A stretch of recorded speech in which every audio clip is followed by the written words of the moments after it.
Am I the asshole for telling my neighbor's wife that he visited my house at 12 p.m.? I, 21 female, moved to America when I was 18 for university. Just a couple of months back, I moved into this new apartment as the dorms were too crowded and noisy. In my culture, we give a lot of appreciation to our neighbors.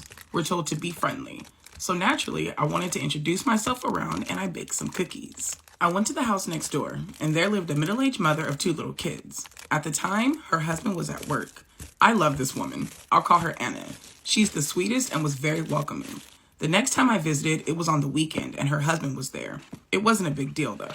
What happened was, 2 weeks ago, my doorbell rang around 11:40 p.m. It was, I'll call him Mr. Don, 37 male, seemingly in his work clothes. He said, I just came home from overtime at work. My family is asleep and there's no food at home right now. I'm so tired. I saw the lights lit in your house, so I thought you were awake. Sorry for disturbing you. Finally, he asked if he could have something to eat. He also mentioned the sounds of cooking would wake up his kids as they were light sleepers.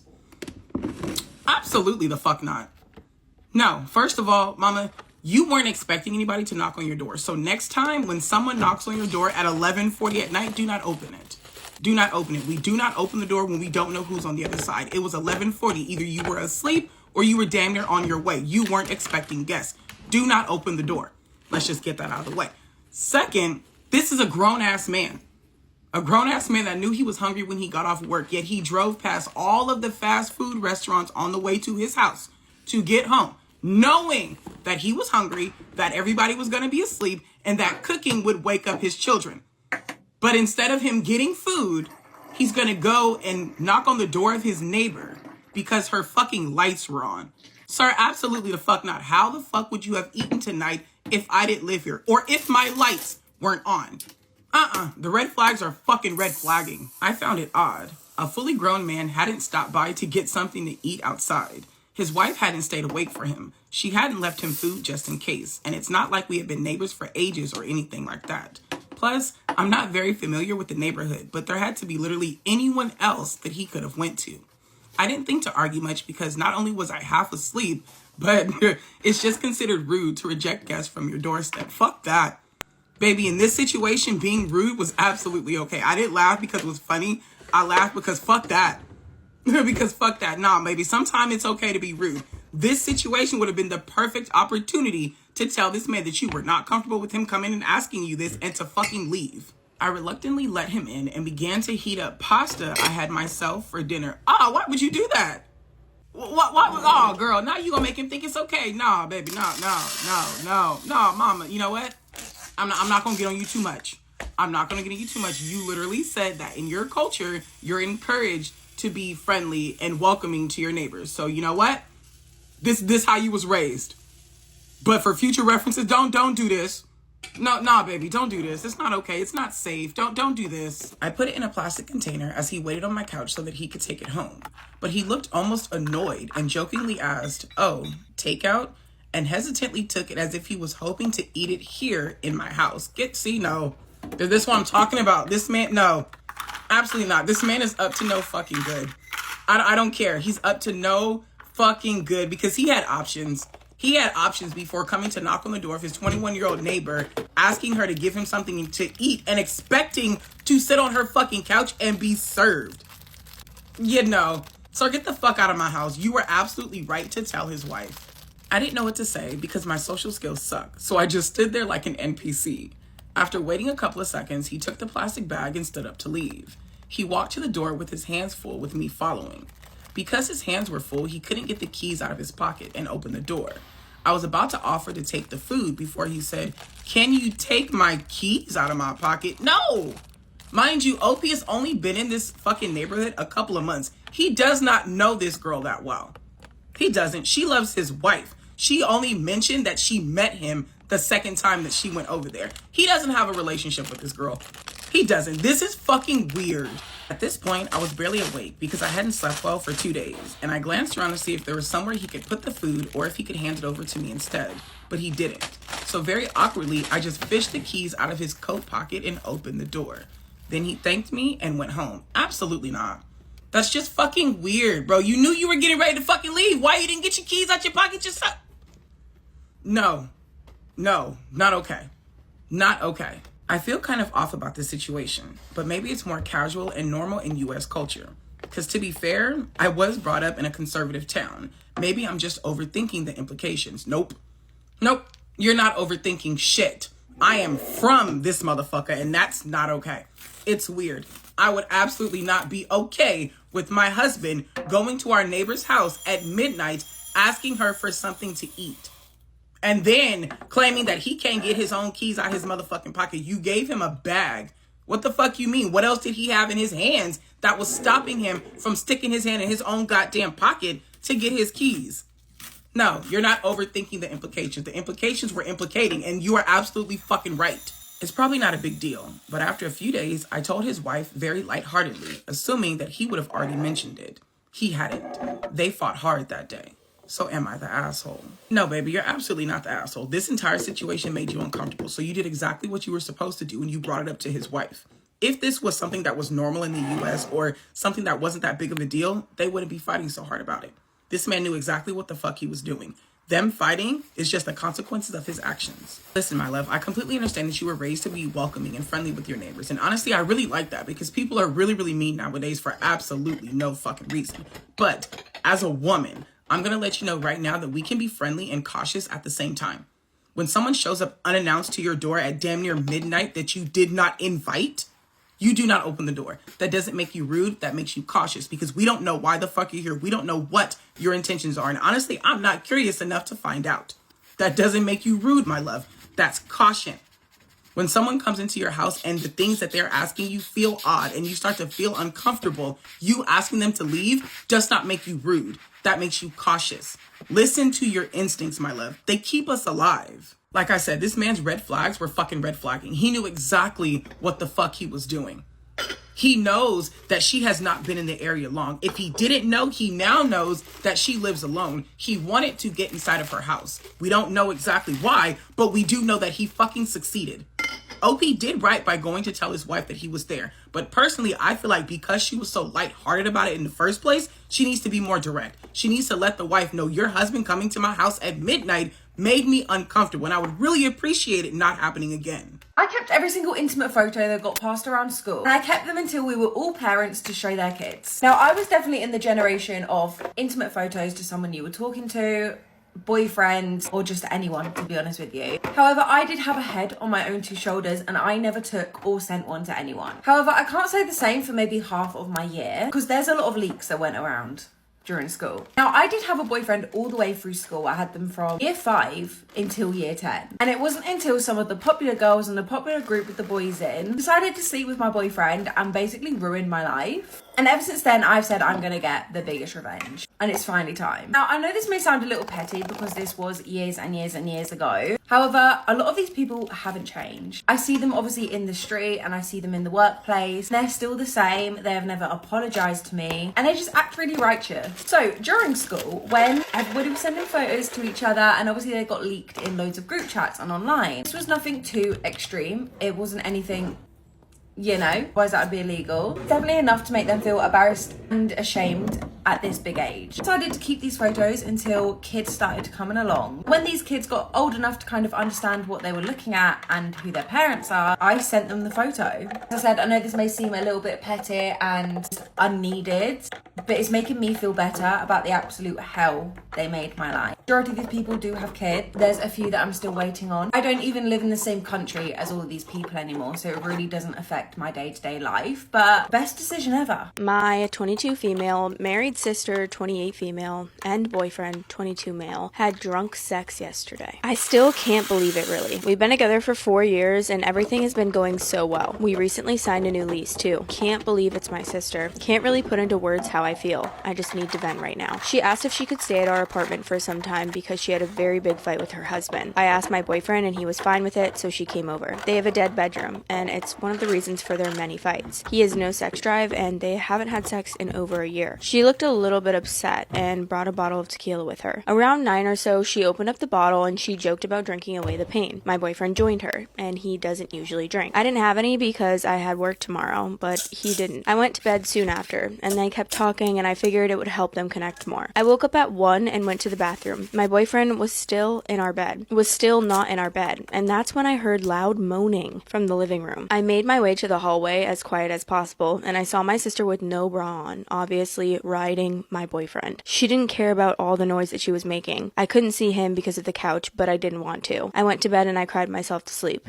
I just didn't know what to do. I was woken up by my boyfriend somewhere during the night. He was not even close to coherent and making absolutely zero sense. He stumbled and fell and went into the bathroom. This morning when I woke up, I found him laying next to the toilet with vomit on his shirt. I woke him up and asked him if he was okay. He just said he had a very bad hangover and looked very confused. He says he can't remember a single thing from last night. So I showed him the empty bottle in the living room. He just laughed and said it had been a long time since he blacked out on alcohol. My sister was already awake and I asked her how she slept and how much they had to drink. She said my boyfriend drank most of the bottle and that they both went to bed around midnight. She definitely acted strange. I just can't believe that they would lie like this. I left for work and my boyfriend called as usual during my lunch break. He said he was feeling better and acted like nothing happened. He could tell from my responses that I was upset and asked if I was alright. I told him I was fine and left it at that. I need to go home within an hour or so. I told my boyfriend I had to run some errands, but I'm just sitting in my car, crying. I feel so hurt and betrayed. I literally can't believe it. The two most important people in my life went behind my back. I feel disgusting and lost. My 22 female, married sister, 28 female, and boyfriend, 22 male, had drunk sex yesterday. Why didn't I do something when I saw them? I guess people have different reactions to certain situations. I was too shocked to do anything and went back to bed. I decided to talk to my boyfriend first. Tried going into it open-minded, but I was still very emotional. I took him in our bedroom and asked him if he remembered anything from that night. He asked me why, and I told him that I had seen something happen and that's why I was upset. He looked really surprised at that point and went quiet. I asked him again and he didn't respond. This was enough for me, so I stood up and walked out when he told me to wait. He said that he made a really big mistake, but to please hear him out. I lost it right then and there. I started screaming and yelling, and I told him to get the F out of my house. My sister came into the room, and she started crying and telling me to please calm down and allow them to explain. My boyfriend told her that they should leave, and they did. I was still hysterical when they left. I started drinking and passed out in my bed. I haven't answered any of their phone calls or opened any of their messages. I truly have no words for how I feel. It all feels like a game. Life doesn't feel the same way, and I'm done. I told a friend what happened, and she's been with me since then, so there's that.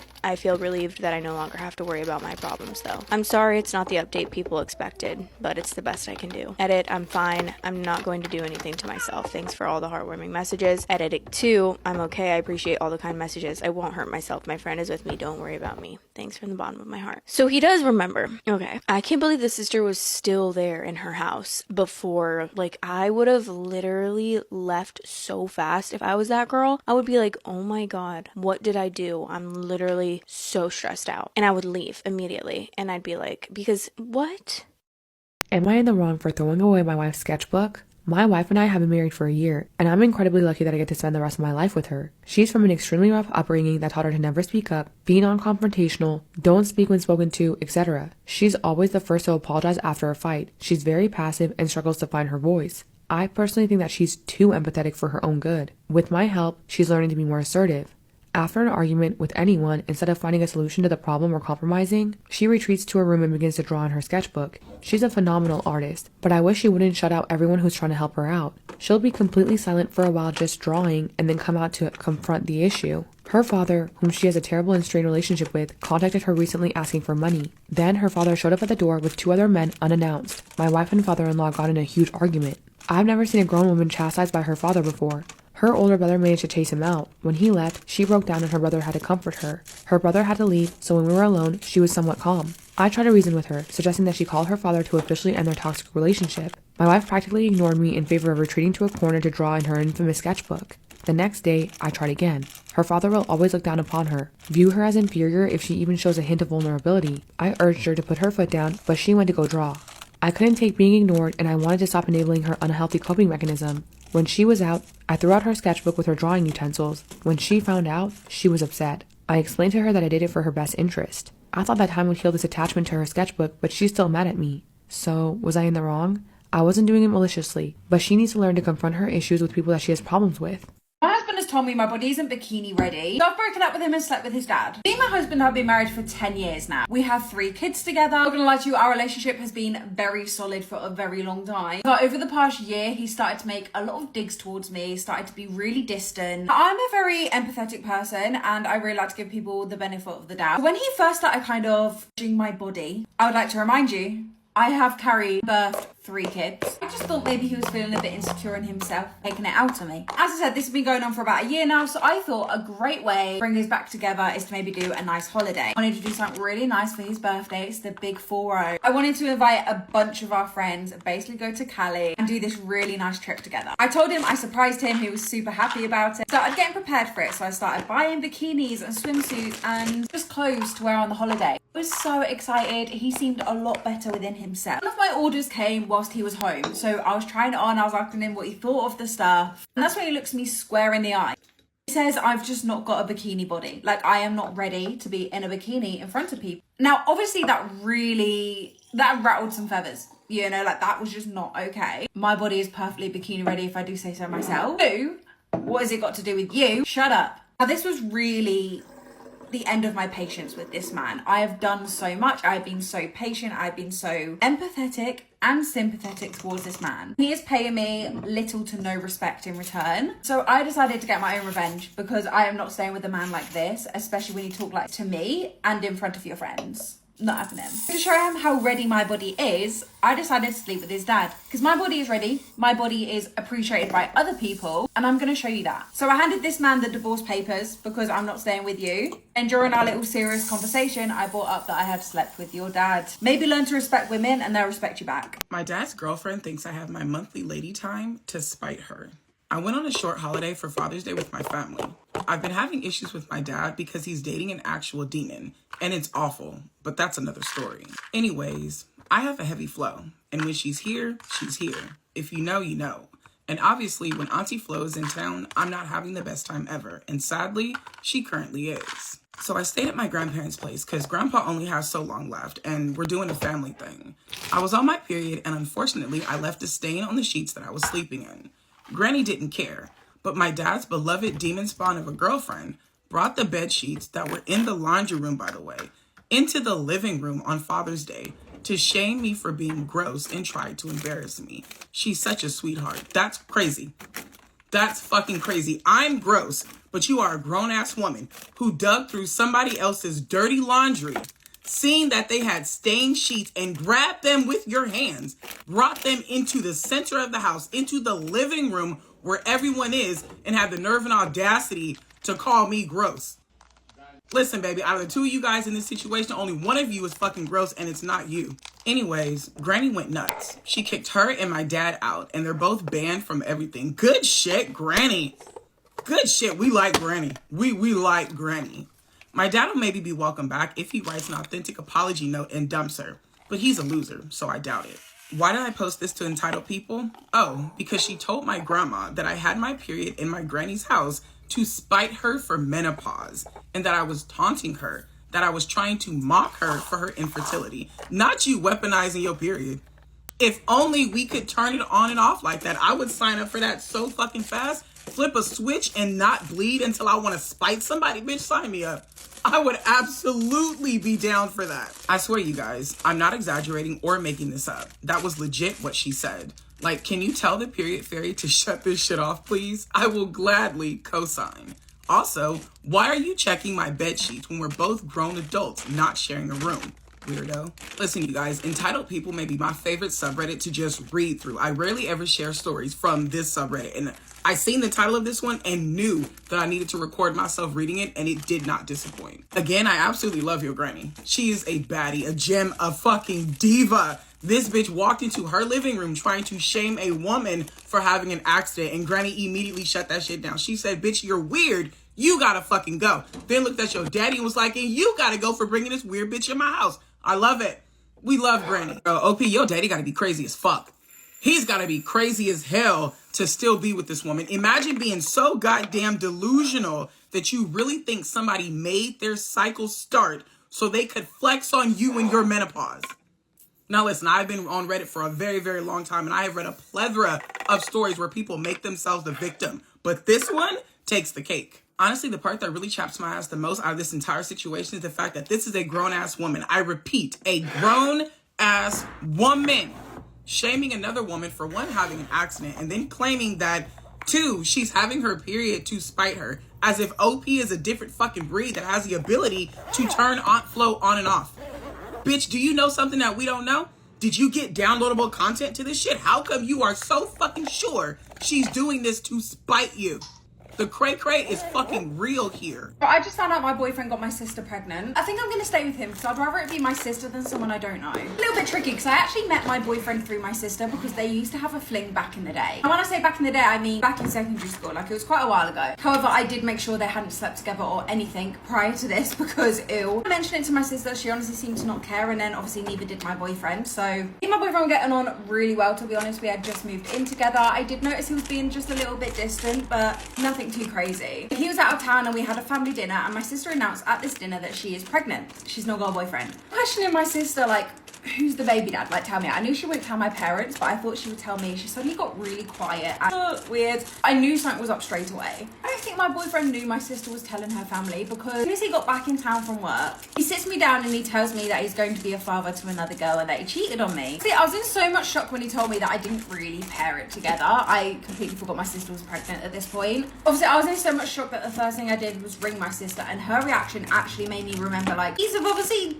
bang. I told her and she went dead silent. The only thing she said was, oh, just fear they probably didn't communicate and neither one of them knew they were telling each other. Anyway, my boyfriend seemed to be really apologetic and just regretted the whole thing. Obviously, we're currently still not in contact because, duh, I'm crazy for even thinking to stay with him. My 35 female fiance, 36 male, has been sexting with a woman and doesn't consider it cheating. My fiance let me use his MacBook to work from home on Friday since my work laptop had to be sent in to be fixed. He has his text messages go both to his iPhone and his MacBook. When I was using it last week, I saw a text come through from someone he had saved as Sexy T. I clicked on it and there were months of text history that came up, all sexual conversation. Lots of pictures back and forth, all during the day. He even told her the day prior that when he was having sex with me, he was thinking about her. I was really upset about it. I decided to give myself a few hours to cool off and then talk to him about it. I took screenshots and emailed them to myself in case he would deny it, which is what he did previously when I thought he was cheating on me 2 years ago.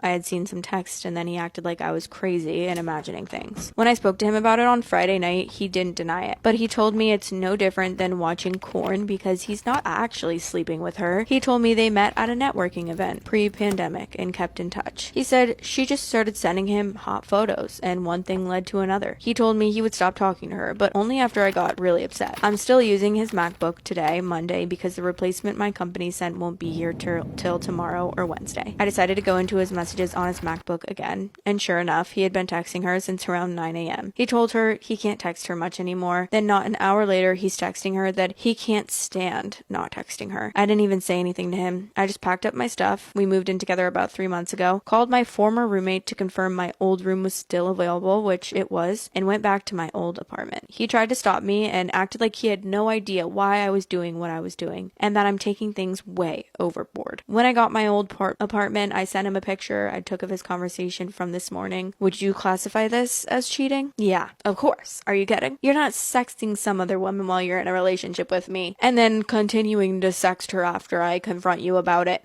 My 35 female fiance, 36 male, has been sexting with a woman and doesn't consider it cheating. This is the update 5 weeks later. Of course, after I left and sent him the evidence, he was apologizing up and down and begged me to come back. I told him no, I had enough, beyond this cheating, and when I thought he was cheating 2 years ago, he's just a manipulative asshole. I think I've always known it, but maybe I felt like I couldn't do better. I don't know. I'm happier now that I left. I feel like a weight has been lifted off my chest. A few days after I left, his mother reached out to me and asked if we could have a call. I wasn't sure how much he shared with her, but I really liked his mom, so I agreed. She essentially told me that we as women sometimes have to put up with our men cheating, and it's just a part of life. She's not condoning what he did. and not condoning what his father had done, but that it's just a part of life. She then went on to tell me that he's a good provider and would provide for me and any children that we end up having. But sometimes in return for him being a provider, I need to put up with some stuff that I may not like. I told her the conversation was over. For those of you with children, if your significant other is cheating, please don't let your child think that this is okay. I believe my ex thought he wasn't really doing anything wrong because of what he saw in his family. I never would have imagined I would have had to set boundaries this way. I had a long talk with my mother, and she thinks that I did the right thing and would kill my father if he ever did anything like that. I understand some people have open marriages, and that is not what I'm talking about here. I'm talking about having a side piece without the other person's consent. I saw a post today on here where a man posted how his wife was Snapchatting her ex. It made me think I should post this update for folks to read. Be strong. The problem isn't you. The problem isn't the person they're cheating with or texting. The problem is them. They don't respect you and they never will. Everyone reading this deserves respect and love. Make sure you have that in your relationships. I do realize I'm stating this from a place of great privilege where I have the money and a support system to leave. I understand not everyone has that. If you don't, I want you to know that I see you. You do matter. I appreciate the support and validation I received from my original post. Oh my god, the fact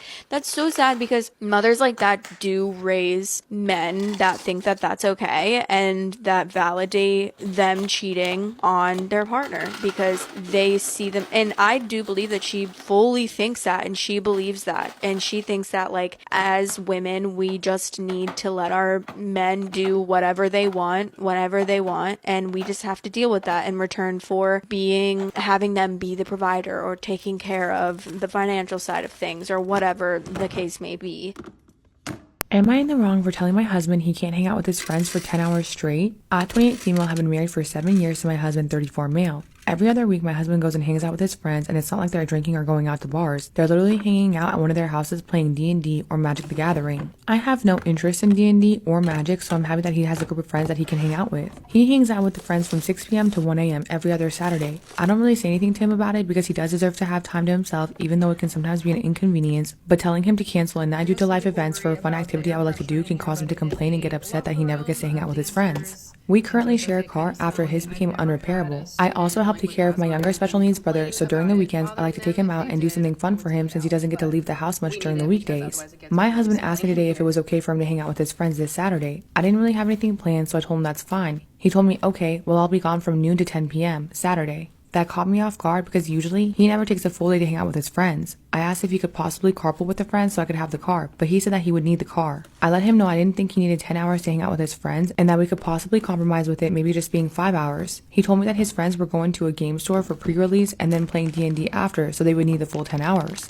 I let him know that he needs to be realistic and understand that it's not fair to take our only form of transportation to go hang out with his friends for 10 hours while I'm here with my special needs brother. It's not fair to either of us. He ended up getting upset and telling me that he didn't go out the last 2 Saturdays, so he deserves time to spend with his friends, even though I had nothing to do with him not going the last 2 Saturdays. It was due to the fact that one of his friends was out of state visiting family. I'm irritated. We've been married for 7 years, and when he argues with me on this, I feel like a mom telling her kid that he can't hang out with his friends, and it really shouldn't be that way in a marriage. Am I in the wrong for wanting him to be realistic about how much time he spends with his friends? I did the dirty with an underage student and fell in love with him. Disclaimer, this is not my story time. I was sending me on Instagram. Here's some context. I'm a first grade substitute teacher, and over the summer I took some courses to be able to do high school. I just got out of an abusive relationship. My ex does not leave me alone. He began stalking me a couple of months ago. So I knew that I needed a change, and I moved to a different town. Because I'm a substitute teacher, I'm able to have my own side hustles. When I moved to this new town, everything was better. I was earning way more money, so I decided to drop my side hustles and focus on being a substitute teacher because that's what I love. I expected to be teaching around 7th grade or 8th grade. When I got to the school, they actually asked me if I could do 12th grade students. I was more than happy to say yeah. I was intimidated by these students right away. I'm 24, so I'm about 6 years older than they are. But these kids, I swear, could smell the fear on me. One of the boys came up to me and started asking me questions right away. How old I was, where I lived. He thought that I was a new student. When I told him I was his teacher, he went and sat down. For the rest of the class, he kept staring at me and I couldn't help but stare back. He was incredibly handsome. He was 17 going on 18. Part 2 is up. Story time about how I did the dirty with my student. Please TikTok, do not delete this. Disclaimer, this is not my story time. Storytime. Like I said, I was 6 years older than him, was 17 going on 18. So on my first day as his teacher, he would not stop staring at me. And at the end of the class, he actually handed me his phone number. I was actually shook. Coming from an abusive relationship, my ex would always talk down on me. He would tell me that I was ugly and fat, even though I was actually a fitness model when I met him, and he forced me to leave my career. So when the student gave me his number, I was really flattered. And guess what I did? I went ahead and sent him a text message.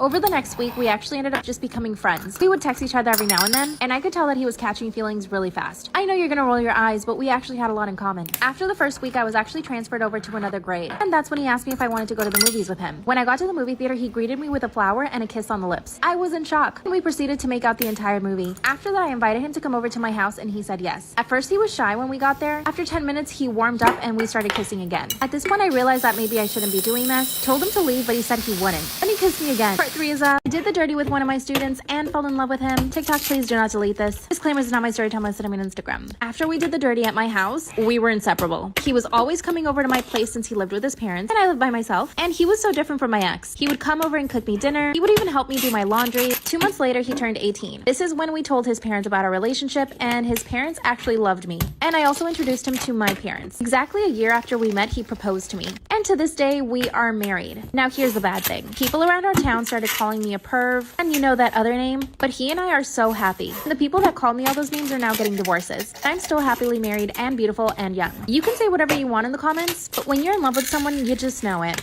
I'm an asshole for asking my sister to watch my kids in an emergency. My husband recently got in a car accident, and it was really bad. I needed someone to watch my kids, and I called my sister and dropped them off. Well, that really pissed her off. She said that she is not my babysitter, and that she does not want to watch my kids. Now, keep in mind, this is for about, 2 nights, while my husband is literally fighting for his life. She was texting and calling every 20 minutes, telling me to pick up the kids, and that she is not my babysitter once again. She even got my mom on her side making up lies. I don't think I did anything wrong, so I'm an asshole. I'm an asshole for breaking up with my boyfriend because he made comments about my weight. I'm 5 months pregnant, and obviously that comes with some weight gain. Well, my boyfriend took it upon himself to comment about it, saying that I need to slow down. I've gained about 20 pounds, and my boyfriend says that he doesn't find me very attractive right now. Well, when he decided to comment all that stuff, and it was multiple times, I just dumped him. He immediately started apologizing, saying that he was wrong, and that he didn't mean it that way, that he was just looking out for me. Well, my doctor says I'm fine, and he knows that. He says I can't break up our family, and that it's not fair to the kid, but I think I deserve that. Am I the asshole for leaving my husband in the middle of the night? I've known my husband for a very long time, but recently I found out that he was cheating on me, and he was cheating on me for 10 years, all with different women, one after another. He would have new girlfriends all the time, I guess. I only found this out because I was looking through his phone, which I never did, and I went on WhatsApp, and then I saw it. Anyways, I was just so shocked and really hurt. We don't have any kids together, but we do have a cat. I was so mad that I didn't even want to talk to him, so I packed up all of my most important things, and while he was sleeping, I just left. I check into a nearby hotel because I have no idea where I'm going, but I know I just cannot live there or see him anymore. The next morning, I woke up and I had 37 missed calls. Him asking where I am and if I'm okay, and if there's anything that he did wrong. I'm meeting with the lawyer later today to talk about a divorce, and I don't plan on seeing him. So am I the asshole?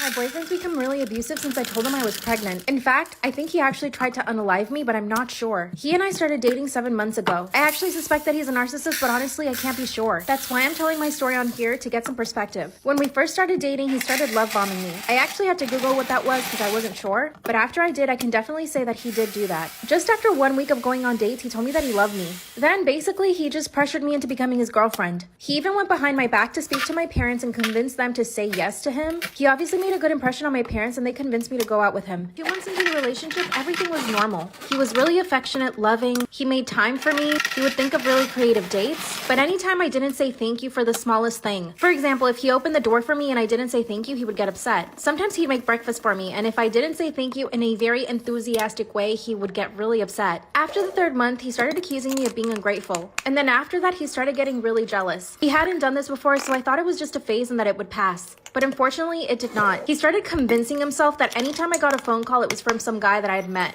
Even going to the gym became a problem. He started asking me if there were any guys at the gym that I liked, or if anybody was approaching me, and God forbid if anybody looked at me on the street. He would somehow blame it on me. It got to the point where I wouldn't even want to go out with him. One day he decided to take me to this really fancy restaurant. Everything was going really well. He was acting like a normal boyfriend. But as soon as we sat down, I started getting this weird vibe from him. It's like he was absent. He wasn't there. He stopped talking and got really quiet. When I asked him what was wrong, he told me there was a table of 2 guys that kept staring at me, and that it was obvious that they knew me from somewhere, and that I obviously knew them too. Where did he get this stuff? I turned around to look at the guys, and they were middle-aged men who weren't even looking at me. Maybe one of them just happened to look at me when we came in. I ended up having to apologize. A few weeks ago, my period got really weird, so I decided to take a pregnancy test. At first, I told my parents, and I told them that I didn't want to tell my boyfriend. My dad told me I was being silly and to just tell him, so I did. And when I did, his reaction was terrible. He told me that the baby probably wasn't his and that I was cheating on him for sure. Then he said that as soon as we could, we were gonna get a paternity test. One night he made me dinner and I got really sick afterward. I started vomiting and I hadn't had any pregnancy symptoms, so I knew something was wrong. Instead of telling my boyfriend, I actually just went straight to my parents' house. They took me to the ER and there they told me that I probably ingested something that wasn't good.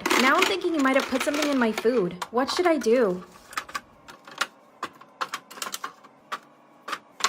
Am I wrong for asking my boyfriend to charge his family member for fraud? Backstory: I, 27 female, and my boyfriend, 34 male, have been together for 5 years and have worked really hard to save for a house. The house won't be built until the end of 2022. Last week, we received some shocking news when my boyfriend's credit score came back as being bad. There was activity on the statement that was 100% not his and a credit card that has gone into default over the last 6 months. This credit card was originally my boyfriend's, but he swears he closed the account and canceled the card in mid-2019. Long story short, we discovered that a family member that was living with him a few years ago had gotten a hold of the card at some point and has been using the card on and off since 2019. They defaulted on payments in early 2020 but paid this off, then defaulted again in December of last year, and the account is still in default with over $5,000 in owed charges and late fees. The family member had diverted these to their address. My boyfriend had zero knowledge of this as he hasn't had access to the account after he closed it and hasn't been receiving statements or notices from the bank. We are now unable to successfully apply for a bank loan for our house as they won't lend to my boyfriend with his credit the way it is. Our options are to 1. Proceed with fraud investigations and charges in the family member, allowing us to prove this is no fault of my boyfriend's and successfully secure the loan. 2. Boyfriend pays the debt and we wait at least 2 years from the payoff date for his credit to regain some loss. Option 2 sets us back at least 3 years in starting a family and our lives as homeowners.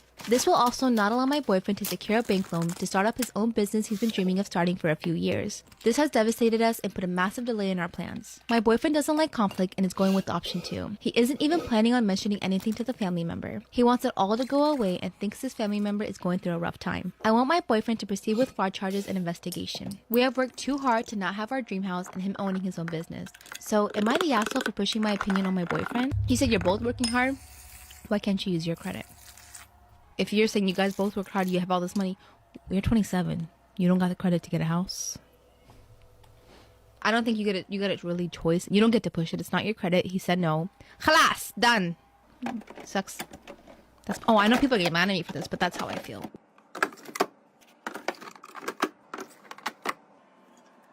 Am I the asshole for not wearing a wedding ring and making my coworker think I'm single? I, female 30, started working at a company recently. I get along with my coworkers, but have been having some issues with this guy, Morgan. Morgan, from what I understand, is what everyone calls the handsome guy in the office. He dated 2 of his coworkers and hit on several others. He seemed friendly, we talked, he seemed respectable, and never asked questions outside of work. He offered to buy me lunch and internet and kept sending funny memes. It was nice but felt too much, so I asked that he stop, and he did. He started sending me pictures of him that were inappropriate. I texted back saying that I'm married and he was being inappropriate. Am I the asshole for not wearing a wedding ring and making my coworker think I'm single? I texted him back saying that I'm married and he was being inappropriate. He texted saying I was lying about being married to get him off my back. Then went on to say how nice and attractive he is and how I'm trying to act like I don't like him to get him to try harder. I felt frustrated, especially after he kept sending me pictures. Days ago, he sent me a D-pic and told me to My husband sent him a text back saying, sorry bud, small objects are a choking hazard for her, then blocked him. The other day he came in my office looking furious and confronted me. He said I misled him by not having a wedding ring when I'm married, and that I should have told him I was married from the get-go.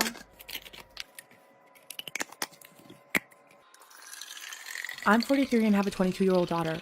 All my daughter's life, she's struggled with mental health issues. She has ADHD, bipolar, and borderline personality disorder. If I'm being honest, I never really understood a lot of my daughter's disorders. I've always approached mental illness as something you just bury deep down. And as a single mother, I've tried to do my best, but I know that I'm not perfect. Well, recently, my daughter asked if I go to one of her therapy sessions with her, and I only agreed to it because she seemed super excited about it. When we got there, her therapist first asked me how I was raised to think about mental health. I said I wasn't raised to think about mental health at all. She then said that she guessed that. It seemed kind of snarky, but I ignored it. She then asked about my family's history with addiction and mental issues. I denied any, and then she started to list all the things that my daughter told her and asked if they were a lie. They weren't a lie, but I never saw any of these things as big issues. She then began to explain to me BPD is a trauma response. She explained it can be caused by many things, but by me invalidating her emotions so much like I was invalidating my own had a part to play in it. She then tried to tell me ways that I can cope with my own trauma so that I can help my daughter cope with hers. After listening to her spew absolute garbage for 30 minutes, I finally got up and told her that she was a fucking quack and didn't know anything that she was talking about. I just stormed out and left. My daughter called me crying an hour later and I told her that she needed to get an actual therapist instead of that bitch. I wasn't upset with my daughter, but I did feel like she kind of threw me to the wolves. After cooling down though, I think maybe I could have handled that wrong, but I'm not sure.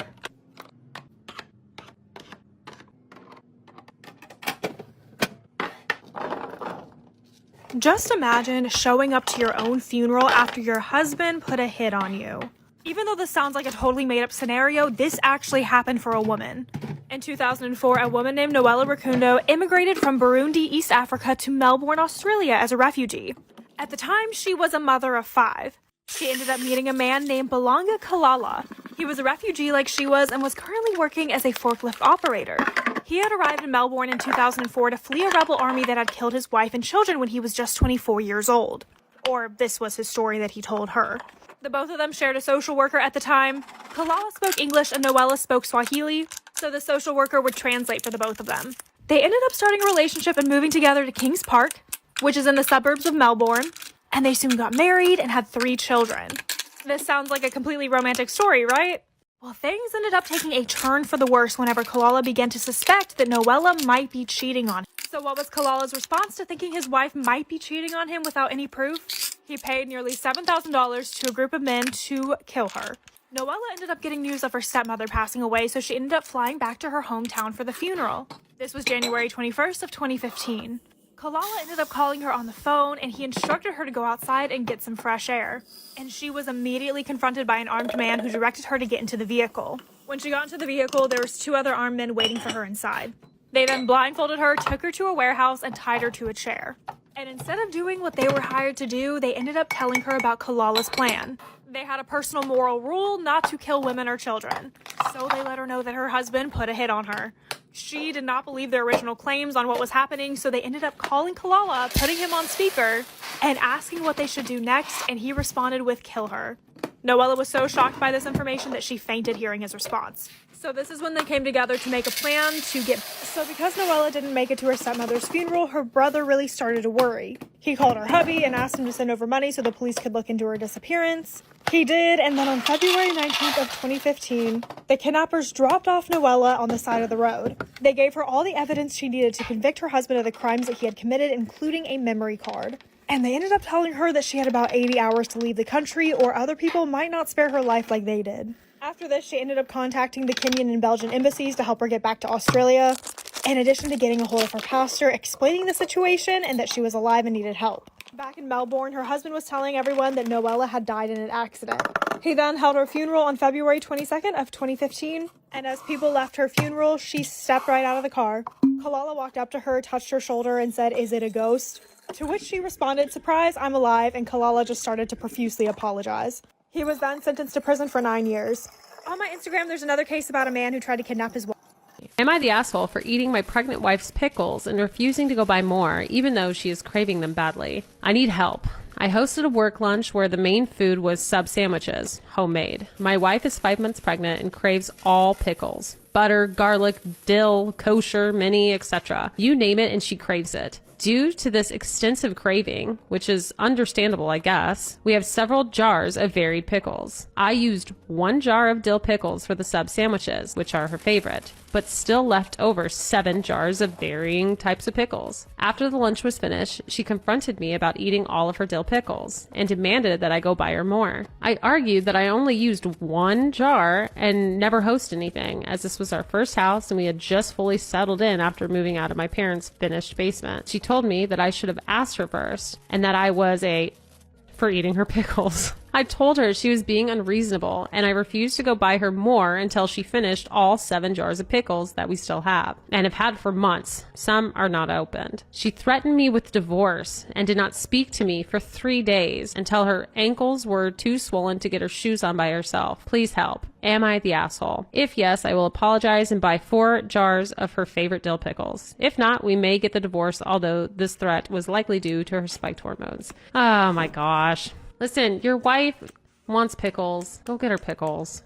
Am I the asshole for making my sister's family go hungry at my wedding because she didn't pay the meal contribution? I'm still processing the events from my wedding last weekend and could use some judgment. I decided to have a lavish wedding, something out of a fairy tale, and I wanted everything to be perfect. To offset some costs, I asked all guests to contribute a meal fee of $200 per person.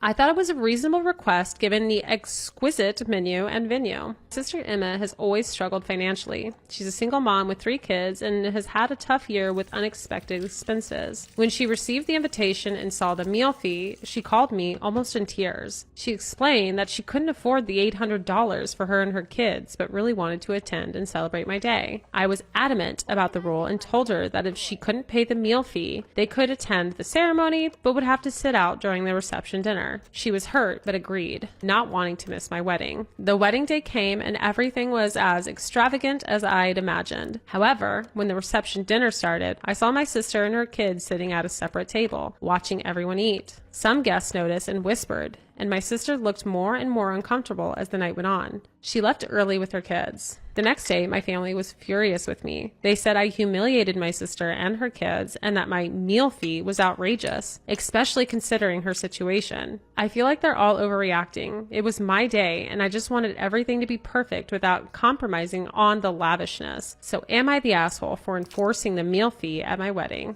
I cannot imagine that that is real, because I don't think I've ever heard of somebody charging money for someone to attend the reception, let alone it being $200. If I was the sister here, I just wouldn't go. Are you kidding? That is absolutely absurd. $200 a person. The post itself was deleted, but here we go. Top comment. You're the asshole. I'm glad your special day is forever defined by your guests looking and whispering. Not just at your sister, by the way, but gossiping about how cheap and tacky you are to make them pay for the extravagant wedding that you couldn't afford. Any beauty of the decor was entirely lost because all your guests could see was the ugliness of your narcissism and what you did to your sister. For that, your wedding is and will always be the definition of imperfect.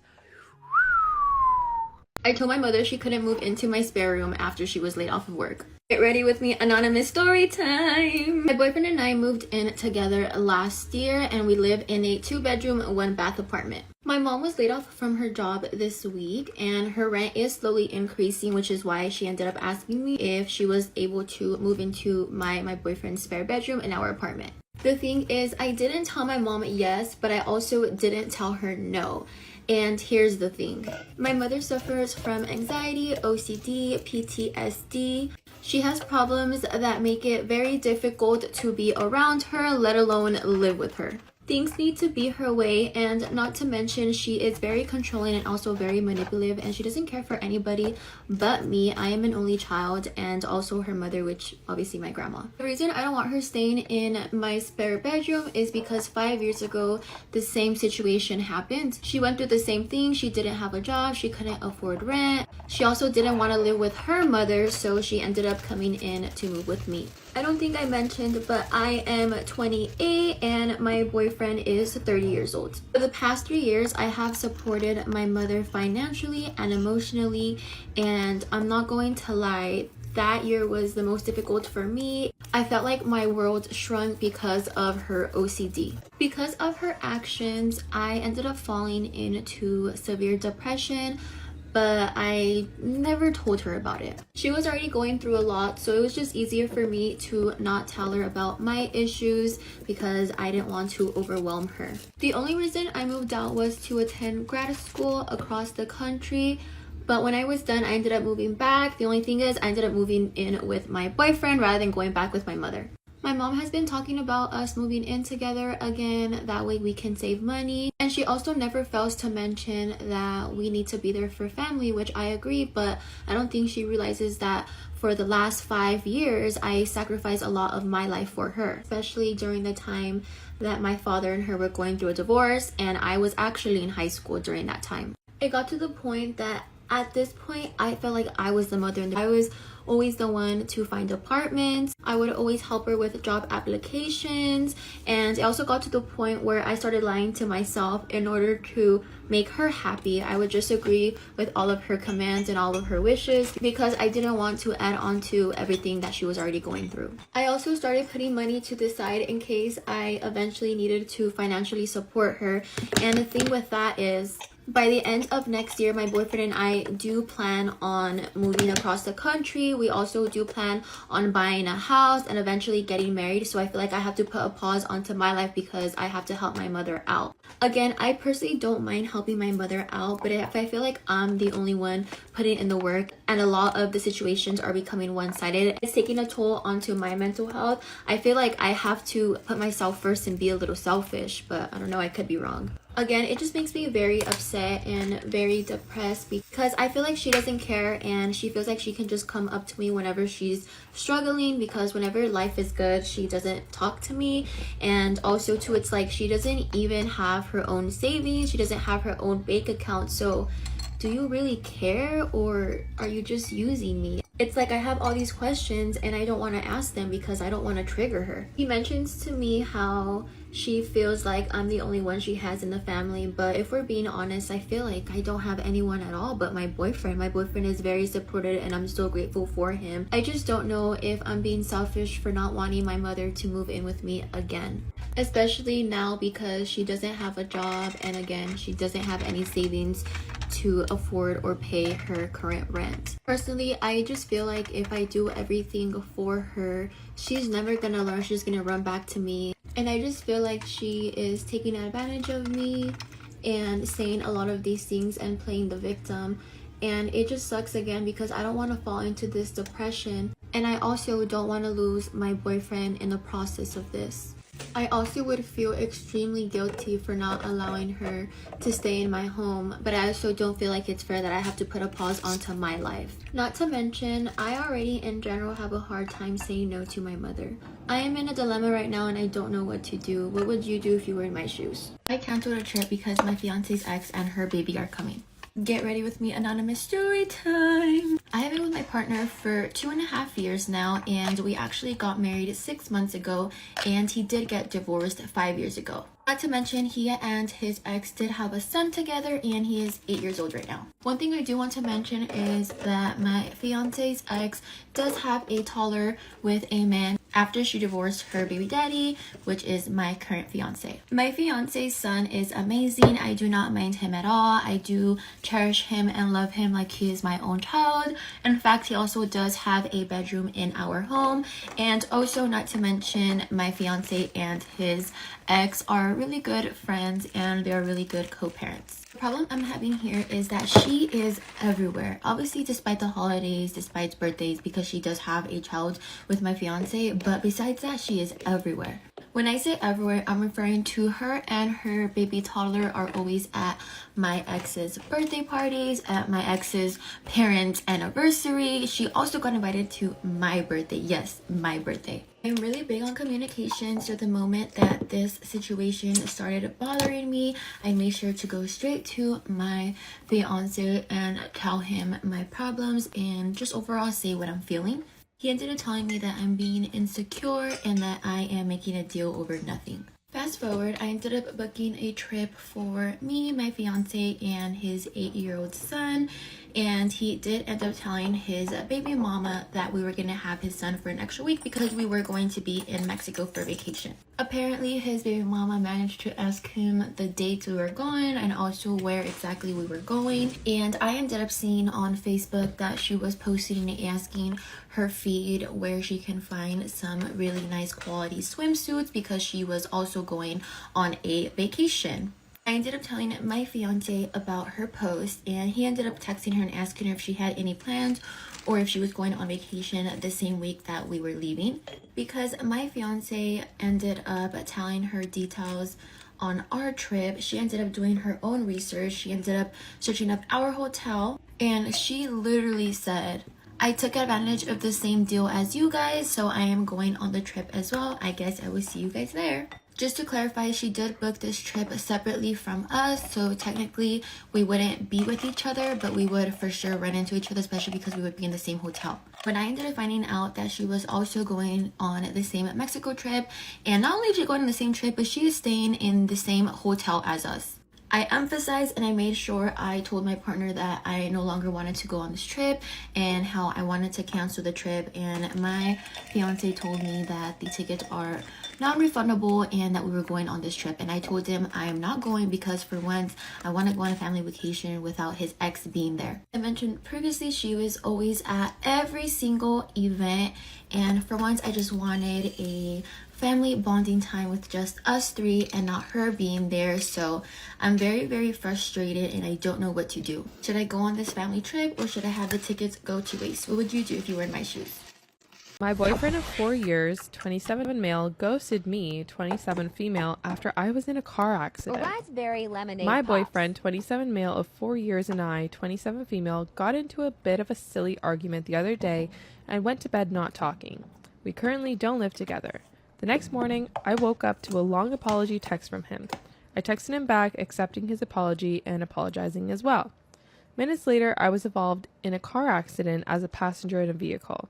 I was lucky enough to be able to walk away from the scene, but it was a very close call, extremely traumatic for me. I went to the hospital shortly after with my mom. I called my boyfriend before arriving to the hospital to let him know what was happening. He couldn't believe what I was telling him and expressed how grateful he was that I was still alive. Hours later, as I'm arriving back home from the hospital, he called me to check in. I missed his first call but answered on the second one 2 minutes later. We were on the phone together for less than 3 minutes. As I was explaining him the situation, I was stuttering. I was trying to get out. The guy at the hospital said, referring to the doctor or the nurse that saw me at the hospital. My boyfriend swears he heard me say the hot guy at the hospital. He wouldn't listen to me. He began talking over me, saying things like, "What hot guy at the hospital? You messed up. You're tripping on your words. You might not have meant to, but you definitely said the hot guy at the hospital." I got fed up that I couldn't get a word in and loudly said, "I'm going to hang up," over him speaking, then hung up on him.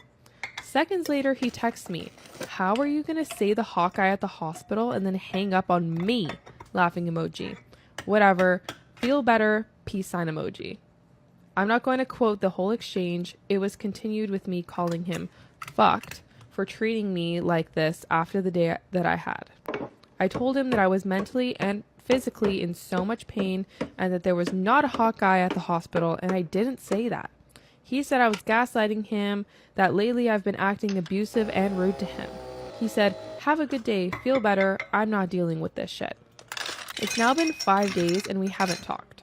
He hasn't checked in on me at all. I'm pretty confident he hasn't asked any of my family or friends how I'm doing either. To be very clear, there was no hot guy at the hospital. Do I contact him first or continue to wait for him to contact me?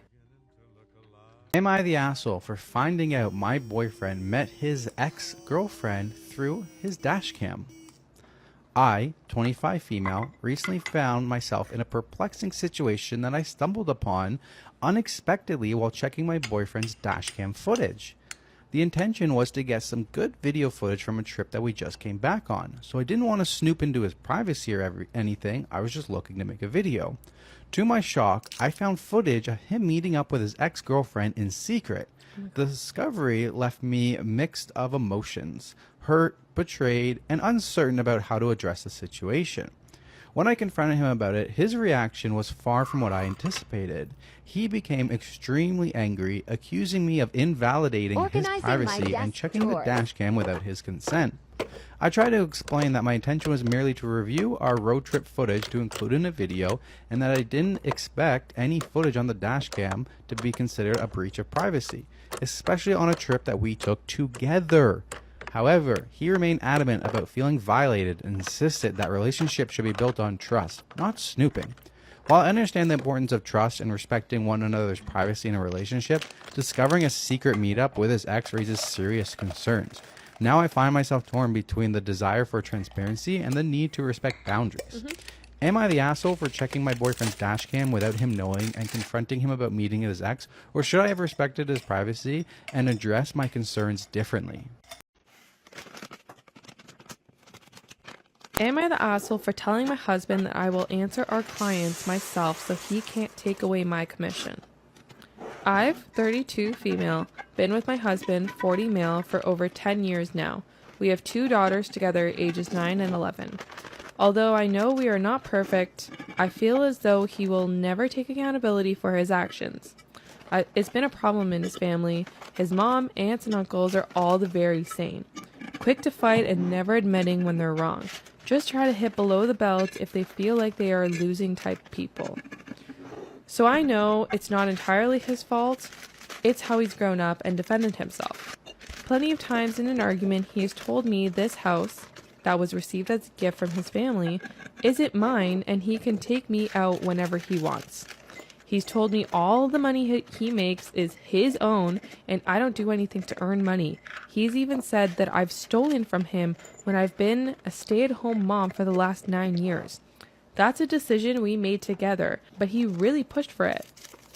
He says the car is his and I can't use it at all when it was also a gift from his family for us to transport our daughters around and he could get to work. He's basically pulled his power trip on me before an argument just to be petty multiple times. The last big argument was a couple nights ago. That's a whole different story, but we haven't made up, just been cordial. He made me lunch today and I've been making him tea or whatever he needs without him asking, basically just going along as normal, just not talking very much. Today I had been talking to some clients over text messages. We sell land and houses that he has bought and flipped, so they are all under his name. I was asking some basic questions and if he had the GPS of the location and he said, "Let me see the phone, I'll just talk to them myself." And I said, "No, because I wouldn't want him to take away my commission," and said I didn't do anything to earn it. He got mad, of course. He said it was a stupid thing to say and not to ask him for any more help and do it myself then. I feel that's just what his job is and he should be willing to answer those questions from anybody. But am I the asshole for being petty and bringing up another fight when things were fine by my comment?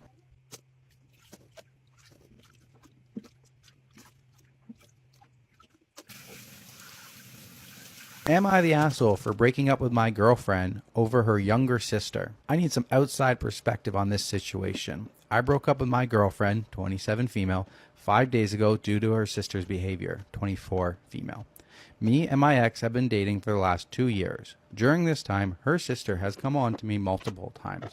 I'm not completely sure about the amount of times, but it was almost every time I saw her. I have told the sister multiple times to leave me alone and to stop her behavior as I do not do the cheating thing, but that did nothing. I've spoken to my ex about this multiple times. She even caught her sister in the act of trying to lock me in a room with herself, but nothing changed. I've spoken to her parents about it and that the behavior of the youngest daughter is unacceptable, and again, nothing happened. I'm not going to lie and say the sister is ugly because she's actually pretty beautiful, but I am 100% not into her or anything like that. Even when I greeted her, I gave her a side hug every single time.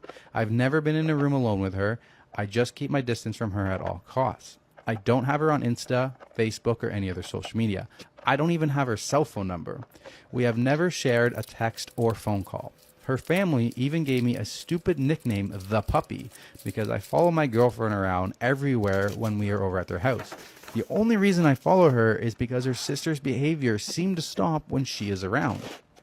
I have told her that I will stop going over to her parents' house because that is where the problems are and I want no part of it. She didn't like that idea and sulked around the house for weeks because I didn't want to go with her. No point in time did I tell her she can't go, I just wasn't going to go with her. I relented 5 days ago and went over. We had too much to drink and slept over at the parents' house that night. The morning I woke up to the sister completely naked in the bed next to me.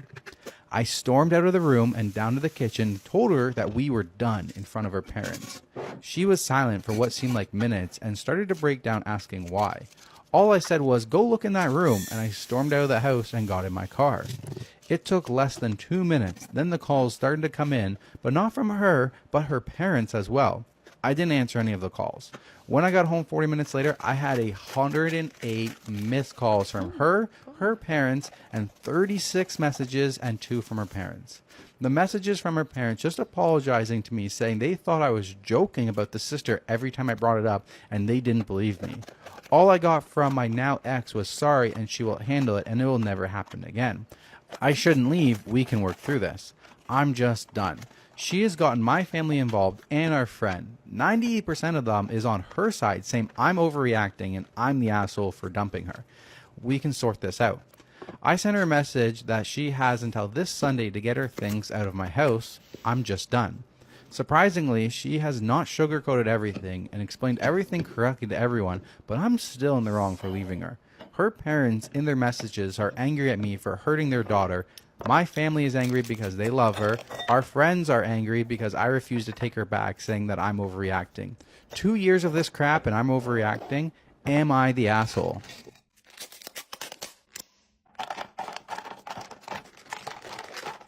My mom and dad make everything about my sister. They even tried to make my wedding about my sister. This is stupid, but I got engaged on Christmas, and when we went looking at venues the last week of December, we wanted a civil wedding, but not a church one. One of them had just had a cancellation, so we took that day. It's convenient because that venue has its own kitchen with a catering staff and bartender. It also has an in-house florist. We had to find our own officiant, photographer, and music for the reception. We're doing the invitations ourselves, and we're going to wear clothes that we already have. This was part of the reason we chose this venue and ended up taking the cancellation. It made our planning easy. Everyone that we're inviting lives in the city, and we told them as soon as we signed the contract with the venue so they could mark the date if they wanted to attend. We gave them 3 months notice. That's awesome. That is fucking awesome. I love that that worked out for you. That's awesome. My mom and dad make everything about my younger sister. When they found out I didn't want kids and I won't be a parent, it became all about how it's not fair that I'm depriving her of being an aunt. Are you fucking kidding me? I don't want to have kids. That's not fair because then your sister will never know the joy of being an aunt. The fuck that got to do with me? When I had a mole removed from my cheek that turned out to be melanoma, it was all about how it would affect my sister because she was scheduled for fat removal surgery the next day, and people would judge her for having cosmetic surgery versus mine being for cancer. Again, what the fuck does that have to do with me? Like, what? I'm doing well. It's been almost 5 years without a reoccurrence, and the scar is barely noticeable. I love that. I'm so happy for you. These are just 2 examples, but there's so many more. I was stupid because I didn't think they would make my wedding about her too. My sister has had something called microblading done. Microblading where you get your eyebrows tattooed on. I'm doing well. It's been nearly 5 years without a reoccurrence, and the scar is barely noticeable. I love that. I love that so much for you. These are just 2 examples, but there's so many more. I was stupid because I didn't think they would make my wedding about her too. My sister has had something called microblading done, where you get your eyebrows tattooed on. Apparently, my sister didn't know it would be permanent. She's 28, so I don't know how someone that age didn't know that tattoos are permanent. What the fuck? So she just heard some shit and it sounded nice, and without watching a single video, without doing any type of research, she just got the shit done and thought, what, it was gonna peel off in a couple of weeks? Okay. She didn't like how it looked, so she's getting laser removal. My parents and sister told me not to have my wedding while she's having the lasering done. They say I should wait at least a year or more to get married because it takes many laser sessions with several weeks in between the sessions to completely remove the tattoos. And until it's done, her eyebrows will turn red and yellow and they won't look good. Well, then I guess she ain't gonna be in no pictures and she can't come. That has nothing to do with me. I'm not going to postpone my wedding because you don't like the way your fucking face look. You should have left it the fuck alone. My parents told me my sister is embarrassed about how she'll look in the pictures while undergoing the laser removal, especially if she can't wear makeup on them during it. They said I'm not allowed to have my wedding on the date that we chose, and my sister agreed with them. Well, it looks like there's going to be 3 less people at your wedding. This is your wedding. At your wedding, it's only supposed to be people that are happy for you, that are there to celebrate you and your groom. If your parents and anybody else was trying to make your wedding about anybody else, check them off the goddamn guest list. I guess you're not coming. You're not coming because our wedding will be on this day, at this time, at this place. Either you make it because we'll love to have you, or you won't and we'll miss your presence. We didn't change the date. I don't live with my mom and dad or take money from them, so I'm not sure how they thought they could say that I'm not allowed. But my wedding is in 6 days, and it still hurts that I won't have any family there. They're the only 3 relatives that I have, and none of them will be there. They think the wedding is on the 6th, not the 30th, which I know is good, so they can't make a scene at my wedding. I'll have so many friends there to support me, but I still kind of wish my family would be there too. I'm excited about getting married, and I would never delay it because of my sister. But part of me still wants my mom and dad, and even my sister, to be there. I'm so sorry that your family sucks. I really am. I am truly sorry that your family fucking sucks and you can't even have one day that's supposed to be about you without them trying to make it about your sister. But just know that the people that are gonna be at your wedding, that's your family. They may not be biologically related to you, but they love you. They're there because they want to celebrate one of the happiest days of your life with you. Just know that you are loved. You have a ton of actual family members that are happy for you. Don't allow the sadness that you feel because your mom and your dad and your sister aren't going to be there to take over. It hurts, baby girl. It hurts, but it will get better. It will get better. As long as you continue to put these boundaries in place, that feeling will get better.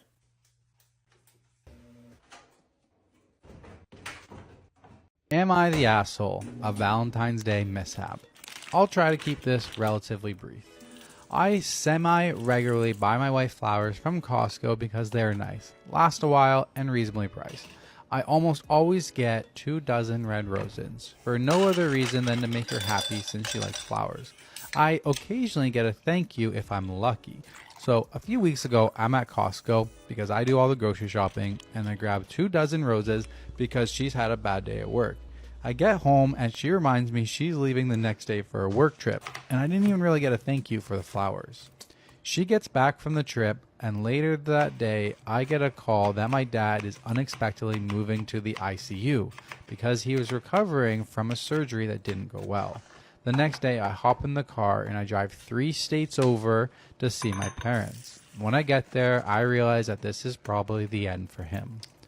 My dad and I always liked ice cream, so while he was so lucid, I ran down the street to our favorite place to grab a few scoops to cheer him up. I see some Valentine's Day chocolates, and I grabbed some for my wife, not really thinking I'll be back for Valentine's Day or even be in the mood, but I get it anyway. My dad passes away a few days later, and the next day I have to drive back home 3 states over to pick up my kids and bring them back. Wife has a work trip she can't get out of, so she meets us a few days later for the funeral. While I was back packing up the kids, I leave the chocolate on my desk. I forgot to put it on her nightstand, and I wasn't really thinking about Valentine's Day. So the funeral is on Friday. On Sunday, my wife takes the kids back home 3 states over, and I stay behind to help my mom since this was very unexpected. I was only going to stay a few days, but my wife convinces me to stay for a week. Tuesday rolls around, just a few days after my dad had passed away, and the first thing I do is text her, "Happy Valentine's Day. Sorry I'm not there," yada yada. The response? "Stuck in traffic, not feeling the love." Okay. She's in the car, no big deal. Didn't hear from her again until she calls on the way home from work. Had a short, normal conversation and didn't really discuss much or even Valentine's Day. She gets the kids to bed and texts me that she's drinking alone on Valentine's Day. This turns into a huge fight about how I didn't send her flowers or order her dinner for the night. She didn't tell me when she would be back from the kids' activities or she had other plans that night. I'm 3 states away. How the fuck am I supposed to know when to order her dinner? I told her I bought her chocolates while my dad was in the ECU, but I left them on my desk. She then sends me a picture of the chocolates in the garbage. So in the end, my wife is pissed at me for not buying flowers or ordering her dinner while I'm 3 states away a few days after my dad's funeral. Oh my God. I told her we could do something when I'm back in town in a few days. Am I the asshole for not ordering something for Valentine's Day? Am I being insensitive? I can't believe I'm even have to ask this, but she's actually still pissed at me.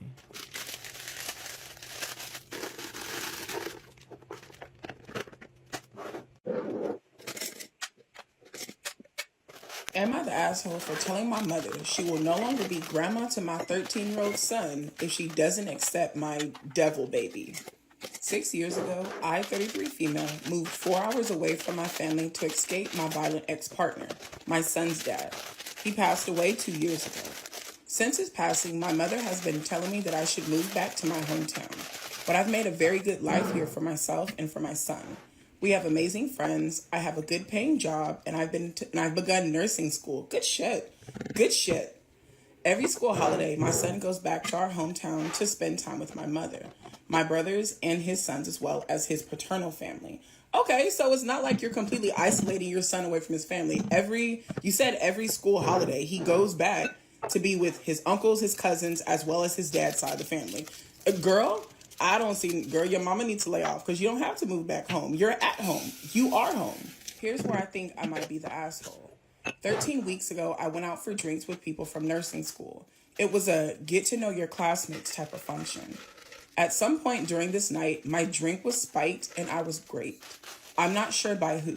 I have blurred flashbacks from the evening. 7 weeks after that, I found out that I was pregnant, as I don't have regular periods, so I was unaware, and I just thought I was getting sick because of the weather change. I confided in my mother, who instantly replied, "Get rid of the devil baby, and this would never have happened if you moved back home when I told you to, and you're a fool for keeping this devil baby." No, what the fuck? What the absolute fuck? Like that's not the response that you're supposed to give when your daughter tells you that she was assaulted and is now pregnant because of it. Those are not the fucking responses you're supposed to have. I have strong religious beliefs, and I believe that termination of pregnancy is against God's will. I have fertility issues as well, so I found it difficult to conceive naturally in the past. My mother knows this, and for the past few weeks has been telling me to terminate the pregnancy, and even hinted that if I don't, she won't play grandma to the devil baby. To which I replied that since she won't be grandma to the quote-unquote devil baby, she doesn't deserve to be grandma to my 13-year-old. She says that I'm being stupid and unreasonable. What the fuck? The school holidays just went by and my son was upset that he couldn't go to grandma's house as he usually does for the holidays. I didn't tell him why. Instead, I made an excuse about having a doctor's appointment and some checkups. Am I the asshole? First of all, I want to acknowledge your strength. You are so fucking strong. You are finding a positive from a very terrible situation, and I cannot help but admire you for that. You are so fucking strong. Just the fact that you have already put yourself, that you are keeping your baby, shows me the strength that you have. And I'm so proud. I am so proud of you. I don't think you're the asshole. I don't. Because if my mother is capable of calling my child a devil baby because of the way that they were conceived, I would not want them around my older child. I don't give a damn because I am not sure of the nasty things that you're going to tell my fucking son. And I'm going to try to avoid that in every fucking way, shape, or form. I do not want you planting negative seeds in my 13-year-old's head. So no, as long as you think this way, these types of things, you cannot be around my older child. Absolutely not. Nah, baby, you're not the asshole. Just because they are our parents does not mean that we can't tell them they're wrong. And your mother is fucking wrong. She's absolutely disrespectful for completely blaming you for what the fuck happened. It wouldn't have happened if you would have came home when I told you to. Like, are you fucking kidding me? Like, that's all the fuck you heard out of everything I just told you? Like, nah, baby. Just because she's your mom don't mean she can't be wrong. She's fucking wrong. She is wrong. You are not the asshole at all for deciding to keep your baby away from that type of negativity. That shit is toxic. Absolutely not. Hell no. Update. Pop, This email's been in my drafts for a couple of weeks now. I'm now 17 weeks pregnant, but I found out that I'm having a baby girl, and I'm planning on naming her And they are Yanis, which eco-friendly means and God's gift. sustainably produced. I'm so excited but scared at the same time. As my mother Made has from stated, she will eucalyptus go that to the fully reverts authorities back to to try nature. and gain custody of my son by deeming me unstable mentally for keeping the The baby, perfect as well as gift an for a unfit loved mother one. for allowing my son to know the truth about his sister's conception. He asked about her father and why I was doing this all alone. Girl, don't worry about that. Do not worry about that, because you can't come and take my motherfucking kids away for some shit that you can't fucking prove. We all know that CPS does not, or Child Protective Services, whatever the hell you guys call it, don't always do their motherfucking job. So when somebody threatens me with some shit that I know does not hold any fucking wear, don't stress on that shit. Do not fucking stress on that shit. This is a narcissist losing fucking control. She's spiraling because she don't know what the fuck to do. Absolutely not. Allow her to rant and rave and scream and yell, but don't listen to that shit. For your mental health and the well-being of your children, block her. It is time for you to go low contact, if not no contact, with her until you are able to deliver your baby healthily. You do not need to be stressing over someone that's blaming you for being a fucking victim. Absolutely not. Hell no. Don't worry about your mama. Don't fucking worry about your mother. I'm worried what's going to happen because my mother has the funds that she can easily manipulate the right people if needed. Now my mother is saying if I promise to give my daughter up for adoption, she'll drop all of this and things can go back to normal.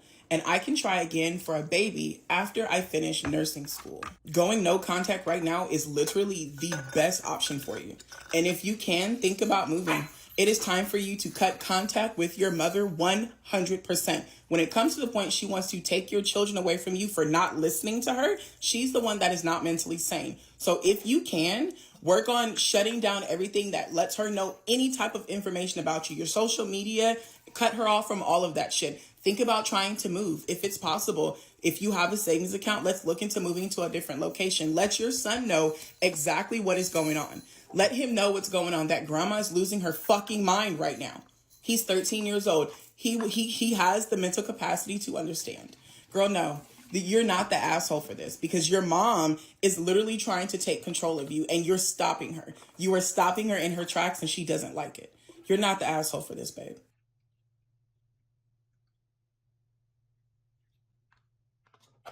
Am I the asshole for sending my girlfriend too many Valentine's Day flowers and making her sister's husbands look bad?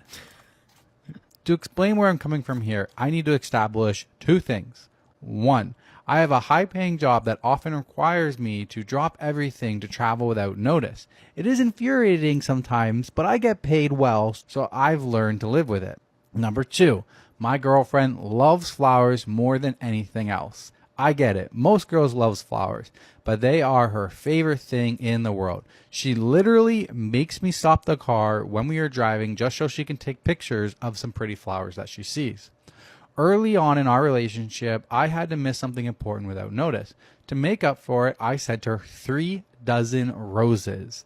She loved it and, probably as a joke, told me that I had set the bar so high and I had better always send her 3 dozen roses if I was going to let her down in the future.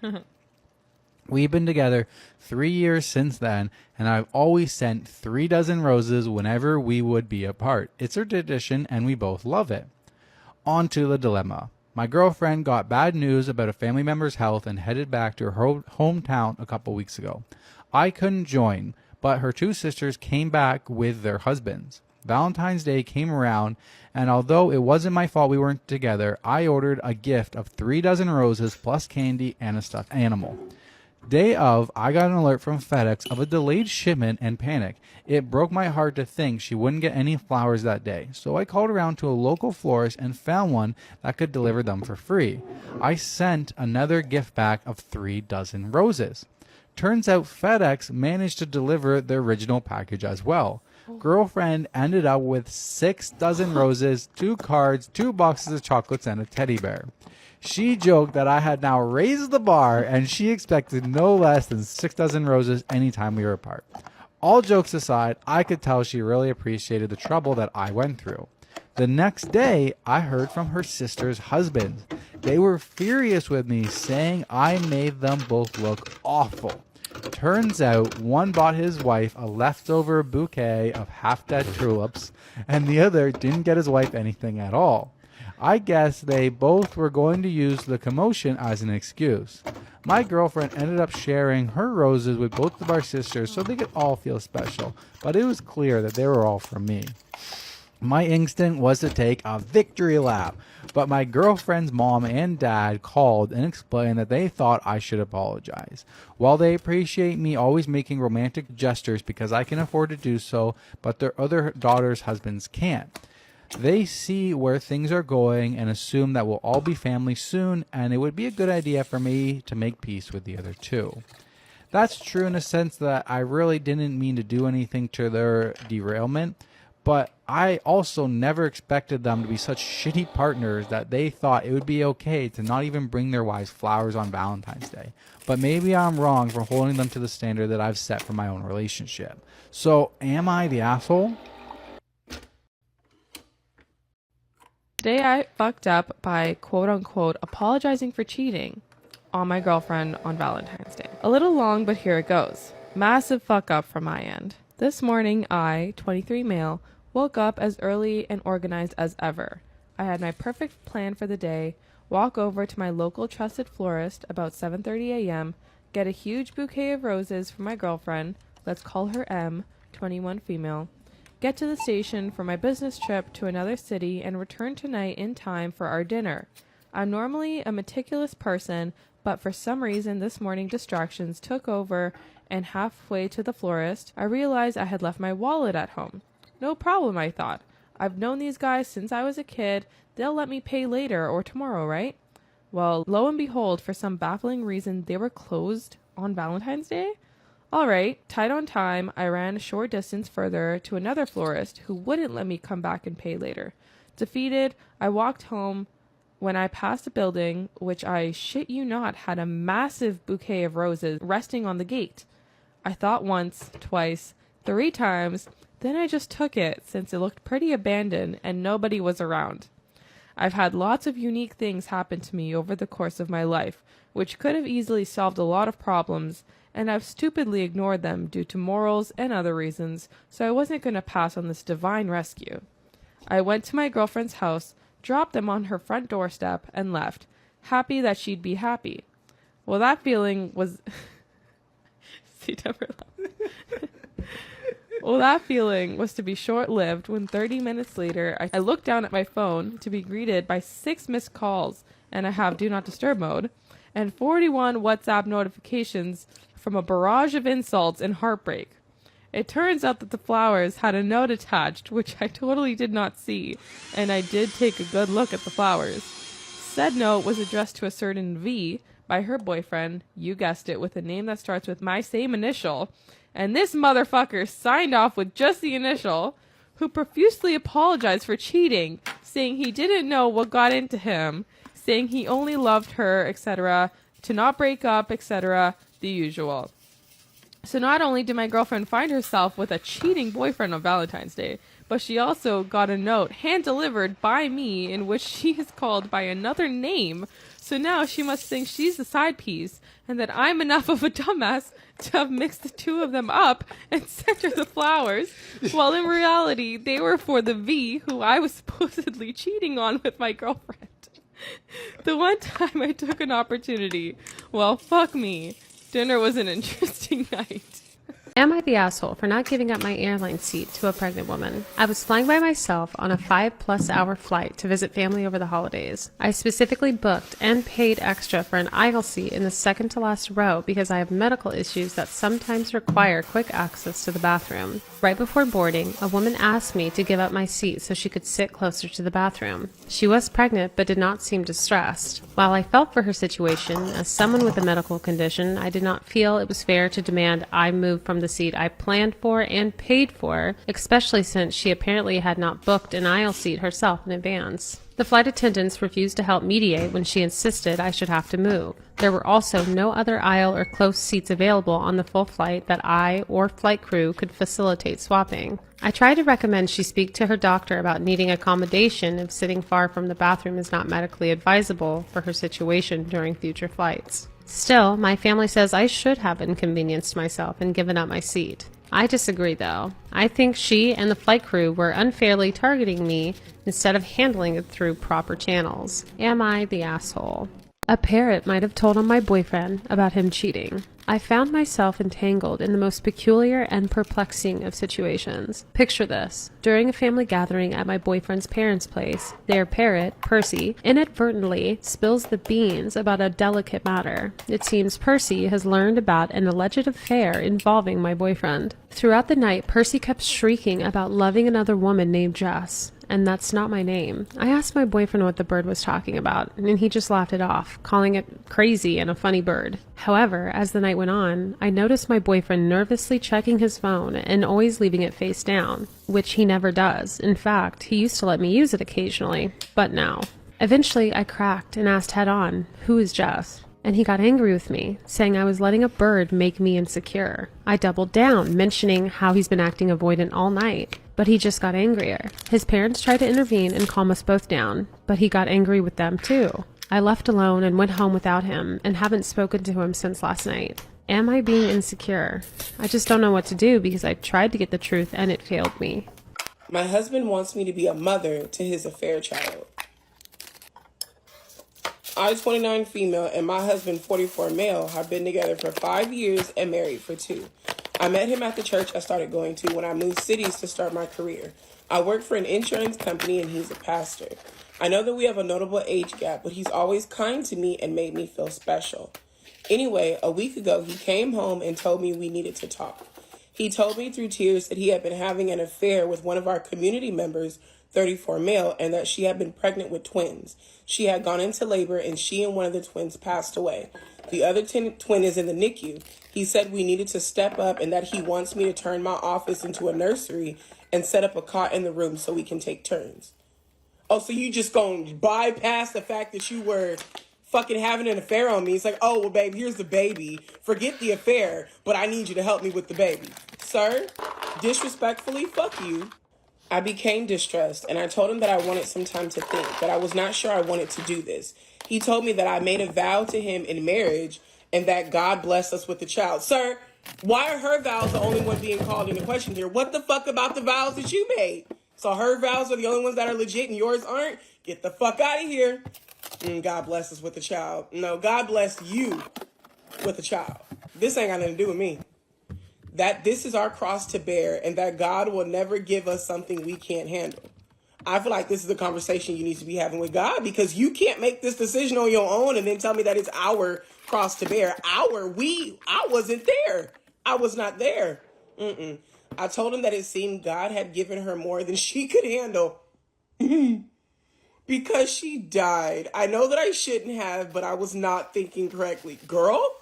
He slapped me and told me that I needed to serve my husband, that God had chosen me as this child's mother and I needed to be his humble servant. Serve him with divorce papers. Because, bitch, you not going to put your motherfucking hands on me at the same time. You're asking me to help you? Sir, fuck all the way off. I just feel so strange. Yesterday, I cried so hard that I threw up. This woman died, yet I feel bad for myself. I feel so ugly. I wanted children and I was saving for IVF because I'm infertile. But now that I have a chance to have a child, I don't want it. I feel like I'd be robbing its mother's grave. I pray to God, but if I'm being honest, it never felt like anyone was listening. I feel like I have truly seen my husband and he's no longer looks kind. He looks his age and very tired. I want to abandon him and the child. I'm only 29 and I can start over. I have a remote job and I can take a day off when he goes to the NICU, pack my essentials and leave. Neither him nor the child deserve this, and although this is my circus, that is not my monkey. Girl, you said it a lot better than I could. Seemed like you got a plan. Stick to it. Today I fucked up by telling my parents I was gay to avoid their arranged marriage proposals. So I'm pretty straight. Maybe slightly bi if we count femboys. Let's get that out of the way first. I'm also an Indian African male around 26 years of age. I'd also like to clear up some misconceptions around arranged marriage. A lot of non-Indians seem to think it's literally your parents choose who you marry and that's that. That's not really the case. Instead, it's more like your parents tap their network to find potential partners for you. If you like each other's pics, then you guys meet up in person, then you decide whether or not you want to get married. So basically, your parents are Tinder and you get a meeting or two to decide whether or not you want to get married. It's not quite as bad as many of you think it is, but the whole process feels super rushed, and I'd rather date someone before I figure out if we're compatible or not. Anyways, my parents have recently been getting on my case about getting married. Apparently, I'm getting older, need to settle down, and give them grandchildren or something like that. Basically, every time I see them, which is fairly often since they live close by, they have a new potential match for me, a picture of some new girl, and ask me if I'd be willing to meet her.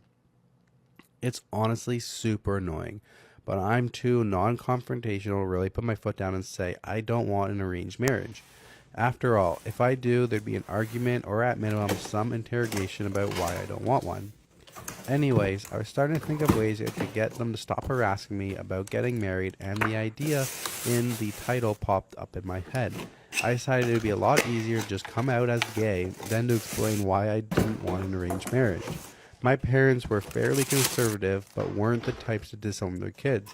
And if I just said I was gay, then I'd have a solid reason to not get an arranged marriage. I didn't like girls. So that's what I ended up doing last time I was visiting. They were showing me pictures of some girl, and I just looked at them in the eyes and said, "Mom, Dad, I'm gay." They got really quiet and awkward and asked me if I was sure, and I said yes. My mom told me they love me no matter what, and to do what makes me happy. My dad was a lot more awkward and quiet, but later gave me a similar talk about how he was a bit uncomfortable with the idea, but recognizes that times are changing and I should do what makes me happy. Overall, I did feel kind of bad because of how genuine my parents seemed to respond to me, but was happy with the result. They stopped giving me arranged marriage proposals and stopped showing me pictures of girls. That was until last weekend. I visited them, and as usual, I was greeted by my mom, who was more excited than usual. She sat me down and pulled out a binder with a bunch of pictures of guys. Apparently, my parents have spent the last month or so looking for any and all gay Hindi Indian men who I could potentially marry. So now I guess I'm dealing with the exact same shit. But instead of greeted with pictures of cute Indian girls, I get to see pictures of gay Indian dudes and say, "Fuck my life." LOL. At this point, the plan is to either find a girlfriend and tell my parents she totally turned me straight, or maybe marry a twink and SMTHN. I don't know. Or something, I don't know. Am I the asshole for breaking my sister's engagement? My, male 37, sister, female 29, recently got engaged to the love of her life. I'll call him Derek, male 34. They've been dating for about a year and a half, and we, the family, have gotten to know Derek since the beginning of this year. We all love Derek, especially my dad and I. We watch F1 every weekend together with the rest of our friends. The engagement was announced about 3 weeks ago, and we were all obviously excited. 2 weeks ago at the last GP, I was talking to Derek, and at some point, reason I might be an asshole, my mind slipped, and I said something along the lines of, "It's great you found someone you love so much, you would abandon having children." Sadly, my sister had a battle with ovarian cancer when she was 16 to 17, which resulted in the surgical removal of her ovaries, and from what I understand, parts of her uterus. Now, I didn't think much about my comment, but turns out she never discussed this with him. It was like I dropped a nuclear bomb of information. He said now it made sense why she always avoided discussing about children. Well, needless to say, the engagement broke, and they have now separated. And in the eyes of my sister and my mother, I'm the asshole who separated my sister from the love of her life. Am I the asshole for refusing to talk to my parents until they give me an honest answer to my question? I, 17 male, live with my parents and my younger siblings. We were very close until recently. My first mom passed when I was 6 days old. She developed eclampsia in the late stages of the pregnancy with me, and she never recovered from it. A few weeks later, my dad packed up and moved with me because he couldn't stay where they were planning a life together. This left her family behind. She has parents, siblings, nieces and nephews, aunts, uncles, and cousins who were always a very tight-knit family. My dad met my adopted mom when I was 7 months old.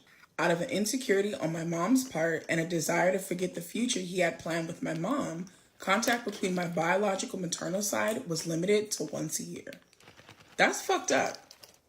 That's fucked up and selfish as hell. My mom didn't want to share the role of mom. She knew my family would want to talk about my mom around me and they would want me to know that she existed. But she didn't want to feel like she was less of a true mom. And my dad has just never gotten over the pain of losing my mom. He buries the past and her to cope. That's so that's sad. Like, that's not okay. This is not okay at all. I don't fully understand why they couldn't put me first in that decision, but they didn't. My childhood was mostly happy. It had some negatives like wishing I knew my family better or that I had known my mom. Also, I wasn't accepted by my adopted mom's family, so that was always fun. I fucking bet. Then I had more contact with my family. It started with texting, calling, and Zoom calls regularly, and then convincing my dad to let me go for a weekend here and there. He and my mom didn't like it, and the decision confused my siblings too. I loved getting to know them, and they've loved getting to know me. Grandparents' rights weren't an option for them because of that once-a-year visit. So seeing me more was huge for them. I love that. That makes me so happy. I love that. I love that you were able to connect with your family. Like, that's amazing. My parents really started to let me know how much they disliked the extra contact. My dad said it's painful, and my mom told me she feels less important because I'm chasing a relationship that ties to a mom I don't remember. That's absolutely disgusting. You're chasing a relationship that ties to a mom that you don't remember. Or, hear me the fuck out. OP wants a relationship with his family. His fucking family. He has every right to be in contact with his grandparents, his uncles, his aunties, his cousins. He has every fucking right to want to be in contact with those family regardless of when his mother passed away, whether he remembers her or not. That's fucking gross. Like, babe, you are not the asshole, and I am so sorry. This is terrible. A couple of weeks ago, they told me that I should think of them and my mom's feelings. I asked them how would they feel if they were in my mom's shoes or her family's shoes, if they passed away while their child was just a baby and they were erased by their spouse and his new spouse. Would they be okay with that? And would they be okay if my siblings or I passed with the newborn and they never got to be a chance to be a part of their lives? Period. I love that you are grounded enough to ask these questions. I love it so much because it's just a slap in the face because they feel exactly the same way that you do. They feel the same way that you do, but they're never going to admit that. They're never going to admit that they would be hurt if you or your siblings had a child and they never got a chance to be a part of that baby's life. But they're not going to answer it because they want to be selfish. They want to only think of their fucking selves, when in reality, it has nothing to do with them. You having a relationship with your family has nothing to fucking do with them. I love that you are mature enough to ask these questions. I love it. They refused to answer. I bet they fucking did. I told them I didn't want to speak to them until they gave me an answer because they were being totally unfair to me. Good shit. My parents are angry about this, and my siblings asked me why I had to make this such a big deal. It's easy to question things that you don't understand. Situations that you'll never be in. It is easy to question these things. I posed the question to my siblings: if one of us passed away and we never got to see their only child, would they be okay with that? It helped them to understand, but my parents don't like my no talking thing. But all they want to talk about is this topic. And they also won't give me an answer. Am I the asshole? Absolutely not, babe. I do not think that you are the asshole in any way, shape, or form. Like I said before, you have every right to want to be in contact with your family.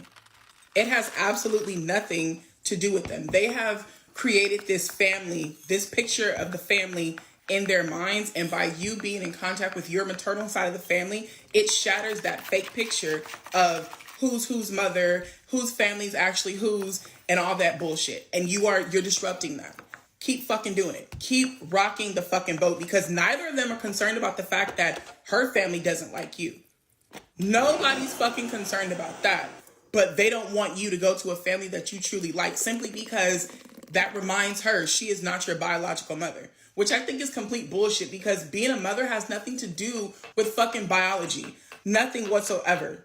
There are plenty of people in the world who have mothers that did not birth them, and they love them twice as hard as their biological mothers. They love them as if they carried them themselves. That has nothing to do with it. Your mom's, I'm gonna respect it, your mom's insecurities have nothing to do with you.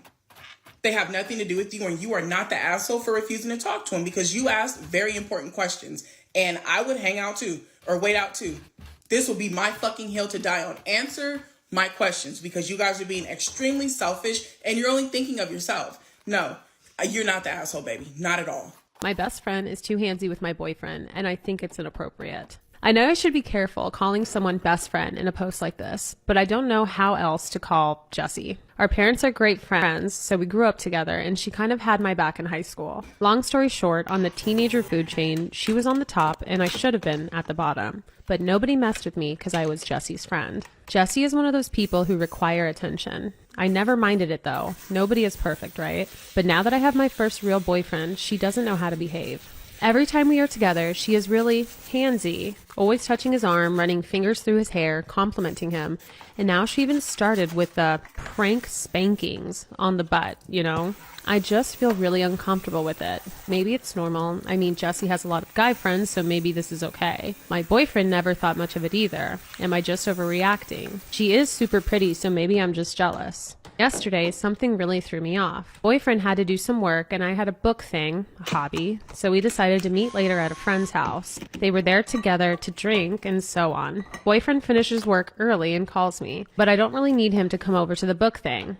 I know he doesn't like going, so I just tell him to go straight to his friend's house. Then I started getting texts from Jessie, all like, quote, "Girl, you gotta come to this party now. Your boyfriend is wasted, LOL. And we so drunk, you need to come and stop us. I can't behave myself if you don't get here soon." The book thing took longer than I thought, and I was just getting madder and madder, but I am a very non-confrontational person, so I deal with it. I call my boyfriend when it's over, because I don't feel like going to this party anymore, but I was his ride, so I asked him if he needs me to come and pick him up. He said sure. I get there, and I don't even go inside. I am ready to release the hounds of hell on him, but he gets in the car, and he is stone cold sober. I ask him if he was drinking, and then showed him Jessie's text. He gets super upset and says she was lying. He wasn't even hanging directly with her, but catching up with a friend who just came back to town. He says I should have texted him letting him know what she was saying so he could confront her about it since, quote, "You don't even seem to be able to give that girl some boundaries." Now I'm thinking maybe I should talk to Jessie, but maybe she was just drunk and annoying me because she wanted me there. I don't know. I mean, this girl was really nice to me growing up when she could have been a bitch. I don't like how she behaves around him, but at the same time, I don't want it to look like I don't trust her. Is there a polite way of going about this? Am I overreacting? Why did this man's card get declined and I had to pay the $200 tab?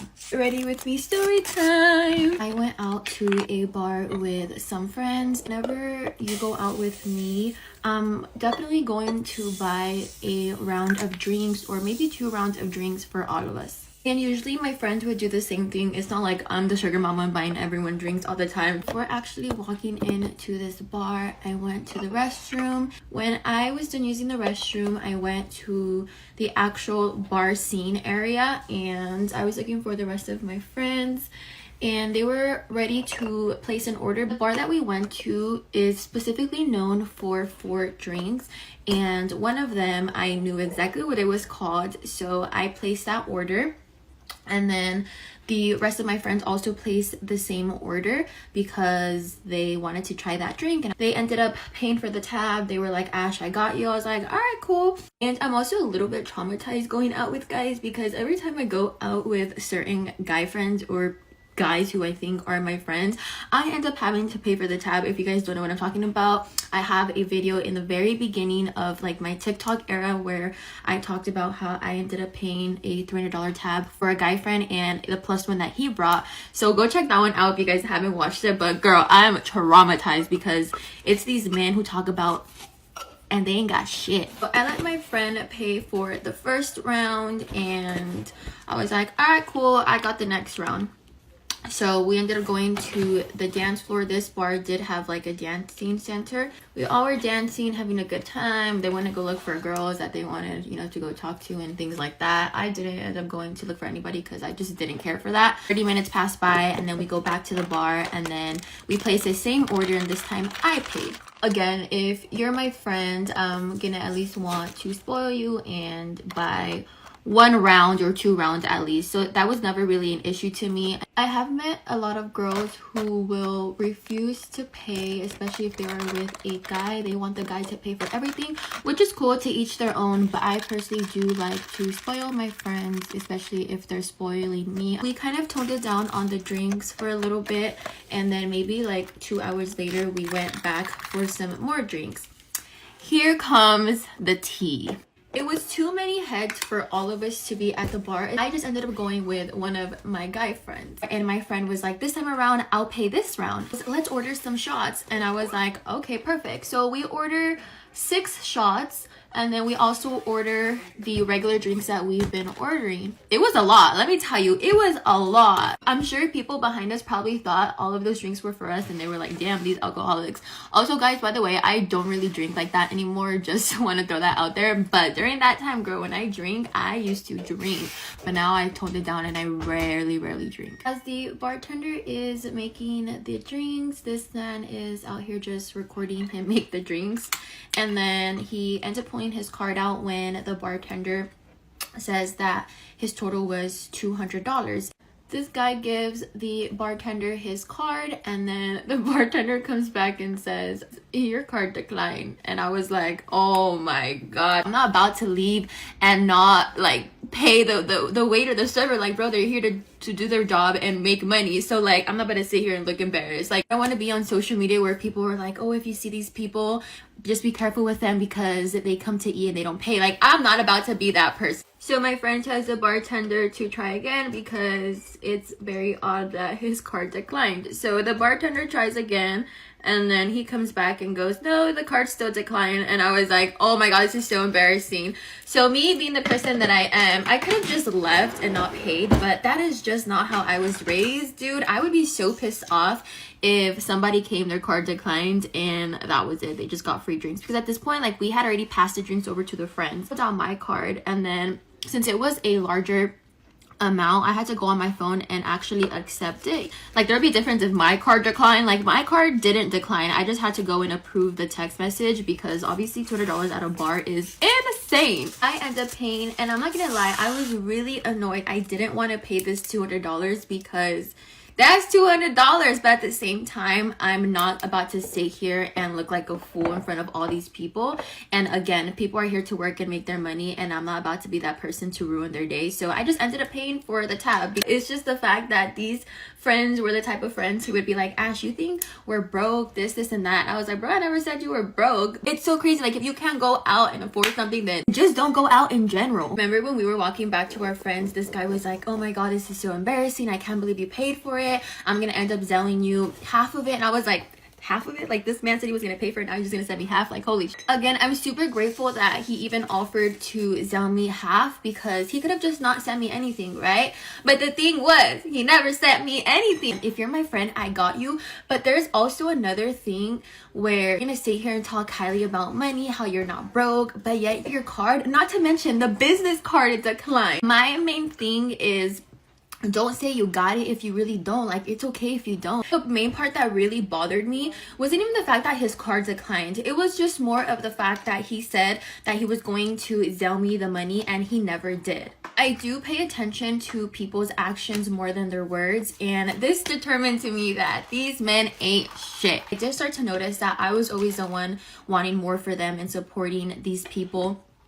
And it just got to the point where I personally felt like it was a one-sided friendship. So I ended up cutting it off with all of them. I don't know, I just feel like I care more for people than people ever care for me. Got it like that is cool. Like, we all are struggling in our own ways, but if you're gonna talk about it, then make sure you have your actions to prove it, because $200 on your business card got declined. Like, holy moly. But anyways, you guys, that is my story time. I hope you guys enjoy. If you guys have not watched my other story times, don't forget to watch that. Have a happy and lovely Friday. I love you, and thank you always for supporting me. Bye. My cousin tried getting at me. Ready with me? Story time. I hate that I'm saying this story. I cringe so hard thinking of it, but I'm gonna say it. Dude, my cousins and my brothers are probably watching this right now like, who the hell is she talking about? Because nobody knows this story. I'm saying this story for the first time on TikTok, so Let's get started. I mainly see this cousin whenever we are on like the other side of the family and there are like bigger events. I think I've only seen this cousin maybe like 3, maybe 5 times max in my entire life. One day I had received a DM. I rarely look at my Instagram like request DMs, but that day I was at work and I was so bored and let me see what my DM requests are all about. And I seen this particular name. Like this last name looks a little bit familiar. Let me see who this person is. So I click on his profile and I noticed that he doesn't have a picture, but I knew that he had to be family because of his last name. And when I clicked on his profile, he had a lot of like the same mutuals. He follows some of my cousins. If I'm not mistaken, he follows like my dad. So I just knew that this guy was family. I went back to the message and I scrolled up because I noticed that this person had sent me more than one message in the past. And he's basically just saying like, hey cousin, hey pri, hey prima, you know, things like that. How are you? Nothing too crazy. Like I honestly didn't think much of it, right?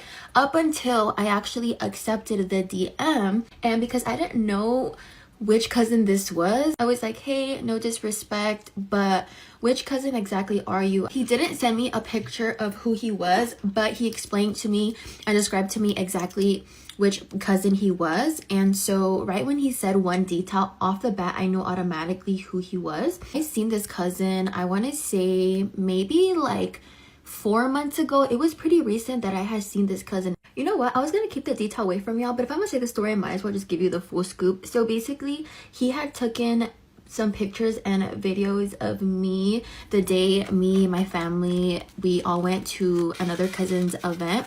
So he had recorded, and it was one of those things where like he didn't need to record. And again, I feel like that day him and I properly like introduced ourselves to one another. But he basically asked for my Snapchat because he says that he wanted to send the videos and pictures and it's just better quality if you send it on Snapchat. Honestly, I don't use Snapchat. I would have to install Snapchat in order, you know, to accept your friend request. Let me just do it so I can see these pictures because I wanted to, you know, see what he had recorded. I gave him my Snapchat, he added me, I added him back. When I seen those videos and pictures, I immediately started to critique myself. His cousin was like, no, you look really beautiful. He was like, that day you look gorgeous. In my opinion, I believe there's a difference of hyping your cousin up versus there being that boundary and that line of how you hype up that person. For instance, the way he was hyping me up, I started to get this gut feeling that he wasn't complimenting me because he was my cousin, but more rather because he was interested in me. Let me get into more details on that. That specific day, I didn't have my D&D on only because I was waiting for an important call. I also had my headphones in, and when I have my headphones in, Siri usually notifies me of my notifications. I ended up getting up to go sign in my papers and I left my phone on the desk, but of course, like I said, I still had my headphone in, and Siri literally was like, you receive a Snapchat from this person, you receive a Snapchat from this person, you receive a Snapchat from this person. Like it just kept going off and off and off as if like this person was like sending me 4 or 5 different messages at the same time. I was like, damn, like geez. I ended up going back to my desk and I opened the Snapchat and this cousin is like, hey, what are you doing? How are you? Do you still model? Like all of this stuff. I feel like this guy knew so much about me and I knew absolutely nothing about this cousin. I continue the conversation with him. I basically tell him I no longer model, but I will occasionally be in music videos. And then he asked me what I do for work and I told him what I'm doing for work. And he was like, you shouldn't be working there. You're too pretty to be working there, blah, blah, blah, blah. And then he just kept saying, you're really beautiful, like you're so pretty, cousin. Like it got to the point where he was like over exaggerating it on the compliments. Again, I would understand you as my cousin complimenting me, but you constantly saying, oh my god, you're pretty, can you send me pictures of you, like things like that. I started getting a really bad gut feeling at this point. I felt very uncomfortable. It got to the point where I screenshotted his Instagram profile. I sent his profile to one of my cousins and my cousin goes, yes, he is our cousin. I also made sure to ask my other cousin how this particular cousin is. My cousin responds back to me and tells me, I rarely talk to this cousin Ash, but the times that I have spoken to him, he's pretty chill. When he said that, I felt a little bit better. I didn't want to overthink it because again, he's family and I didn't want to assume or think the worst, especially because I am one of the world's biggest overthinkers. I keep this conversation going. As the night goes, me and this cousin are still texting, kid you not, the only thing this cousin is focusing on is the fact that I'm no longer modeling and the fact that I'm so pretty and gorgeous. This man was overdoing it on the compliments. Like, dude, he literally said I was gorgeous and beautiful once. There's no need for you to constantly repeat it every conversation that we had. At this point, he's blocked on Snapchat, and I didn't think much to block him on Instagram, especially because we never really followed each other. He just messaged me to message me. A couple of days later, I get a notification, and I look at the notification and it says, oh, you got a message from your cousin. So I look at the message and he's blowing me up. He was like, hey prima, what are you doing? Hey, how are you?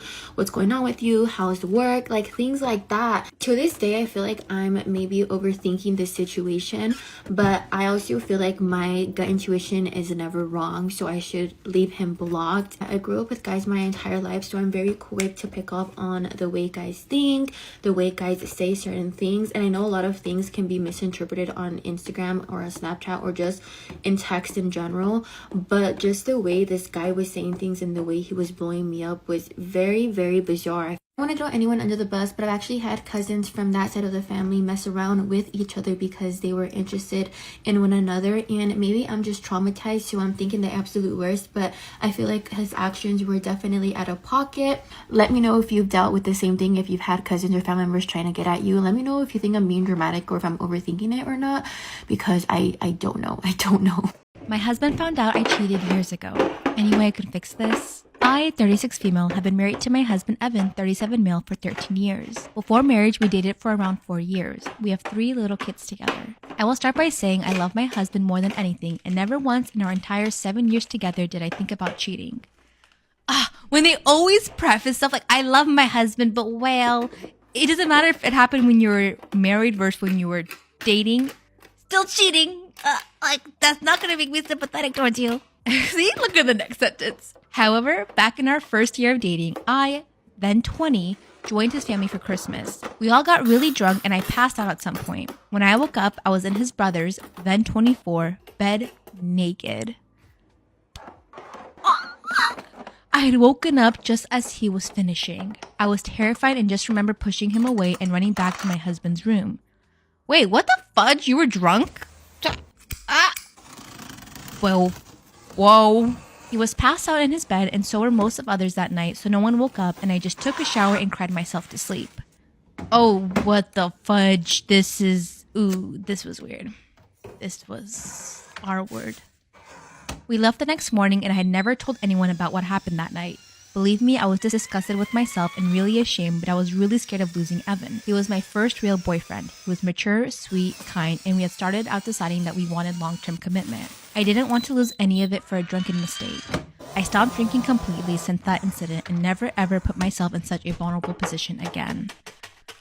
It just makes it so much more tricky because it's his brother, which sucks. Oh my god. That's terrifying. His brother moved from out of town soon after that, and the only text he ever sent was warning me to never tell anyone or Evan would leave me for being a slut. He definitely argued you, dude. Oh my god. I'm sorry I judged you at the beginning. I never spoke to him unless we had to during the handful of family gatherings he attended. I was never alone with him again. The guilt sort of lessened over the years and we were happy. Married right after college and have started a family since. I was very happy and so was Evan. But last week, his brother came back to town. He didn't tell anyone but called Evan to meet up and told him everything. Apparently, he had found God and wanted to clear his conscience. Evan came home and he was crying. He's never shouted at me like that, and he called me disgusting and kept crying, asking me how I could do something so vile. I begged and apologized. I tried explaining I was drunk and didn't realize what was happening. I swore I had no intentions to cheat and had never wanted to cheat, but he wouldn't believe me. He has a job that makes him travel quite a bit. Now he thinks I was cheating all those times he was away, and I can't convince him that it's not true. He's questioning my intentions, my love, my loyalty, everything. He even asked if our kids were really his. He even said he wants to divorce. I know I made a horrible mistake and probably deserve what's happening, but please, is there anything I can do to salvage my relationship? I don't want a divorce. I don't want to force or push him, but I want to reconcile. Is there any hope? Is there anything I can do to save my marriage? Damn, this sucks. This took a way bigger of a turn than what I thought in the beginning. He's heightened on emotions right now. You gotta let him calm down and talk to him one-on-one and truly explain your side of the story. And if he decides to believe you, he does. If he's not, then I really don't know. I think counseling could help, but it just sucks because it's his brother and it's like he heard from him and not from you. How many years later did you say? 14 years later? Like, that burns. Oh my God, this is a shitty situation. Am I in the wrong for sleeping with another person after my wife wanted to open our marriage? So my wife, female 30, and I, male 33, are married for 8 years now. We had a fair bit of ups and downs during our marriage. I found out that my wife had cheated on me with a man that she knew from Tinder. She told me after they hooked up 3 times or so. First, I was shocked and wanted a divorce because cheating is a no-go for me. However, she told me how sorry she was and that she only loves me, and she was really trying her best to show me that I could trust her again. And I did. Now let me introduce you to my wife's best friend, Chris, male 31. They've known each other for 15 years or so, and whenever we had issues, she always ran to talk to him. Chris is single. He's had some relationships, but it never lasted that long. I know he has feelings for my wife. He's always telling me that he wants a girlfriend that is just like my wife, and keeps telling her that I don't deserve her. I never thought that much about it because in my head, Chris is kind of like a bootlicker, and I never thought that he had a chance at my wife. Fast forward 6 months ago. We again had our ups and downs, and my wife shocked me with a suggestion for opening up our marriage. I was shocked and immediately told her that I don't want that. At this point, we hadn't slept with each other for like 8 months or so. She was never in the mood. And after trying many times, I just kind of stopped because I did not want to push her. I love being physical, and being without it for 8 months made me really unhappy. So the more I thought about her suggestion, the more I wanted to try it out. So I agreed. She was baffled at first, but in the end, we both agreed and made up some rules which involved there are no feelings involved from either of us or the person that we sleep with. No sleeping with anyone in our apartment. We tell each other when we sleep with someone else, and we always use protection. I have a coworker, female 28, let's call her Sarah. She's a very flirtatious girl, and I always thought that she was a bit into me. One night after our shift ended, we walked to the bus stop together, and I told her about the open marriage thing. She was immediately all ears and was very interested. She joked about if I wanted to shoot my shot, I can always ask her. So I did. I told her about the rules and the feelings thing. She made it very clear that she finds me sexually attractive, but there are no feelings. The next day, I talked to my wife about my coworker, and she told me that I can go for it. Some days later, I went to Sarah's place, and we did the deed. It felt good, but it wasn't the same as sleeping with my wife. The following days, my wife was really quiet, and we didn't talk at all. I knew something was wrong, so I confronted her. I thought it was maybe because of me sleeping with Sarah. Oh boy, was I wrong. She told me that her and Chris had slept together. After hearing this, I effing screamed at her and we got into a huge fight. Not only did she break the rule of not telling me when she was going to sleep with someone else, she also broke the first rule about the feeling. Her excuse was that we never made it clear when we should tell each other when we were going to have sex with someone else, before it's happening or afterwards. But what really tipped me off was that she was trying to convince me that Chris has no feelings for her. In her eyes, I was overreacting way too much. I didn't talk to her for 2 days now, and I'm staying at a friend's house at the moment. In my head, I keep thinking that Chris is somehow manipulating her so that she separates from me.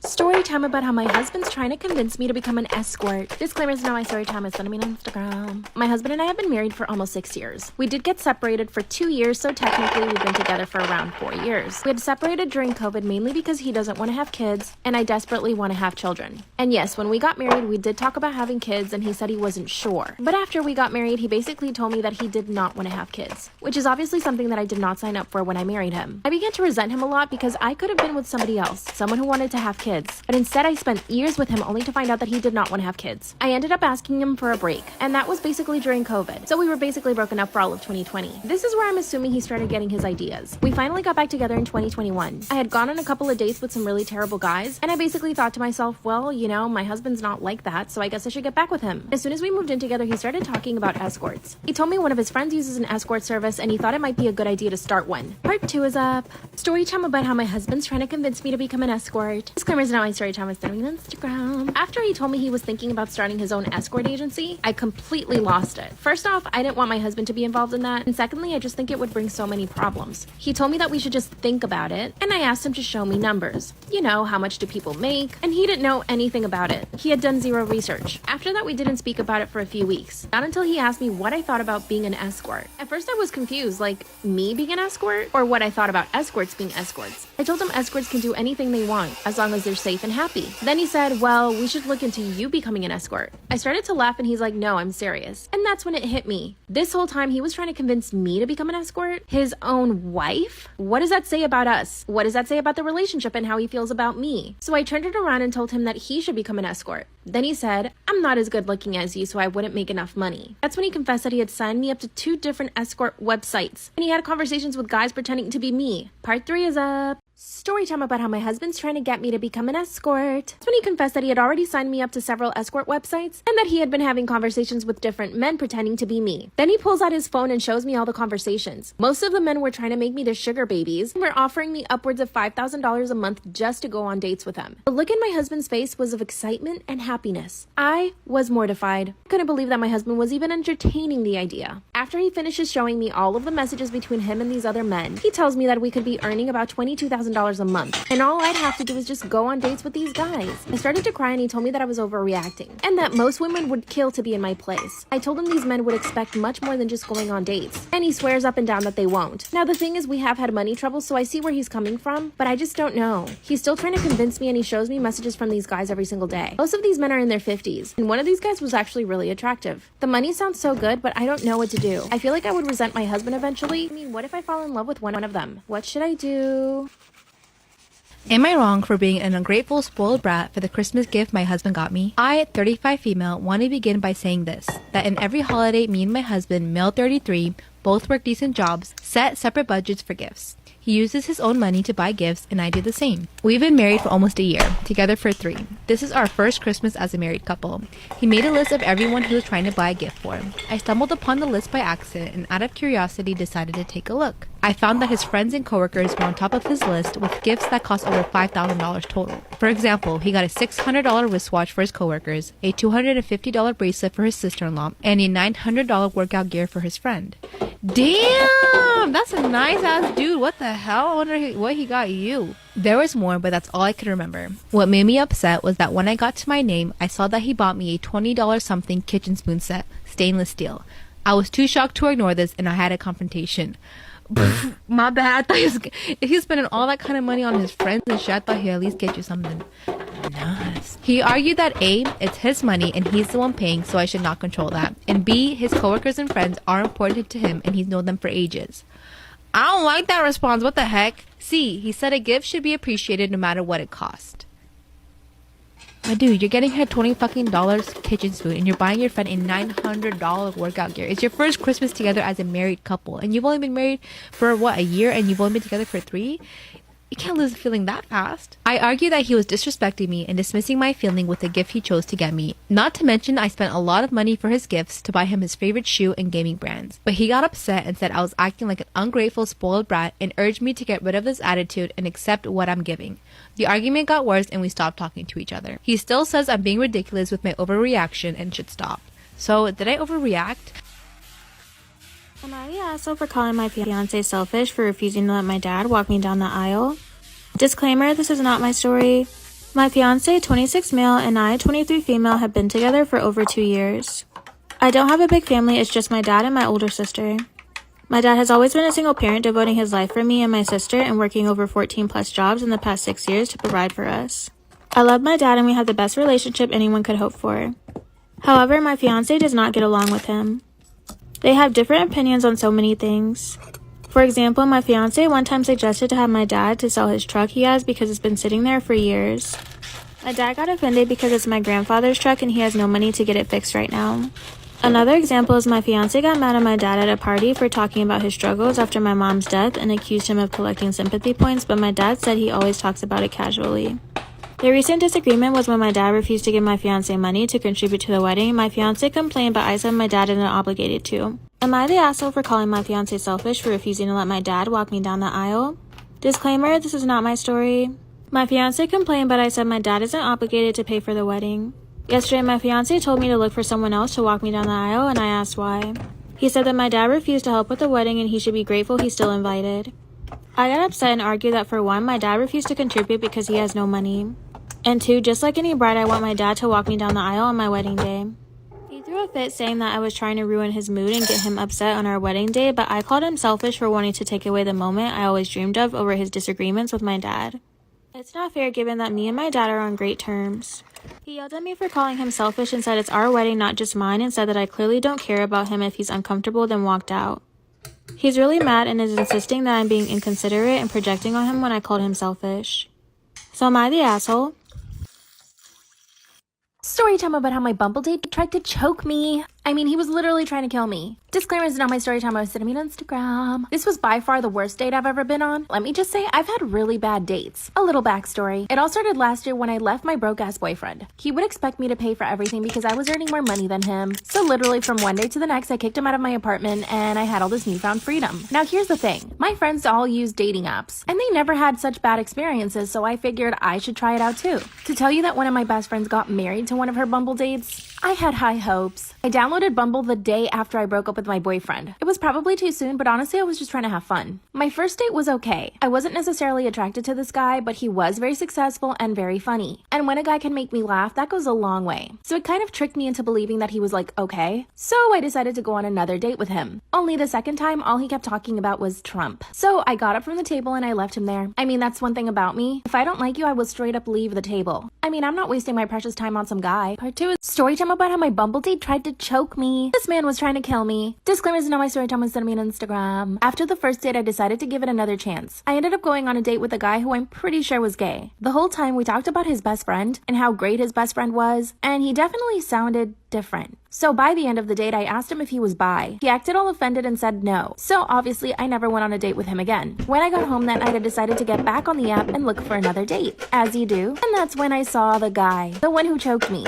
Let me start by saying he was definitely the most attractive guy I had seen on the app until that point, which was one of the reasons why I really wanted to go on a date with this guy. Up until that point, all these other guys were like 5s. He was definitely a 10. We connected right away and he asked me out on a date that very weekend. And I said yes. I was so excited to actually meet this one specific guy because he was so attractive. I went all out and went to get waxed. I got my hair done. The weekend comes around and we end up meeting at a bar. We met, sparks flew, it was amazing. But after 3 drinks, he started getting very aggressive. He started grabbing my butt and everything else, if you know what I mean. Part 3 is a story time about how my Bumble date ended up choking me. That's when he started getting sexually aggressive. Like really bad. He had only had his 3rd drink, which led me to believe that he probably had a couple of other drinks before he came to our date. He was trying to grab at everything. My butt and even my V. Of course I pushed his hands away, and the only reason I didn't leave is because I'm like, okay, he's had a couple of drinks and he's probably just attracted to me, instead of telling him to stop and straight up leaving the bar. After 45 minutes, I told him that I was gonna go home. Then he says, I need a ride home, can you give me one? And I said yes. Big mistake. We get into my car and he actually started gagging, like he was gonna be sick. I asked him to get out of my car and he said no, I'm good. And that's when he just leans over and starts trying to kiss me. Instead of a normal kiss, he got up on the chair and on top of me. When I told him to stop, he grabbed my neck. 30 seconds later, I woke up. So yeah, he had choked me. He looked terrified. He got off of me and just left the car. I went straight to the police and they told me that they couldn't actually charge him because I didn't even know his real name. It turns out on the app he had used a fake ID. I reported him to the app, but nothing happened. What should I do? Story time. I accidentally pooped on my boyfriend for his birthday gift. Disclaimer, this is not my story. I'm a 26-year-old female and I started dating my boyfriend who's 28 almost 4 years ago. For the contents of the story, let's call him Connor.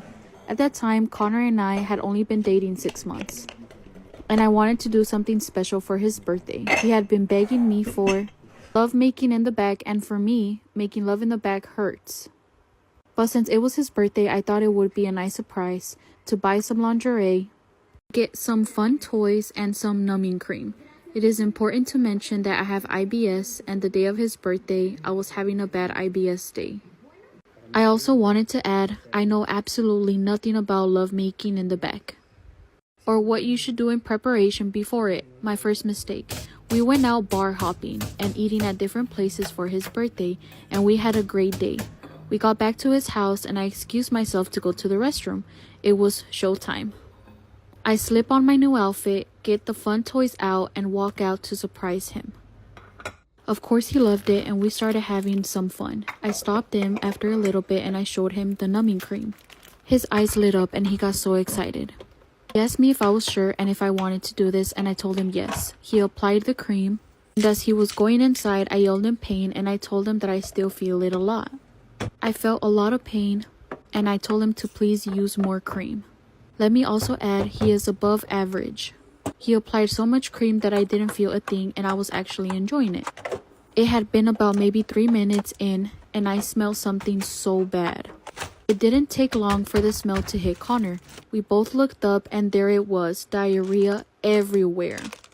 Connor immediately started throwing up and I ran into the bathroom in my lingerie and started bawling my eyes out, while there was still poop everywhere.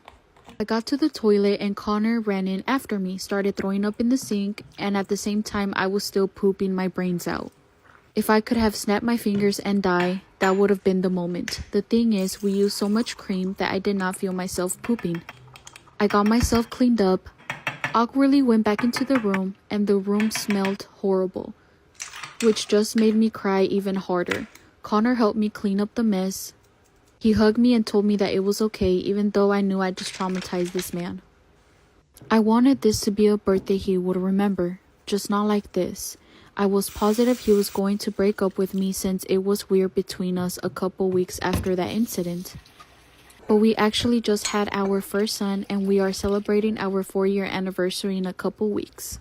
Needless to say, he hasn't asked for lovemaking in the back and is always roasting me about this till this day. Moral of the story, do not use numbing cream when you have diarrhea. Am I the astronaut for taking back a shawl my wife made for a bride-to-be after she was uninvited from the wedding? Oof. My wife, Lena, crochets a lot and often gifts it to friends and family. When her second oldest brother got married, she made the bride a shawl to wear over her dress in the evening. The bride loved it, and ever since Lena has made shawls for everyone in her family getting married. Now Lena's oldest brother, George, is getting married again.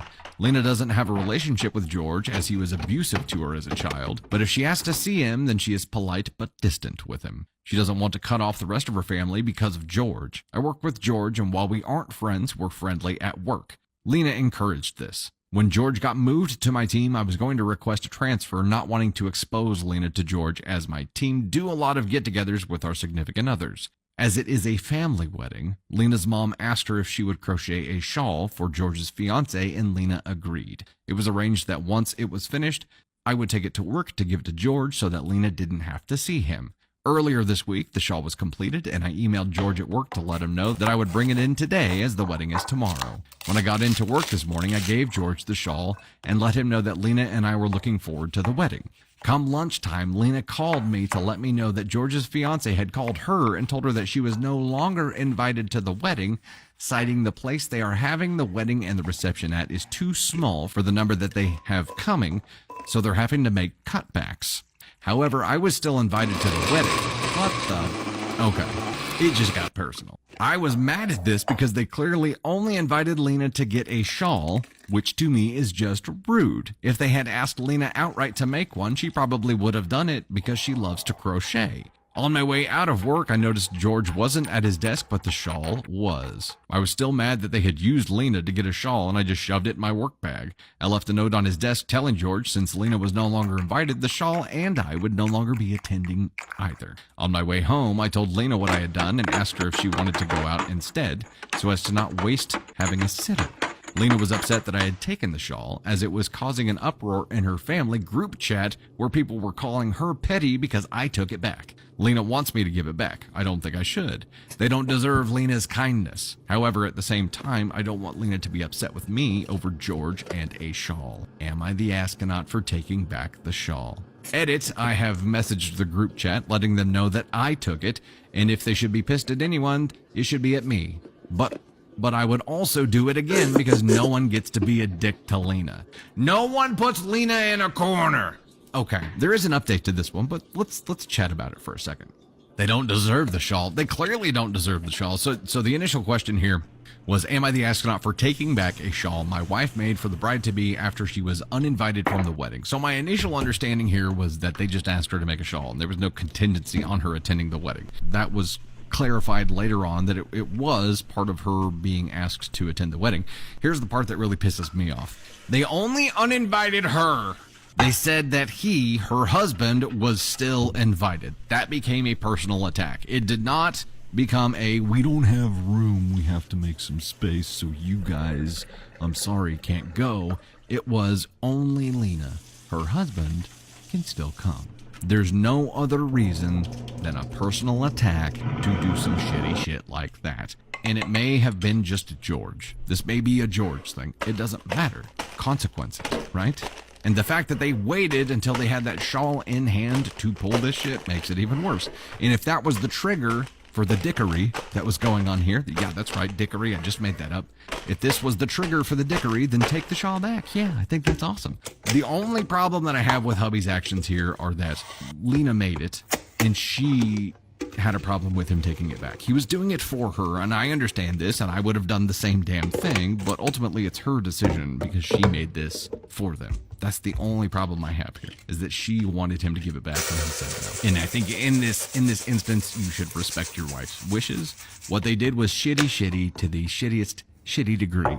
And she knows that, and you know that, and they know that. George sounds like real special, classy kind of guy. But at this point, taking it back against your wife's wishes, it's stirring the pot. And now what are you going to do with it? Now you're going to have this thing, you're going to hang on to it, and it's just going to be this memory of this bullshit occasion. So I don't know. I don't know if it's worth taking it and keeping it or not, especially when your wife told you not to. I love you standing up for her. And I love you saying that you and the Shaw will not be attending. What they did singling her out was absolute bullshit, and you stood up for her, and I think that's great. Let's see where the update goes. The biggest thing out of all this that pisses me off is that they singled her out. My bestie is stuck on a guy. Hi BTS squad, I have a dilemma. Well, actually, it's one of my bestie's dilemmas, but I and the rest of my friends no longer know what to say to her, or if we should say anything to her. She's been going through a rough time, but this guy is clearly not the one for her. She listens to your podcast, so I'm hoping maybe listening to her story and hearing someone else's insight may help her see the light. Can we pause just then? Why do you use our podcast as an intermedium to get from one place? Like, honestly, can't you just go directly to the source? What's going on? She goes in brackets, I pray. That's so funny. Anyway, cool. So here goes. My bestie, let's call her Liz, has been dating this guy, I'm going to call him Toby, on and off for the last 5 to 6 years. On and off? On and off for 5 to 6 years. Yeah, I know how that is. She goes, well, they met at work and basically have not been able to stay away from each other. The guy seemed great, but had lots of red flags right from the start. Sorry, why do people do that? Like, the person is great, but has hella red flags. How can the person be great? He has a child and a weird relationship with his child's mother. Let's call her Becky. Toby currently lives in Becky's dad's house with their child, but Becky does not live there. So the guy lives in the house of the child's granddad. At one point in the relationship, Liz and Toby decided to move in together in Becky's dad's house. Hold on a minute. Pause. Why would you want to move in to the house of your partner's ex-family? Does that make sense? As the girlfriend. Does that make sense? You know, I know people are trying to showcase that, you know, oh, we're unified, we're together, I accept them, I accept the whole load. Surely living in someone else's house is a bit too... Cost of living is a crisis. You're dumb. They lived there maybe a year or two before Liz found out that Toby had been talking to other girls via social media. Right. She tried to get past it, but it would not stop. So eventually she broke up with him, moved out, and even left the job they worked at together. Hi. Okay, so this is the friend, right? Yeah, this is Liz. Yeah. Since then, Liz has gone out with other guys, but still compares them to Toby. She has slept with him multiple times since their breakup. Yeah. She says they're back together, but they break up within a few weeks, days, sometimes even hours. Hours? How you break? How you break up within hours? That's how do your friends know? Like, yeah. when you text them, oh my gosh, we're back together. Sorry, I'm just joking. That's crazy. Like, it's not a movie. By the end of the movie, you're done. She also had a fling with his co-worker, who he works with all the time. It gets worse. Despite having another job, she went back to the old job, part-time, and now has to see him all the time and the co-worker she slept with. I think they are currently together right now, but I'm not... leave the job. She goes, what's going on? I think they're currently together right now, but I'm not really sure. Who's they? The co-worker? I don't even know. Wow, this is just scatty. This next part actually kills me, because you know when you finish bashing your friends? Yeah. She is a beautiful, strong, educated... After all that, you is beautiful, you is kind, and you is important. That is so funny. Okay, she's a beautiful, strong, educated, and really nice person and needs to stop going back to this guy. What do you guys think? P.S. I love your podcast. You guys are all so funny and empowering. Listening to you guys is like hanging out with my friends and having a good laugh. I hope you guys continue to grow. Amen. Thank you. After telling my son's girlfriend I will never consider her kid my first grandchild. I have 2 kids. Let's call them Jason and Grant. Jason has a girlfriend, Kelly, and they've been together on and off for the last couple years. Jason tends to change girlfriends like he changes underwear, and this one has been quite a ride and a lot of drama. He also cannot stand not to be the center of attention. I am not for the relationship, especially since Kelly has a 10-year-old son that has been dragged through this. But my son is an adult and he can make his own choices. My other son, Grant, and his fiance, who I recently visited, told me that I was going to be a grandma. I adore Tori and Grant, and they're great together, and I'm so excited. Come Thanksgiving dinner, she's about 5 months pregnant, and Jason brought Kelly along since they got back together. We started talking about baby showers and stuff like that, and I made the comment about wanting to go all out since this is my first grandchild. Kelly jumped in and mentioned her kid will always be my first grandchild, and I told her no, that'll always be your child. And if my son decides on you, I will see him as my grandchild, but not my first. She threw a fit and said how they should be accepted into the family. I told them to get back to me after they get married.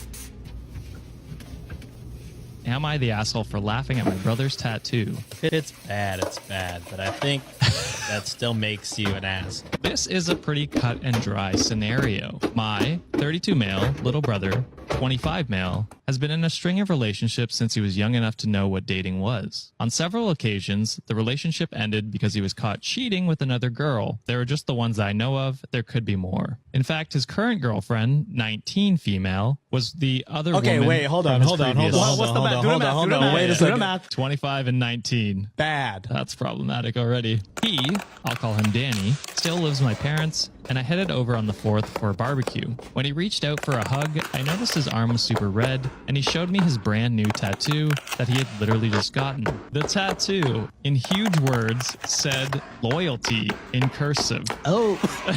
Damn. Where I might be the asshole is that I kind of laughed as soon as I saw it, and I didn't try to hide it at all, but it wasn't a dramatic laugh. He said, "What's so funny?" And I just said his tattoo was kind of ironic. He got really pissed and stormed off to his room and didn't join us for dinner. I told my family what happened, and they said I was being an asshole, and my sister said people are allowed to change. I personally think he's acting like a child by locking himself in his room, and that I shouldn't be blamed for a 25-year-old storming off. So am I the asshole? I would have done the same exact thing. I think I would have had a way more dramatic laugh too. I would have made a scene out of it. I would have been beating it up. Yeah.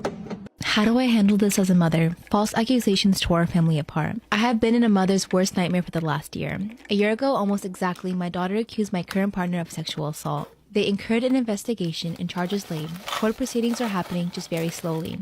However, her father kept me completely in the dark as to what the situation was. My daughter doesn't live with me, she lives full-time with her father, and apparently this happened when she was visiting me for the summer. I have been pursuing court action to be able to talk to my daughter, but it's a slow process. My ex is fighting tooth and nail to keep me from contacting her, with his justification being that I'm still in a relationship with the person that allegedly assaulted her. But basically, through legal proceedings, we are finally able to get her side of the story, and it is absolutely untrue. I can't go into details, but the set of circumstances laid out in her statement absolutely never happened. My take on it is that she saw a video on TikTok or YouTube about someone else's experience, saw all the attention and support they were getting, and decided to make up a story. Direct quote. My friend and I saw how sympathetic people were being and said, hey, let's get in on this. Unfortunately, her father saw whatever it was she was doing and immediately cut contact with me and went to the police. My ex has hated my current partner since the beginning, but I'm at a complete loss for what to do now. I'm the one that is going to have to testify that there is no way that situation happened, while she is surrounded by people that believe her absolutely. Even though I know for a fact that it never happened how she said, the idea of having to get up there and call her a liar is heartbreaking. I feel like it is something that neither of us will recover from. I'm coming to the point where I am soon going to have to actually talk to my daughter about it, and have no idea how I'm going to address the fact that she blatantly lied, and that it has completely destroyed our lives. My partner lost access to his own daughter since his charges prevent him any contact with anyone under 16. I haven't been able to talk to my daughter in a year. We've lost friends and family and are going to be out tens of thousands of dollars in legal fees before it's over. I love my daughter, but I'm also intensely angry at her for the horror and trauma we have gone through. I recognize that she might not understand the consequences of her decision, and that her father would have been inclined to pursue this even if she tried to tell him it wasn't true. But I just can't disregard all the damage she has caused. And for the record, no, I'm not trying to cover for my partner. If I had any doubt about it actually being true, I would be in a very different place. I wouldn't be willing to testify if I thought there was any possible way it could be true. Oh my god, I'm thinking that. I just found out my husband showed his coworkers and his friends naughty pictures of me. Should I leave him? Disclaimer, this is not my story time. Send me on Instagram. My husband and I have only been married a few months. Before that, we dated for 2 years. My husband works in a really remote area, so he's not with me most of the time. After we got married, we bought a house near my parents' house since he would be away for most of the time, and that way I could spend time with my family. There are a few things about my husband that really bother me, but for the most part, he is pretty good. He supports me financially while I'm in school to pursue my career. I just got an internship for a magazine, which has been my dream job. My husband and I started dating. Everything went really fast. He's really passionate. After a year of dating, he proposed, and of course I said yes. We have a great love life. I mean, great. We have a lot of chemistry together, and we're super attracted to each other. And one thing about my husband is he loves to show me off. He's like the opposite of a jealous husband. He loves when I wear cute, revealing clothes, which is not a bad thing, by the way. And whenever somebody hits on me, he loves it. He's proud to be my husband, and I'm proud to be his wife. But sometimes I feel like he's showing me off a little bit too much. Since he's away for work, he always asks me to send him, naughty pictures. Come to find out, he shows his coworkers. Part 2 is up. My husband showed his friends and coworkers my naughty pictures. Should I leave him? Disclaimer, this is not my story time. Send me on Instagram. Here's how I found out he did it. Every single day, multiple times a day, he would ask me to send him naughty pictures. It actually became like a routine for me. I would even order cute lingerie on a weekly basis for this. One day, my husband sent me a message that was clearly for one of his friends. In the message, he said, check out this picture my wife just sent me. And then he proceeded to attach the picture I had just sent him. For the first 5 seconds, I thought he was joking. You see, I would never have expected him to do that. But after about 30 seconds, I came to. Realized he had sent it to me by mistake. I called him and he instantly turned off his phone. I called him about 10 more times, but it all went to voicemail. Finally, 3 hours later, he sends me a text message apologizing. He said that he had never showed his friends the pictures and that he promises to never do it again. And that this time the picture was too good to not share. And it gets worse. He told me his coworkers are always drooling over my Instagram pictures, so he just felt like sharing. He sent a whole other message talking about how sexy and beautiful I am. And guess what? He asked for another freaking picture. Part 3 is up. My husband showed his friends and coworkers naughty pictures of me. Should I leave him? Disclaimer, this is not my story time. Send me on Instagram. After he apologized, he basically asked me for more pictures. So I decided to ghost him for a week. After a week, he shows up to our house. When I opened the door, he started begging for forgiveness. He told me that he couldn't live without me, that he thought I was so beautiful he just wanted to share my pictures. I explained to him that what he did was a total violation of my trust and of my body. Thought of his coworkers and friends being able to see those pictures literally nauseated me. And of course, I was totally ashamed that my family and friends would find out. I mean, what if one of his friends told his wife and then she told me something? He told me he'd never do it again and I accepted his apology. After that, we did the dirty and it was amazing. He had to go to work the very next day. And a few days later, he started asking me for more pictures. I have to trust the fact that he said he would never show those pictures to anybody again. So I started sending him pictures again. Only now it just doesn't feel the same. Before it was fun and I wanted to send him the pictures. Now I do it praying that he won't show it to anybody else. I've also come to realize that my husband knows how to manipulate me really well. Our sexy times are so good that he just gets me to do whatever he wants. Like taking those pictures. I really don't know if I should trust him, but at the same time, he's my husband. I feel like you guys will have good advice. What should I do? Am I the asshole for expecting my pregnant girlfriend to apologize to my mom after rejecting her food? My girlfriend's 39 weeks pregnant and my mom's come to town to stay with us. Mostly to care for our 3-year-old and Cass when we go to the hospital. They usually get along, so it was a good idea, but my girlfriend's been causing some issues this week. My mom's an amazing cook, but admittedly she doesn't always cook the healthiest because growing up, me and my brother hated veggies. My mom's cooked dinner for us every night since she got here, and tonight my girlfriend said she would cook. My mom told her not to worry because she'd already planned it, and my girlfriend said maybe she could cook something for herself. Am I the asshole for expecting my pregnant girlfriend to apologize to my mom after rejecting her food? My girlfriend told her she needed something specific for tonight. They went back and forth until my girlfriend rather rudely said she just wanted to cook for herself tonight. My mom is extremely offended and hurt, and my girlfriend's pissed off because she says she needs certain nutrients and foods right now. And she can't let being polite get in the way of maintaining a healthy diet. I took my mom's side because she offered to cook my girlfriend what she really wanted. My girlfriend ended up eating boiled green beans and broccoli, which my mom could have done. Plus the baby's already grown and she takes prenatals.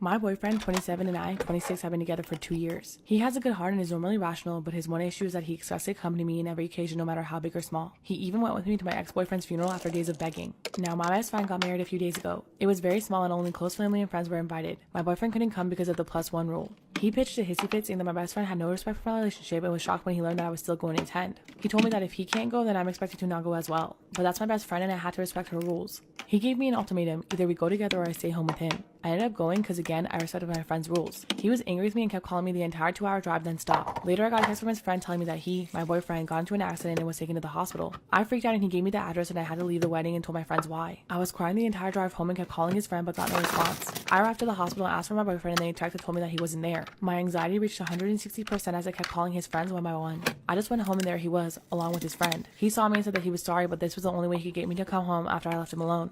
After the initial shock, I just blew up yelling at him about lying and making me leave my friend's wedding and having me literally go to the hospital and freaking out because of him. I kicked his friend out and we got into an argument. He kept talking about how much I love him, thus I left, which is my own doing and not his, and that he was just trying to see if I really chose my friend's wedding over him. He then argued that my friend caused this and I shouldn't agree with her to exclude him. I said what he did was horrible and I called him horrible and then went to my room. It was awful because my friends kept calling to check in on him because they thought that he was really in the hospital. He said I overreacted and that I yelled at the wrong person. Did I go too far? Am I the asshole for yelling at him for making me leave my best friend's wedding? Story time about how everyone thought I was a psychopath in school. So once I was friends with this girl named Nola. When I first joined high school, Nola was my only friend. She showed me around school and even helped me with homework. But considering how nice Nola was, she didn't have any friends except me. Nola was one of the nicest people I've ever met, so it was weird for her not to have any other friends. But I just brushed it off and didn't think about it. A month passes of me being friends with Nola, and one day in class, a girl comes up to me and asks me why I'm friends with the weird kid. I started defending Nola, and then the girl went back to her seat and started whispering to her friend. I got suspicious of why they asked me that, so I got suspicious of why they said that, so I went and asked Nola. Nola, why did that girl just ask me why I'm friends with you? Do both of you have beef or something? Then Nola looks at me in the weirdest way and says no. I just said okay and went on with my day, but I was still really suspicious. Weeks pass by and Nola tells me that she wants to hang out, so I invite her over at my house. So she came and we started playing around, and she decided to go into my brother's room, and all I hear her say is, "Ew!" I follow her upstairs and just see her staring down the window. She was looking at a dead baby pigeon. And since a lot of birds do nests there, it was normal for a baby. This is why no one's friends with her. And sees a dead baby pigeon. And since a lot of birds do their nests here, it was normal for a baby pigeon to fall off and die. So I explained to Nola the situation and how the baby just fell, and she just said okay. When I show up the next day at school, everyone was giving me deathly stares. So I go up to a girl and ask her what happened, and she responded with, "How dare you kill a baby pigeon, you monster!" I looked at her in the most frustrated way, knowing that everyone thinks I'm a psychopath now, and it's all because of Nola. This is why no one's friends with her. Storytime about how I saw my boyfriend propose to another girl in front of me. So a little background information. At the time, my boyfriend and I had been together for around 4 years. We had 2 kids together, and our relationship was pretty rocky. Within the first year of us dating, he would cheat on me all the time, and both times that I was pregnant, he would cheat on me also. Now, after I popped out the second kid, our relationship was going pretty well. And if you're wondering why I didn't leave him when he was cheating on me all the time, well, it was mainly because I grew up in a broken home. And remembering how hard it was on me whenever my parents broke up, I didn't want that for them. Well, over the past few months, my boyfriend had been traveling all over the country with his dad, going to meetings and stuff because he was getting ready to take over half the company. Well, fast forward, it's a Thursday, and my boyfriend has a meeting with some associates who flew in from out of state, and later that night we were supposed to get on a flight with our friends to go to the Bahamas. Like for part 2. Part 2 about how my boyfriend literally proposed to another girl right in front of me. So like I said, my boyfriend had a meeting with some associates who flew in from out of town. And that night we were supposed to be on a plane to the Bahamas with our friends. So while he was getting ready for this meeting, I went and I dropped the kids off early. And he went to this meeting and I drove our luggage over to our friend's house. Because they were just going to drive us to the airport. So my girlfriend and I are super pumped to go on this trip. So we decided to start drinking early and we went somewhere to get drinks. She suggests this high-end place because the guy at the bar has a crush on her and always gives her free drinks. So we're sitting there having a really good time drinking at the bar. So while we're sitting there, we hear a bunch of clapping and cheering coming from outside. So us being drunk and nosy, we go out there to see what's going on. And what are the chances I walk out there and my boyfriend is down on one knee in front of another girl? And I'm not very confrontational whenever I drank, so I told my best friend to just take me back to her house. When we got back, it was around 6 p.m., and my boyfriend tells me that he's just gonna meet us at the airport, like, for part 3. Part 3 about how my boyfriend proposed to another girl right in front of me. I know this is late, but better late than never. So like I said, we left, I went back to her house, and my boyfriend has the audacity to text me, I'll just meet you guys at the airport. So my best friend's like, what do you want to do? Do you want to go beat him up? Of course I said no, so I told her and her boyfriend to just go to the airport while I figured out what I was going to do, and to not say a word. Which was hard for my best friend because she was confrontational as fuck. So I texted my boyfriend saying that I was sick and I just wasn't going to go to the Bahamas with them, when in reality I was packing up our whole house, leaving him with only his clothes and his shoes. So I put all the stuff in storage and I just decided to move back to my mom's house. And yes, this was in a span of a few days. So the whole time that he was gone, I was acting like everything was okay. On the last day of the trip, I sent him a text saying that I knew about everything. And I said I never wanted to hear from him again and I never wanted him to see the kids again. And he took that quite literally. I never got a text back. Well, 4 months after all this happened, I soon find out that he got a new house in North Carolina with his new wife and they have a daughter on the way. Here's another shocking story that sounds fake but is 100% real. This is Leonid Rogozov, and he's a Russian doctor who went on a trip to the Antarctic. And there he started feeling very sick, especially on the right side of his stomach. Now, being a doctor, it didn't take long for him to realize he had acute appendicitis, which required his appendix to be removed or it might rupture and endanger his life. But no one else on the trip with him was able to perform the surgery. And the journey from Russia to the Antarctic at this point had taken 36 days, so there was no hope for outside help. This is when he decided to perform the surgery on himself. He had 2 people holding a lamp and a mirror so he could see what he was doing, and he used local anesthesia to take out his intestines and remove his appendix. Even his son Vladislav said he didn't know if that was humanly possible. But after 2 hours of surgery, Leonid succeeded and even returned to duty only 2 weeks later. Follow for more. Should I be the asshole if I cancel my daughter's celebratory trip because I need to be somewhere else? I've always promised my daughter that after her final exam results, she can finally travel alone and take a holiday with her friends before university. My daughter and her friends have been planning it for a while, and me and the other girls' parents are funding the trip. They've planned it to be a week long. My sister will be having her first child and has invited me to spend the week with her. It's the same week my daughter would be away, and I desperately want to be with her and the newborn. But it's across the country. There's dodgy reception and I feel pretty uncomfortable with my daughter being away while I'm not home. What if she had an emergency and needed me to come get her? Would I be the asshole if I cancel my daughter's celebratory trip because I need to be somewhere else? I probably wouldn't get her calls, and if I did, I wouldn't be in the right position to plan something for her. Obviously, the ideal situation was for me to be at home so I could be easily accessible to her. Will I be a huge asshole if I withdraw my daughter from the trip? She's been looking forward to it for years, but my nephew will only be a newborn once and my daughter has her whole life to travel.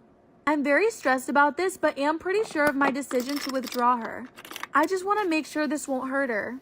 Edited to add, thank you to the parents and children telling me she'll be hurt. I'm uncomfortable not being home still, so I think I'll just visit my sister another time.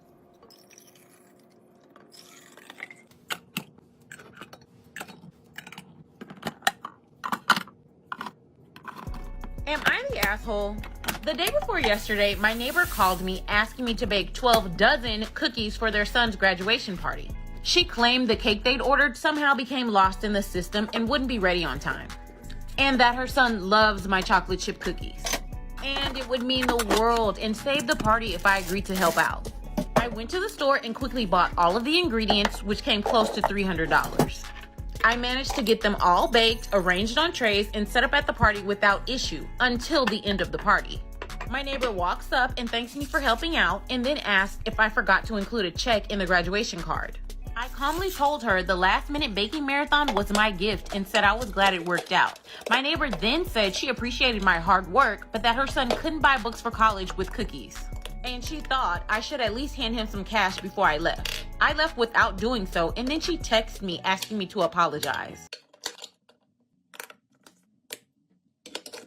I grew up as a fat kid, but when I got to college, I began taking control of my health and I lost 150 pounds. I had a personal trainer who is now my husband. He was a huge health nut to begin with and really kept me on track and held me accountable. I've been able to keep the weight off for 20 years and we're both giant health nuts. We have 3 kids. Our daughters are 12, 14, and 9. We've always been strict about health with them. They each have a workout machine in their room which they have to use for an hour before dinner, and if we walk in and they aren't on their machines, they get their phones and toys taken away. My 2 oldest girls have rebelled against this a lot. We've also been really strict with nutrition. We never had anything but fruits, veggies, and lean meats in our home, not even bread. At birthday parties, we took them home as soon as the cake and pizza came out, never took them trick-or-treating for Halloween, and had teachers send them to different rooms when they had class parties with food. We also told their friends' parents not to feed them junk. I'll admit, we definitely sheltered them from junk food in fear that they grow up unhealthy. People thought we were ridiculous for the way we raised our kids, and we were warned about them having eating disorders, but we thought we were doing what was best, and everyone was being ridiculous. 3 months ago, we found out our oldest daughters, who go to the same middle school, were sneaking food at vending machines from school with their allowance cash. My husband found out about this from hearing the snacks in their backpacks and had a long talk with them about the dangers of eating those snacks, and took the snacks and their money.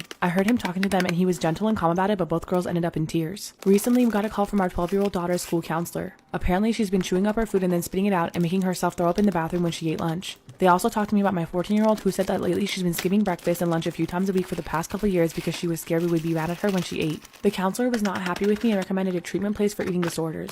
I feel like absolute shit. Like we've caused our daughters to have eating disorders and have to look out for signs for a 9-year-old. I called my mom for help, and instead she berated me and called me a piece of shit mom, which was the last thing that I needed to hear. My parents are taking my girls for a couple days while I get everything together and set things up with the eating disorder treatment place for when they come back. I don't know what to do. I feel proud that I didn't raise my kids with junk food addiction and I put their health before their tears about not eating pizza, but now it's come at a price. I've been inconsolable, and my husband and I aren't talking right now as we don't know what to do.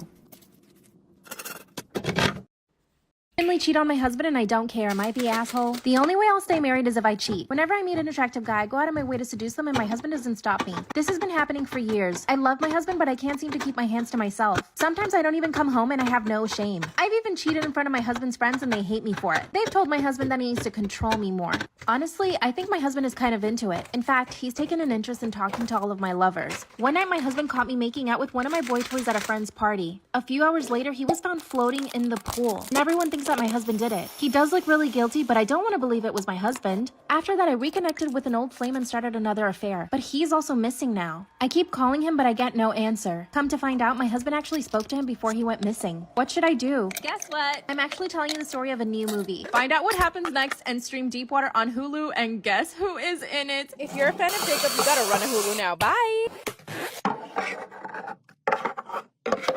My husband refused to touch me on our wedding night and says that it's my fault. Our wedding was only 2 weeks ago, and to this day, he still has not touched me. Here's the thing, we had an arranged marriage. My family is extremely traditional, and where we come from, it's normal to have arranged marriages. When I was 12 years old, my parents told me who I was going to end up marrying. This all seemed very normal to me growing up because I saw my sisters and cousins doing it. But now that I'm in this, I realize how terrible it is. My now husband didn't actually grow up in the same country I did. In fact, we had only met a week before the actual wedding. I had a really bad feeling a month before the wedding though. So I told my parents I did not want to marry him. That's when they told me that if I didn't go through with the marriage, they would disown me. I would have nowhere to live, no money, and no family. So, of course, I agreed to marry him. A week before the wedding, my parents hosted a dinner for his family and mine. When he came in through the door, I was happy to see that he was actually attractive, but he didn't look at me once throughout the whole night. Part 2 is up. My new husband refused to touch me on our wedding night and says it's all my fault. Finally met a week before the wedding. When he came in through the door, I was so happy to see that he was actually attractive. But this man barely looked at me the entire night. Parents presented us to each other and he glanced at me. That was it. He was extremely cold and basically didn't speak to any member of my family. The only person he did speak to was my father, of course. I spent the entire dinner trying to make eye contact with him, but not once did it happen. Thankfully, the dinner only lasted about 2 hours and his parents and him left. As soon as they did, I burst into tears.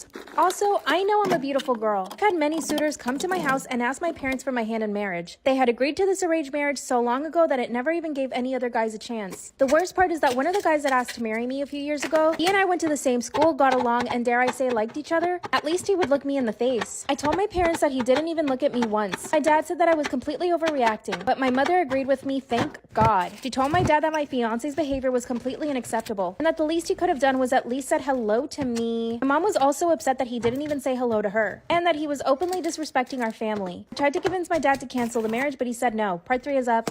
My husband refused to touch me on our wedding night and blamed it all on me. He refused to look at me on our wedding day. He didn't even kiss me once. The only time he touched me that night was when the photographer asked us to hold hands for a picture. And even then, the way he grabbed my hand was so cold. When it came time for us to go to our room, I was already very upset. He could tell. We got into the room and I went straight to the shower. I took off my dress, showered, and came out. And when I did, he pretended to to be asleep. That's when I grabbed him and turned him around. I asked him why he wouldn't touch me or even look at me. That if he didn't want to marry me, he shouldn't have. That's when he told me that he never really wanted to marry me because he had heard things about me. He said that we had some mutual friends, but he refuses to tell me who these friends are. He claims they told him that I had a secret boyfriend and that I had dated many men, which couldn't be further from the truth. First off, my parents are super strict. The only time I was unchaperoned was in school. And he said, "It's your fault, I will never touch you." I started to cry and I called my parents. I literally ran away from him. Told my parents what he said and thankfully they were on my side. My father says the marriage is void if he refuses to have children with me. But guess what? I started doing some digging and I found out that he was the one seeing other women and men. What should I do?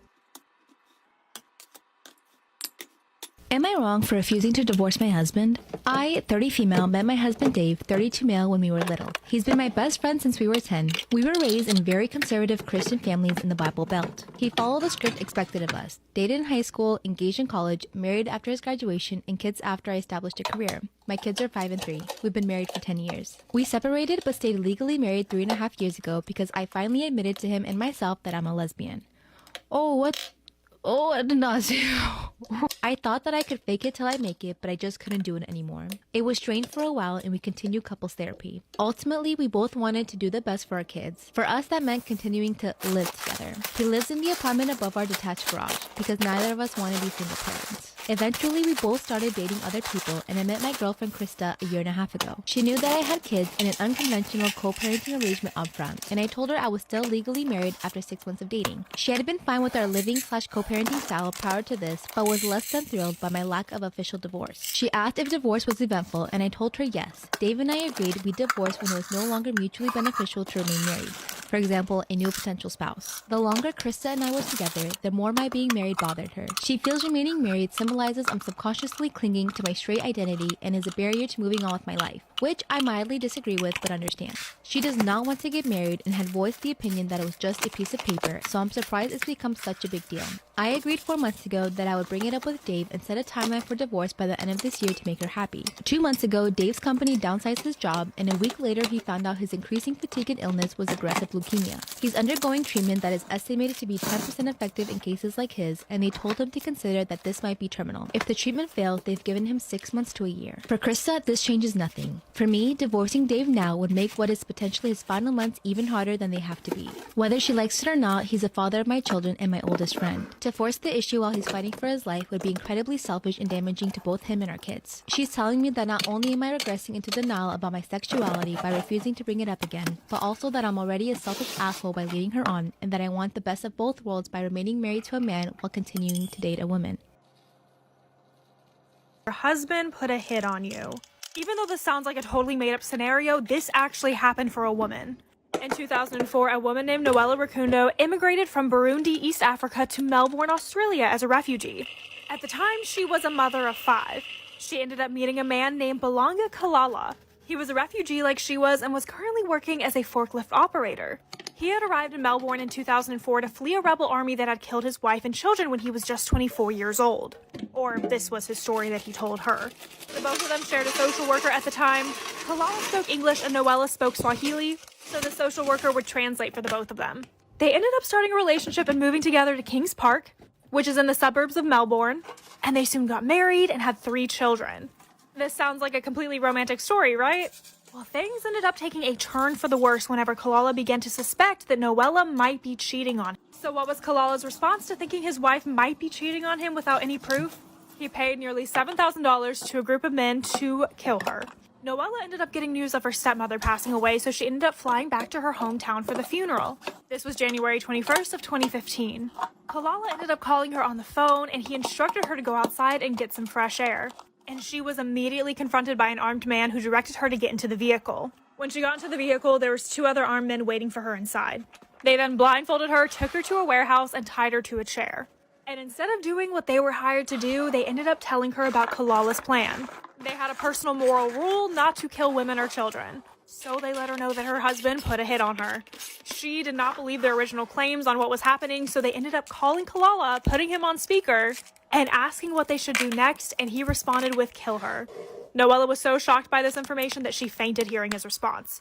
So this is when they came together to make a plan to get... So because Noella didn't make it to her stepmother's funeral, her brother really started to worry. He called her hubby and asked him to send over money so the police could look into her disappearance. He did, and then on February 19th of 2015, the kidnappers dropped off Noella on the side of the road. They gave her all the evidence she needed to convict her husband of the crimes that he had committed, including a memory card. And they ended up telling her that she had about 80 hours to leave the country, or other people might not spare her life like they did. After this, she ended up contacting the Kenyan and Belgian embassies to help her get back to Australia, in addition to getting a hold of her pastor, explaining the situation and that she was alive and needed help. Back in Melbourne, her husband was telling everyone that Noella had died in an accident. He then held her funeral on February 22nd of 2015, and as people left her funeral, she stepped right out of the car. Kalala walked up to her, touched her shoulder, and said, "Is it a ghost?" To which she responded, "Surprise, I'm alive," and Kalala just started to profusely apologize. He was then sentenced to prison for 9 years. On my Instagram, there's another case about a man who tried to kidnap his wife. I, 24, have been with my fiance 24 for 7.5 years. We started dating our senior year of high school. He has always said that he was waiting to propose until we had enough money for a wedding. I always told him that I would go to the courthouse or have a very small wedding. He was the one that wanted a big party. There was also his family drama that held him back because he was hoping to mend his relationship with his family before getting married so that they could attend. Long story short, he finally realized that his parents weren't going to be civil and they are no longer in our lives. I began anticipating him proposing after that. He finally did this past Christmas. It felt like we were finally moving forward with our lives. After he proposed, I realized I did indeed want a real wedding, though still something small. He again was trying to make it bigger than what I wanted or what we could afford. He said that we should be celebrating our lives together after all the pain and drama we had put up in our lives. So I began planning a wedding. My father works at a private golf course and they offered to use a venue for a fraction of the cost. I don't have the exact numbers yet, but they waived the site fee, $5,000. I get all the enhancements for free, which is a $2,500 value, and I don't have to have their minimum person count. We're essentially paying for the food and drink and will still be given a discounted price. On top of that, my grandparents and parents are planning on chipping in. I really imagine my fiance and I only paying about $5,000 out of pocket for DJ and attire. And I plan on having people gift money for a house instead of items for wedding gifts. To me, this wedding is important and is a dream wedding that I thought I'd never be able to afford. But my fiance thinks that we should scrap it all and focus on buying a house in the next 2 to 3 years. But that we could get married at the courthouse, even though it was his idea for a big wedding. And maybe have a wedding after we buy a house. So to me, this means that I won't have a wedding for another 5-ish years, and who knows if my dad will still be at this job or have this amazing offer. Am I being unreasonable for wanting this wedding?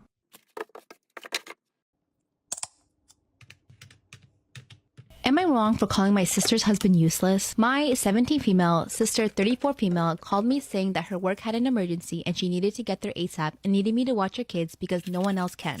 I rushed over there just to find her husband locked in his game room playing video games. I asked her why she called me over if he was home and she said he didn't want to babysit because it was his only day off. Sister left and I started hanging with the kids. I was changing the baby's diaper and the other kids wanted a snack. I told them to ask their dad to make it for them because the baby had a blowout and it was going to take me a while to clean him up.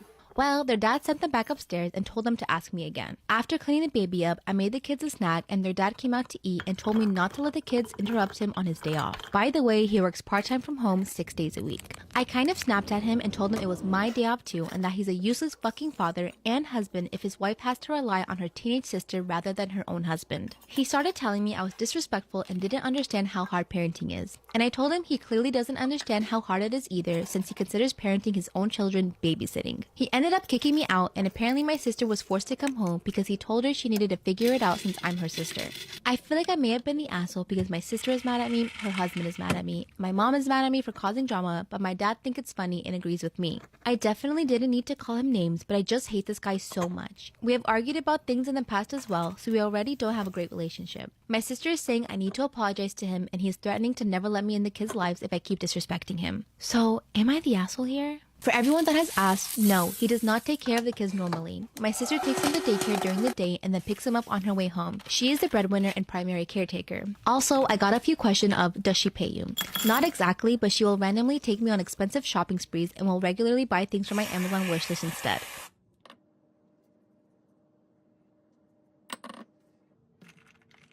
Am I the a-hole for kicking my brother-in-law out after he referred to himself as the father of my child? Let me explain. I'm a 30-year-old female and my wife is a 29-year-old female. We welcomed our son into the world a year ago and both of our families are very accepting of us, but my wife's family has this weird obsession with passing on the family genes. So this made adopting out of the question very early on. My wife and I always wanted to start a family, but things got difficult when my wife found out that she was infertile. We knew that her family would be understanding, but I am terrified of pregnancy. My biological mom died in childbirth, which has led me to believe that I wouldn't hold a pregnancy very well. After a few months of brainstorming, my mother-in-law suggested that we do IVF, using my eggs, my brother-in-law's sperm, and let my wife carry the baby. Even though I was skeptical, I gave in because the plan hit all the marks. Her family got to pass on the genes, and my wife and I got to start a family. Plus, I didn't want to carry the baby. We went through extensive counseling and therapy to make sure everyone was on the same page and could handle it, and everything went great. My wife loved being pregnant aside from the morning sickness, and we were overjoyed to welcome our new baby boy in the winter. But a problem arose when we were preparing for my son's first birthday when my brother-in-law made a comment about how he should get a say in the planning as the child's father. I was shocked, I cringed, and I told him he wasn't. And told him that he was just providing a piece of him, and he looked me in the eye and said, yeah, so he's our child. My wife's jaw dropped and my mother-in-law wasn't making eye contact. I kicked him out of the house and told him that he couldn't come back until he apologized. But he got angry, which made my wife start to cry. She has always struggled with self-esteem, and this infertility really took a toll on her. For months, I've had to reassure her and tell her what an amazing mom she is. My sister-in-law later that day called me the B word, and I argued that my brother-in-law had no right saying any of that. But she kept yelling, so my wife and I had to cut off contact with her family. Brother-in-law signed away all of his rights and agreed multiple times he's just an uncle. But am I in the wrong for waiting for him to apologize?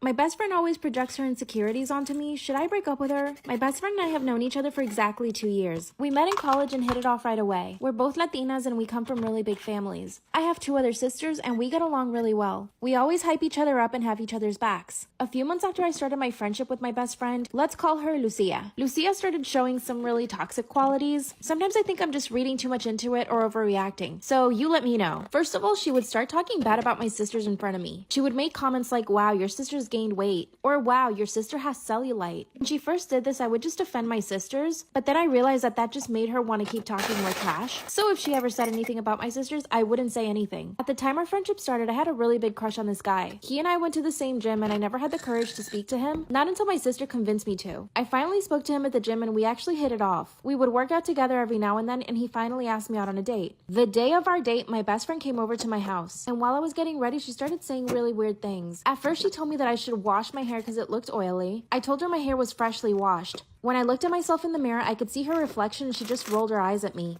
This is when things started clicking. Part 2 is up. My best friend projects her insecurities on me. Should I break up with her? I could see through the mirror that she had rolled her eyes at me. Then she started making other comments about my appearance. Mind you, I'm getting ready for a date. When I showed her the outfit that I was gonna wear, she said it was too revealing and that I would probably scare him off. Wasn't even revealing, it just showed my legs. It was a cute sundress with the cardigan on top. I told her I thought I looked cute. And then she said, "Allá tu amiga." As I'm finishing up my hair and my makeup, she says, "Wow, you're gonna wear that much makeup?" But the way she said it was so aggressive, I actually took off the lipstick I was wearing. Instead, I just put on lip balm. I looked at her and she had a smile on her face. It was like she was happy she finally got to me. The date went really well and he actually turned into my boyfriend a few weeks later. And guess what? My best friend started judging everything about him. The first time she met him, she started saying, "Wow, I think he's balding," which he isn't. And even if he was, I wouldn't care. She also started making comments about him staring at other girls, something I never even noticed that he did, and I would know I'm with him all the time. It's like she was trying to plant all these insecurities in my head. One day, Lucia and my boyfriend and I are in his car. We were heading to the movie theaters when Lucia says, "Wow, you put on way too much perfume. It's giving me a headache." That's when my boyfriend told her that if it bothered her that much, she should just go home. And out of nowhere, Lucia swung her fist at him. She actually tried to attack him. Part 3 is up. My best friend always projects her insecurities on me. Should I break up with her? That's when she started swinging at my boyfriend. Luckily, I yelled at her and she stopped. It's like she was upset at me for yelling at her for trying to hit my boyfriend. That's when my boyfriend kicked her out of the car and I asked him to calm down. I got out of the car with Lucia and asked her to calm down. That's when she told me that I needed to break up with him and that he was clearly abusive. I told her he was just defending me. Then she said, "He doesn't need to defend you. I'm only saying this because I care about you." Then she called herself an Uber and left. My boyfriend and I went to the movie theaters and we had a really nice night. Here's some more examples of her projecting on me. While we were getting ready for a friend's birthday party, she started pointing out some stuff on my body. She said, "Your elbows are really dark. You need to fix that." Another time I decided to get some highlights and she said they looked horrible on me. She said I looked like a JLo wannabe. Luckily, I didn't care and I just kept the highlights. Mind you, 2 months later, she got the exact same highlights. Now, I know that she cares about me because she does have my back. She'll help me with anything I need, honestly. And I wonder if I'm overreacting, but I don't think so. I just don't know how to tell her that she's toxic. She makes me feel bad. What should I do?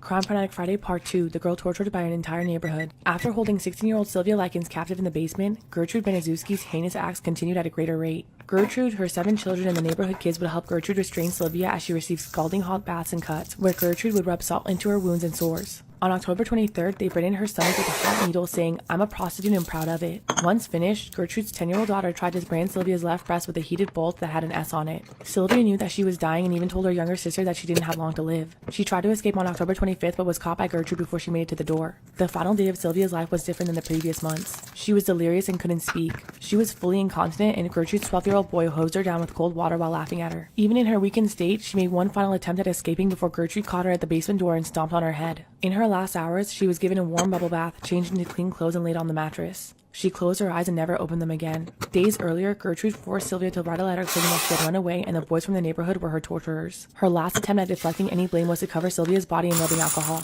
When police arrived, Gertrude told them that Sylvia had returned home in her bloody and dying state and that she had been trying to nurse her. Everyone was questioned, but no one was talking. No one except Sylvia's 15-year-old sister, Jenny. She told police, "You get me out of here and I'll tell you everything." Gertrude, 5 of her children, and 5 of the neighborhood kids were all arrested for Sylvia's murder. Her autopsy showed 150 wounds, some down to the bone, and she had also bitten through her lips when she died, almost attaching it from her face. Gertrude and her eldest daughter, Paula, were sentenced to life in prison. However, both of them were released on parole later on. They both changed their names and went on to lead new lives, but Gertrude died in 1990 of lung cancer.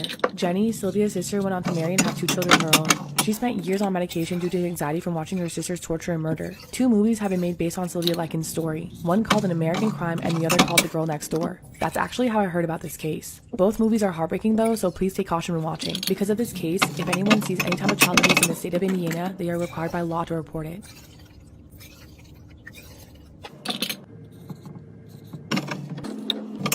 My brother-in-law keeps trying to hook up with me. Should I tell my husband? My husband is a very, very jealous man. He can't stand it when I get hit on or even stared at. The few times that I've gotten hit on in front of him, he actually started a fight with the guy. So I basically live in fear of anybody hitting on me in front of him. He's also very jealous with our friends. I have a really big group of friends and a lot of them are males. He's outright told our male friends to not touch me or ever even hug me or kiss me when they see me. By the way, a lot of these guys are already married and in relationships. So the fact that my husband does that is just ridiculous. It's obviously humiliating to me. The only person my husband is not jealous of is his own brother. And at first I thought this was a good thing. His brother offered to move in with us while we were renovating our house. My husband and him basically work all day on the house. I get to work from home, so I'm usually in my own office. A few weeks ago, my brother-in-law started coming into my office. First he would just talk to me and then it turned into flirting. Then he started insinuating how good looking I was, how lucky my husband is. Part 2 is up.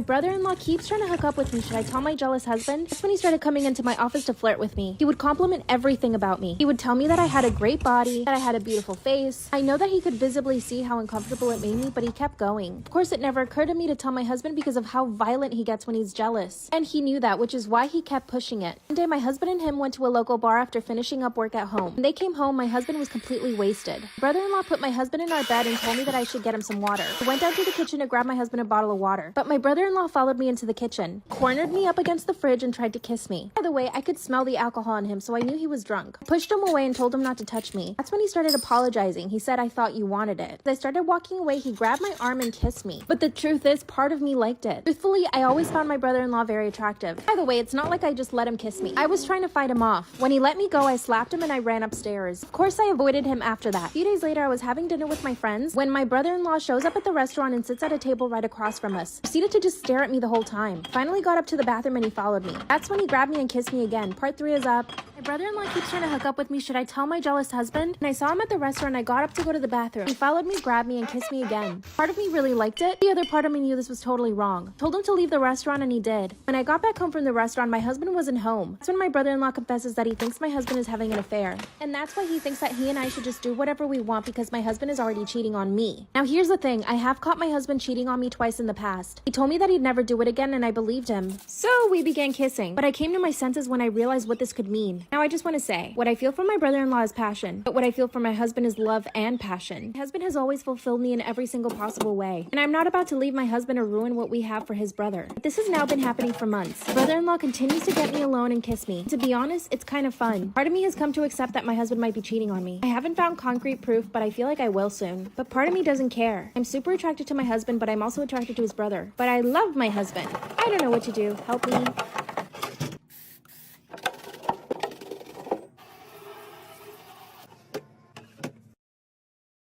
Am I the a-hole for insisting to invite someone to the wedding when my fiance is against it?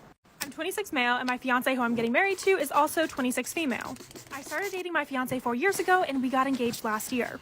Before I met my fiance, I was friends with this one girl since we were 16 years old. We weren't that close, but we were good friends. I went no contact with that girl after she had cursed out my fiance multiple times, and when she was acting jealous over the fact that I had a relationship, and also going on dates with my partner. She was getting really exhausting, and I felt suffocated by her. So I cut her off, but this was almost 2.5, 3 years ago. Now this girl started dating my cousin 3 months ago. My cousin will be invited to the wedding, and although I'm not thrilled about it, that girl will be his +1. My fiance is totally against it because that girl treated her horribly. And she doesn't want her at her wedding because she believes that kind of person will make the wedding about herself. She's not totally wrong. The girl is extremely weird and capable of pulling a stunt to get all eyes on her, whether it's negative or positive attention. I get why my fiance is worried, but I don't want to tell my cousin not to bring his +1, who's also his girlfriend. So am I in the wrong here? Am I wrong for telling my sister not to name her daughter Chewbacca? My 24 female sister 28 female found out she was pregnant 5 months ago. Recently, she and her husband 31 male announced that they were having a girl and finally decided on a baby name Chewbacca. I was more than a bit shocked, even more so when I found out that the name was the product of a long discussion and compromise between them. My sister wanted to name their daughter after our late grandmother Rebecca. Brother-in-law, who's obsessed with Star Wars, wanted to use a name from the movies. Before they knew they were having a girl, he wanted a son to name Chewie, which I still think is a bit odd, but it's not unheard of, so whatever. The problem is that he got attached to the name. Even after they found out they were having a girl, he didn't want to look for a female or gender-neutral Star Wars name. He still wanted Chewie. This is where it gets dumb. After arguing over it for a while, debating using one as a middle name, and sister pushing brother-in-law to choose a different name from the series, they somehow decided the best compromise would be just to mash the names together. When I asked my sister why she would agree to something so stupid, she got annoyed and told me that it's not like anyone would ever call her that. They'll use her nickname Becca. I told her not to name her daughter Chewbacca and that she'll probably get bullied for having a name that sounds like a dog's name. She got mad and said her daughter is not a dog, which, obviously, and that what she named her child was none of my business. She asked me to leave if I was just going to badmouth her daughter. I told her I wasn't. I was just concerned about my niece getting bullied for having a stupid name. I think I did the right thing bringing up my concerns, but when I got home that night, I got a call from my mom telling me to drop it. She didn't like the name either, but said it wasn't our business and that my sister was right about just calling her Becca. I think both my mom and sister think the whole nickname thing is a clever way of getting around brother-in-law to get the name they actually want. But what if he insists on his side of the family using the nickname Chewie? But I don't know. Maybe the Becca thing will work? I know I'm sticking my nose in where it isn't wanted, but is it a bad thing to bring up the future problems of having the name Chewbacca, or am I really overstepping?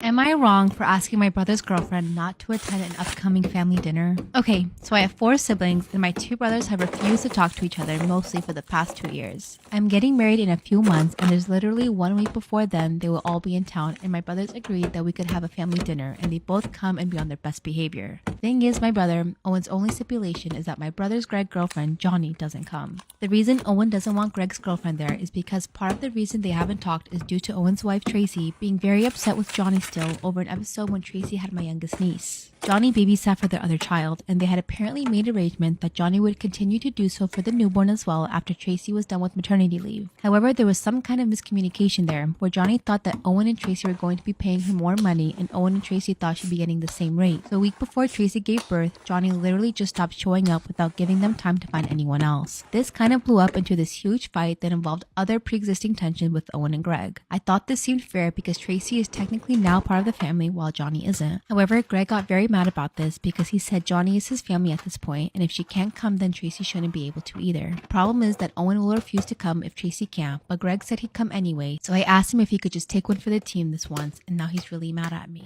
So am I the asshole? Honestly, for them not to talk for this long, I thought it would have been a lot more drastic, but this is stupid, in my opinion. And it's between the girlfriends. Like, why are the brothers? Ugh, I've heard so many stories of this where brothers don't talk to each other because of their wives, and I hate that. My sister-in-law tried to hijack my son's birthday party for her gender reveal. My husband and I have 2 children, both boys, now age 11 and 14. My husband's younger sister now has 3 children, age 7, female, 5 male, and 3 male.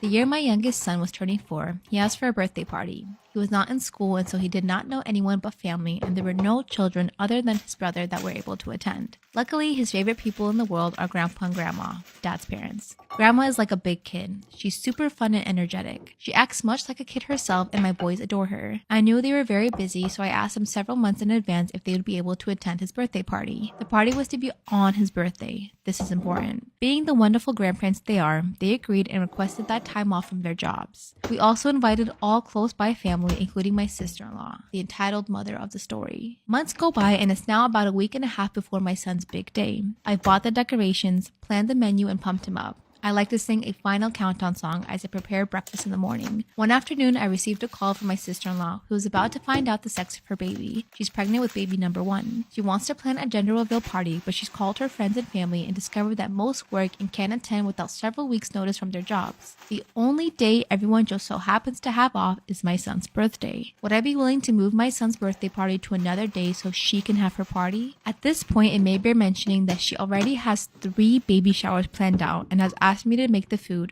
out of pocket for one of the showers. Most people being asked to attend her gender reveal party were already attending multiple baby showers for her. I am pretty friendly and passive. This caught me very off guard. I tried to gently tell her that my son was looking forward to this and we've planned it for months, which is why everyone had it off from work. She feigns sympathy but still urged me to please move my son's birthday party to a time that everyone could later attend and let her have this open day for her party for her first baby while you've already had 2. Besides, my youngest son loves babies and would want to go to her party too. He could still come to my party and see everyone he loves and then get to do it all over again when everyone can request time off. I didn't have time to gather a response as she steamrolled on me saying, okay, if they want to go, I won't make them come to your son's party, but I can't go to your party. We have plans. And her responding, thanks. I was angry. She had pulled this kind of thing with other people before. I have tons of stories. But she had always really loved my boys and never tried this with me, or not to this extreme way. I didn't know how to react other than to vent to my husband, which is her brother, who wasn't surprised at all and said not to worry and that their dad would set her straight. Funny enough, I was talking to my husband when I saw him, father-in-law, calling the phone. I answered and he said that my sister-in-law had told him that I had no problem with her hijacking my son's birthday and that I had insisted she have the party and everyone go to that one instead of my son's. He said if this was true that they would attend her party, but he would way rather go to the party of my son. He'd already gotten presents and they were excited about celebrating a kid that's already here on his big day. I very happily told him that I was never going to cancel his birthday or make him sit through someone else's party on his big day. I mean, he's 4 and I've been counting down for him every morning. What kind of monster would I be? I said that I had told sister-in-law that people could go to that if they preferred, but that we wouldn't be attending. He said that sounds about right and told her he's going to my son's party since he requested time off for that, and if she wants another party another day to give him notice. Canceled, or never really organized the party, and then talked about me behind my back to anyone that would listen for years to follow. You know, gender reveal parties can happen at any time during your pregnancy. You don't have to have it at a certain time frame, right? That date didn't work for you? Okay, wait months later. I'm not responsible for your poor planning. Why would you want to hijack a 4-year-old birthday party? Have you no sympathy? I found out why my husband hides his best friend from me, and I don't think there's anything I can do about it. I have been married to my husband Dylan for 3 years. We got together when we were 17, but we've known each other since the 4th grade. I love my husband. He's the total package. Funny, sweet, smart, and attractive. He's made my life amazing, and he's who I fully intended on spending the rest of my life with. Starts off very sweet. Beautiful. Sounds great. Yeah. The end. We attended all the same schools from the time we met up until college. In that time, we've both made our own friendship groups. He's been more connected with his friends than I have, and because of that, I've become a part of the group as well. I'd like to think that anyway. In that time, I've been at around 50% of their group hangouts, mostly because of my job, but sometimes I'm straight up not invited. Mm-hmm. That would hurt my feelings. Yeah. Majorly. Too sensitive for that. I didn't question any of this because, hey, they're his friends. He doesn't see them nearly as often as he sees me. It's not my business. My husband met his best friend, Caro, long before he met me. I knew almost nothing about Caro up until recently. He wasn't at our wedding, nor did he attend any of the same schools as us, and I was under the impression that he wasn't friends with anyone in our group. I thought all of this was because of his line of work, as I was told he travelled a lot. Last year, me and my husband went to a barbecue hosted by another couple in the group. Caro was there. I didn't recognise him at first, but when I realised who he was, I was honestly kind of shocked. I'd seen him in person before, but he always kept a very, very good distance from me, which I'm realising now was intentional. Was he contagious or something? Anyway, he's totally stunning. He looks like he could be a supermodel, apparently. When I attempted to make conversation with him, he seemed really nervous and totally shut me down after a few sentences. When I mentioned this behavior to anyone else, they also shut me down, saying things like, that's just how he is, or maybe you said something that offended him. Whoa. Way to victim blame. In short, no one would tell me anything about Caro at all. Any conversation that involved him was a no-go. At the end of the night, I tried to talk to Dylan about his behavior. He told me Caro didn't like me. I was confused. I know, straight to the point. Stab to the heart. I was confused because I'd hardly seen him in person at all, let alone actually talk to him. The excuse my husband gave was that he disliked me because and she quote-unquote cheated on my husband once in college, and Caro was too stubborn to let it go. Oh my gosh. I've seen Caro less than a dozen times since then, mostly at birthday parties, get-togethers, and on one occasion he came to our house to watch a football game with my husband and a few of their other buddies. Anyway, a few weeks ago my husband went fishing with his cousin. That same night I had some of the girls in our friendship group over for a girls' night. Much needed. Lily was scrolling through some social media. I was glancing over her shoulder when I saw a selfie of Dylan and Caro sitting next to each other in a hot tub. What? The selfie had been posted maybe 30 minutes ago. So, no, he wasn't with a cousin. That was a lie. Oh my god, and they went fishing. No. They were doing other things. Wink, wink. In a hot tub. In a hot tub. I asked Lily about... I asked Lily about what I had seen, and she went pale.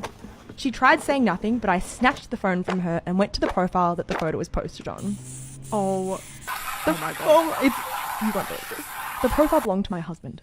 It was a private profile, and scrolling through the photos, most of them were dirty jokes or memes, but the rest of them were photos of him and Caro. Oh my god, double life. Yeah. I was going to tell you something else that was a spoiler. I want to read it out later. Okay. Either they were hanging out alone or with the rest of the group, minus me. Most of the photos, they seemed way too close, too touchy, or doing things that seemed too personal or intimate for friends to be doing. I was horrified. All of these photos were dated to nights my husband told me he was working late and hanging out with relatives. Lily just sat there looking dumb. She didn't say anything, but all the girls were looking at us like a bomb had just gone off. They clearly knew what I had seen, and their reactions were enough to confirm exactly what I was afraid of. I was livid. I started yelling, Lily was crying, and the rest of the girls were freaking out. Oh my god. Am I allowed to say that this sounds fake? You are allowed to say that. That didn't cross my mind when I was reading this, but I'm also like extremely gullible. I'm just like, it's like the husband could not have believed for a second that he would be able to get away with that with all of his friends knowing, right? So do you think that this person just wrote this Reddit thread as like a fun story to get some eyeballs on it? Yeah. Interesting. I reckon it's real. It's so bizarre. It just might work. But apparently it was all true. I want to hear the end. Yeah. So there's a little ending to come. It goes, when I started to calm down and demanded that they explain what was going on, Lily told me everything. Dylan and Caro had been sleeping together and very essentially dating behind my back since before we got married. Oh my god. They got together during a 1-month break me and Dylan had during college, and they stuck together ever since. They all knew, and none of them told me until I found out the hard way. Caro wasn't at our wedding because he felt guilty. He avoided me like the fucking plague because he felt guilty. Why?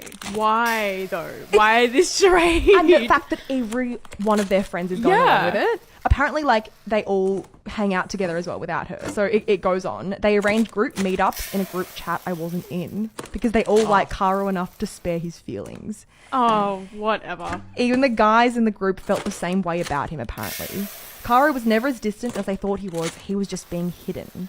Dylan was hiding from me because he didn't want me to find out that they were together. By the end of it, half of us were sobbing and everyone who wasn't was apologising to me. Oh my god. I was so angry I made them swear they wouldn't say anything to Dylan or anyone else. I kicked them all out and cried myself to sleep. I was basically in denial, like it was some kind of sick prank. My husband didn't come home until the next morning. Last night, while my husband was handing out candy to kids... Halloween? I saw a notification pop up on his phone since I knew his password. I opened it. It was a text from Caro. I looked through the conversations they'd had. It confirmed everything. It was devastating. Dylan texted Caro the exact same way he texted me. He told Caro he loved him. Every sweet thing he said to me had been said in his conversation with Caro. I was hardly mentioned. I put his phone back before he noticed. He wanted to get caught. You if reckon? that's true, for sure. But they have kids and everything. Oh, God. I mean, it's just hiding in plain sight, right? Yeah. Like, there has to be an element of wanting to get caught.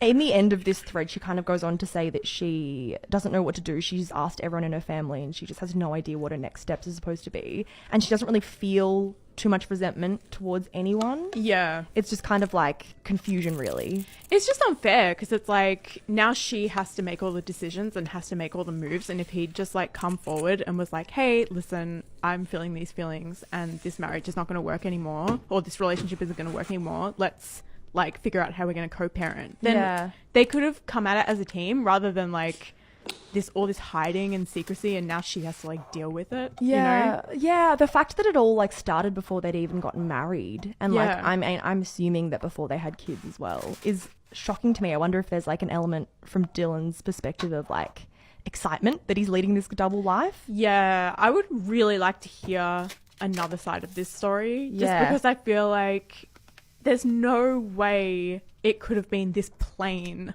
and they had all these people in on it and she only just found out. And not one person was like, I feel really bad for her. I should Right? probably tell her the truth. Not one person in their circles wanted to Yeah. tell her the truth. Yeah, well, I mean, if you're listening or watching this video and you know something about this story, tell us, because Eilish wants to legitimize the story. She doesn't think it's feel true. that it's made up by some teenager with a computer. Yeah, but perhaps, who knows? Perhaps. Today's secret comes from listener Kale. Hi, Kale. Hi, Kale. I think I might be the father of my neighbour's kid. Stop. One of my neighbours, Sally, is in a lesbian relationship. Sally and her wife Leah are raising the most incredible child. I've met this child on countless occasions at apartment building get-togethers and at the local park. Obviously, we bump into each other in the lift all the time too. Sally and Leah's child has olive skin and dark brown hair, which always struck me as interesting because it's similar to my colouring. Oh, I see where this is going. Connecting the dots. The child was always bursting with energy, which made them quite a force. They show a concern for animals too, and they told me they want to be a vet when they grow up, which is exactly how I was at that age. What I found most striking was just how much they look like me. And I wasn't the only one who recognised this. It's been mentioned by another person who lives in our apartment building too. I didn't quite see it at first, but the more it was pointed out, the more it had me wondering, is there any way I am this child's father? Which, yes, brings me to the sperm thing. My neighbour conceived her pregnancy via sperm donor.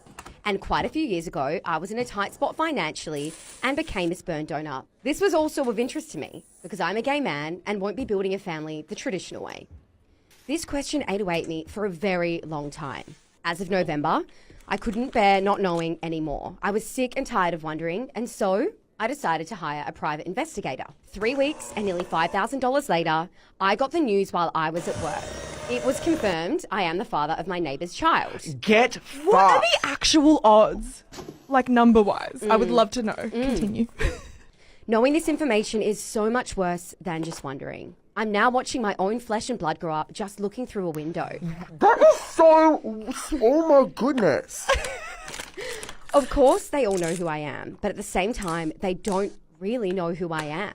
There's, of course, boundaries where you shouldn't ask or take too much interest in other people's kids. I can't just upend this lovely family they've created. Since finding out the news, I've managed to keep a lid on it. However, it was particularly difficult when I recently saw them in the lift again, and I keep fearing I will run into them whenever I leave the house. This year has been really tough.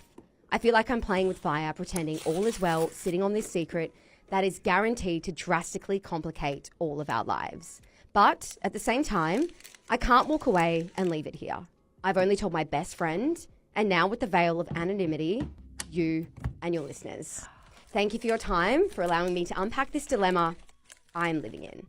Imagine being 12 years old and having the same bones broken over and over and living to tell the tale. On the evening of July 29th, 1995, 12-year-old Thaddeus Thad Phillips and his sister was sleeping on the couch in their new home in Baraboo, Wisconsin after dinner with their family. Their parents had already gone to bed while Thad and his sister watched TV, eventually both dozing off. At one point, someone picks Thad up off the couch, but he doesn't react right away as his father would often do this, carrying him to his bed. When he wakes up, he's disoriented as he notices he was outside. He looks up to see an older teen boy who seemed friendly and like a family friend asking him for help with his car, stating that it was just up the hill. The mysterious boy introduced himself as Joe, and even though Thad was still sleepy and confused, he followed the boy half a mile up to his home. Joe stated that he would be having a party and named several names of boys that Thad was familiar with from school, stating they would be there soon. In the meantime, he asked if Thad wanted to check out his model cars upstairs. He followed, unaware of the violence that awaited him. As soon as they made it up the stairs, Joe shed his friendly teen persona even though he was 17 years old. He quickly grabbed Phillips, throwing him on the bed, jumped on him and grabbed him by the ankle. Then, he twisted Phillips' foot around his leg until the bone above his ankle snapped and splintered. Afterwards, he sits on the bed with his hands on his head. Phillips, who was in shock, tries to make a run for it. He makes it down the stairs and to the kitchen before he's grabbed and put in a chokehold, then dragged to the living room where he's thrown on the couch. Joe then pulls his right leg up and above his head and forces it so far back that Phillips' thigh bone fractures. Afterwards, Joe again becomes a normal person and converses with Phillips, telling him all about his life and how he lives in this sturdy house with his brother. Phillips asks him why he's doing this, and he states that he loves the sound and feeling of breaking bones. He then asks why he doesn't just do it to himself, to which Joe replies that he's tried but can never get the angles right. Then Phillips asks if he's done this before to others, and Joe replies yes. Phillips would later find out that he's not the first victim. In the morning, Phillips asks to call his parents. Shockingly, Joe agrees, but the phone wasn't connected.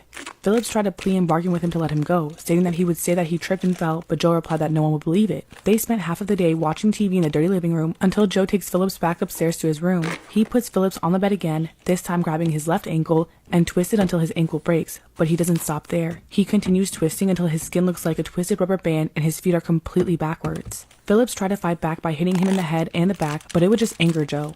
Joe grabs a pillow, suffocating Phillips with it while threatening him. He tells him to hold the pillow there and not fight back or scream or else he'll break his back or neck. Phillips 100% believed him and never cried or gave way to how terrified he really was. Joe kept taking breaks, going out to his car and then coming back angry and ready to inflict more damage and frustration of his car not working. He would also pretend to play friends and nurse with Phillips, talking to him as normal and using leg braces and wraps to aid his injuries. When he put the leg braces on him, he tried to make him walk. At one point, they were sitting at the foot of the stairs when Joe pushed him down. Phillips fell down the flight of stairs on his back. He's also starting to swell up from his injuries and the pain is unbearable. His right ankle is the size of a softball and his thigh was the size of a basketball. Later that night, Joe leaves the house, leaving Phillips upstairs alone. As soon as Phillips hears the car leave, he takes the chance to make a break for it. He crawls to the top of the stairs, throwing himself down head first. When he got to the bottom, he passes out for a little while. He crawls to the living room, passing out multiple times along the way from the severity of his injuries. However, Joe comes back home before Phillips can even make it to the kitchen, to the phone, and finds him. This is when things take an even darker turn.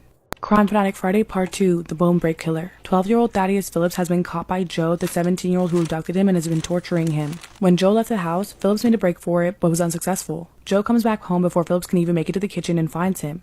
This is when he drags Phillips upstairs and starts to twist his already broken and swollen ankle some more. Then, he jumps on his back and takes out all of his anger out on him. After each session, Joe would put thick layers of socks on Phillips' feet.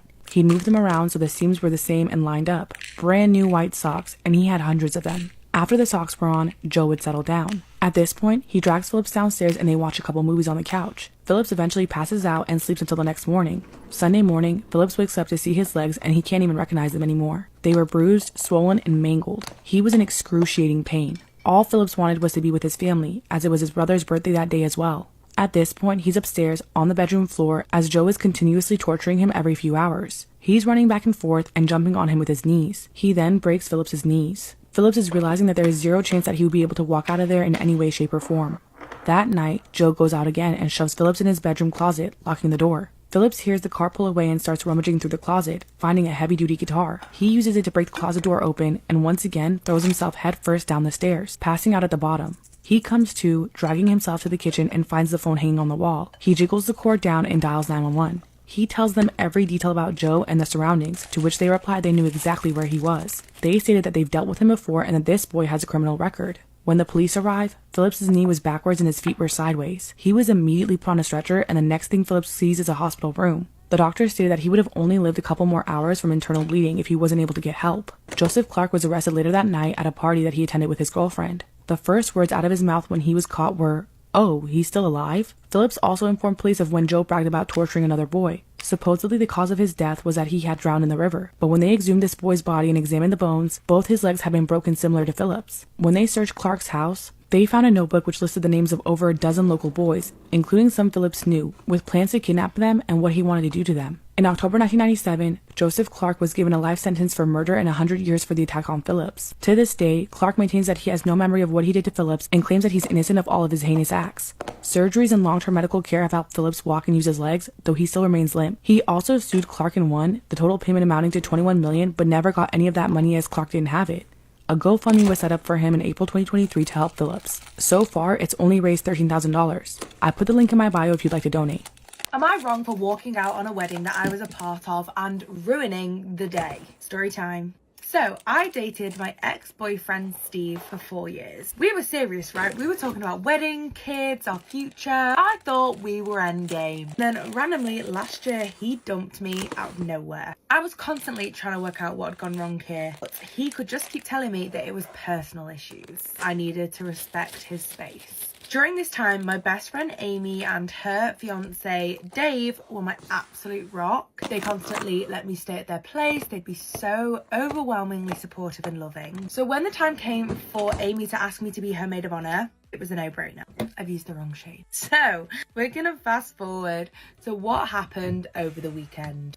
The morning of the wedding. Out of bloody nowhere, Dave, Amy's soon-to-be husband, asks to meet me for breakfast. He specifically said that he wanted to see me before all of the wedding festivities kicked off. I thought it was a bit weird, but I assumed that he maybe just wanted me to pass something on to Amy. What happened instead was this. A few days prior to their wedding, Amy admitted to Dave that she had had an affair with Steve. Ah, shit. Here we go again. Which is what led to our breakup. What is wrong with these people? He said that Amy wanted to admit it so they could start their marriage off clean. I guess Dave was expecting me to forgive Amy as he had because, you know, the affair was last year. But she had an affair with your boyfriend and then asked you to be made of... Doesn't make any sense, Darren. The opposite ended up happening, as I'm sure you're not surprised. Now, I had pretty much planned this wedding, right? So the wedding turned into a massive shit show because Amy had no clue what was going on. Not only that, obviously, people realised that the maid of honour, her best friend for like over 10 years, wasn't there. And on the actual wedding day, news of the affair broke because her cousin was a good friend of Steve. It's such awkward timing. Amy and Dave have now been dragging my name through the mud on social media, saying that I ruined their once-in-a-lifetime day. So quite a few of my friends are on Amy and Dave's side. They say that I should have handled the affair a lot more privately. Making fruit ice lollies. Play on words. So Amy is angry at you because she had an affair with your boyfriend and that upset you. Yeah, that makes so much sense. Apparently Amy is so upset by all of this, she's actually had to take time off work. Be for real, Amy. The consequences of your own actions, sweet pea. What scares me, these people like walk amongst us. So what do you think of this situation? Am I wrong here? Should I have waited till after the wedding to bring it up? Should I have made more of a drama? I think yes. What do you think?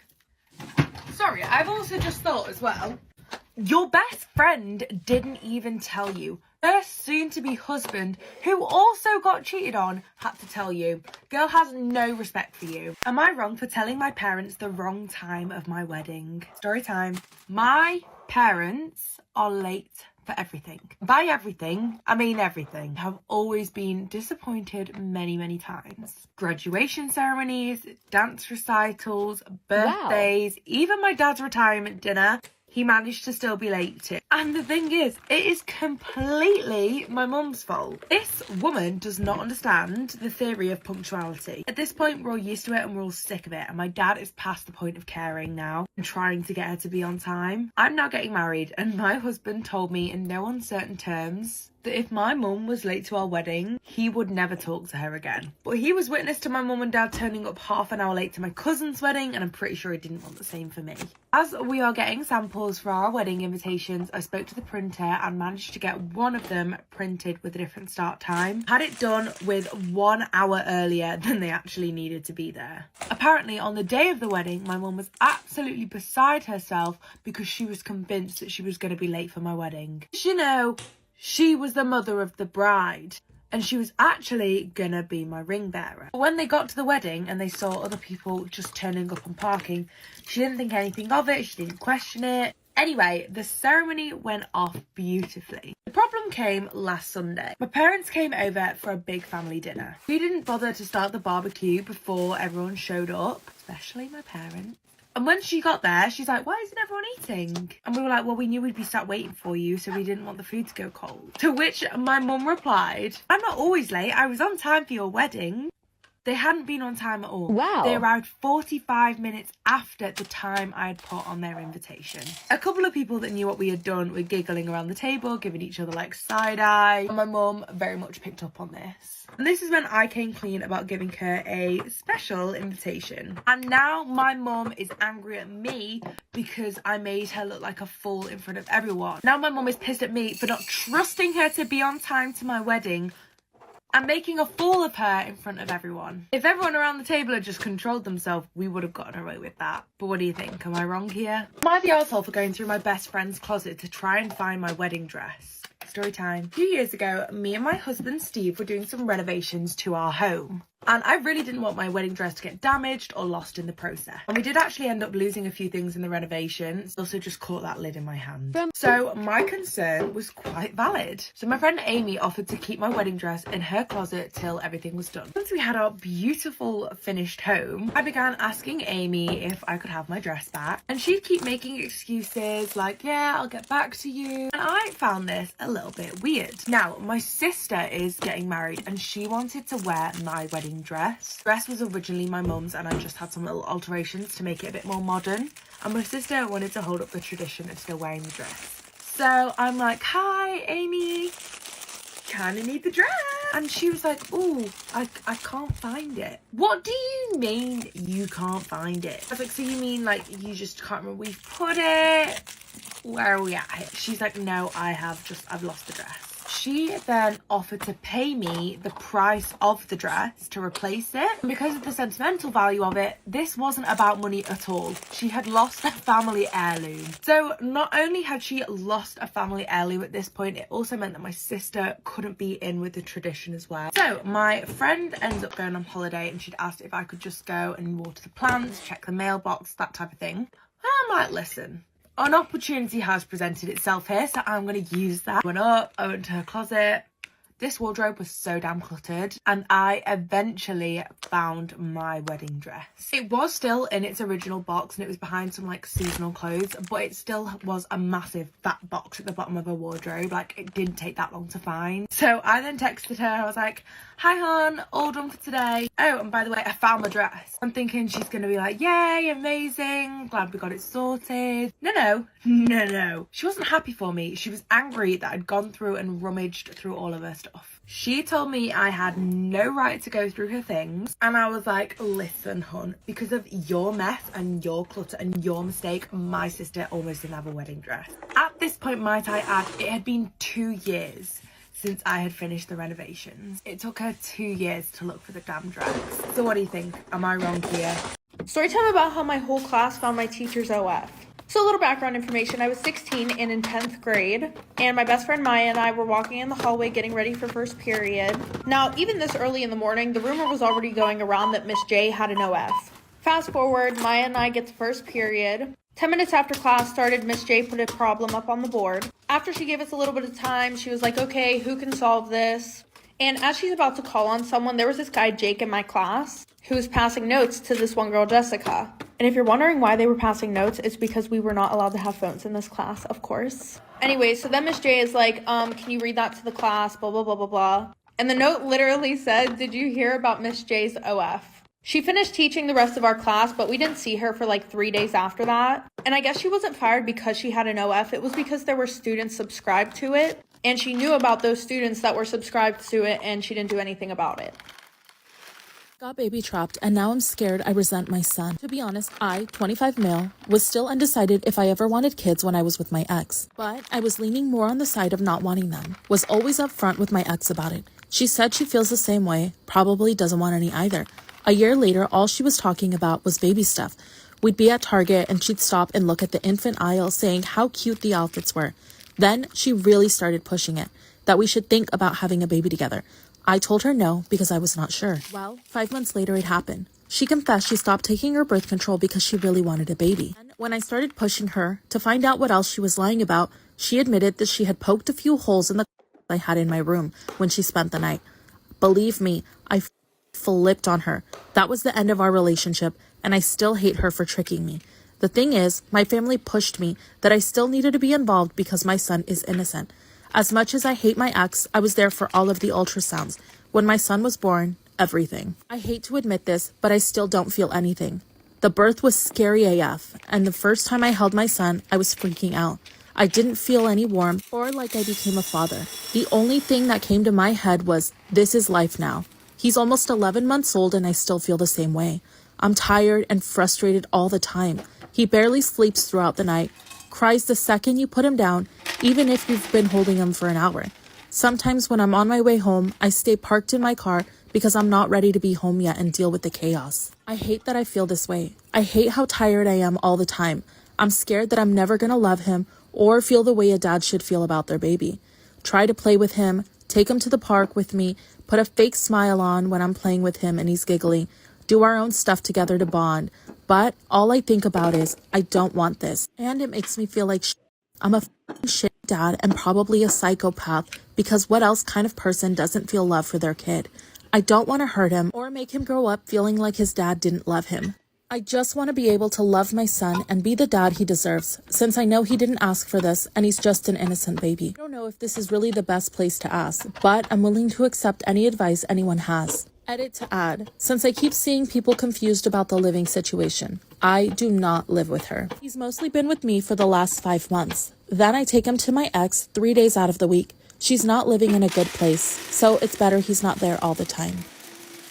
My father-in-law is forcing my husband to break up with me. Disclaimer, this is not my story time. It was sent to me on Instagram. This is a 3-part story time and I'm doing a full face of pink makeup today. My husband and I have been married for 2 years. Now, we did get married very, very young. By very young, I mean I was 18 and he was 19. When we started dating in high school, his dad was totally against the relationship. See, my husband was super popular, played on the football team, all the girls chased him, also played basketball, and was perfect at everything he did. As you can imagine, was extremely strict with him. He was not even allowed to go out on weekends. Me, on the other hand, my parents are pretty much hippies. They let me do whatever I want. We're all very spiritual. My parents have full trust in me. Because of this, I make smart decisions. I actively seek my parents' advice. I even told my parents I lost my virginity when I did. And we had a big conversation about it. It was not dramatic. It was not like, oh, you shouldn't have done that. They just support me in everything I do. Now, my husband's parents are not the same. They tell him not to do a lot of things and try to control him. So as we were dating in high school, his dad kept telling him to break up with me. He claimed that I was holding him back and that because of me, he spent less time training, which technically, yes, is true. But at the same time, you cannot stop your son from experiencing human relationships. In fact, he actually broke up with me for 2 weeks, but then we got back together in secret. Everything culminated when he asked me to marry him right after graduation. His parents were absolutely against it, but my parents were all for it. You guessed it, go to part 2.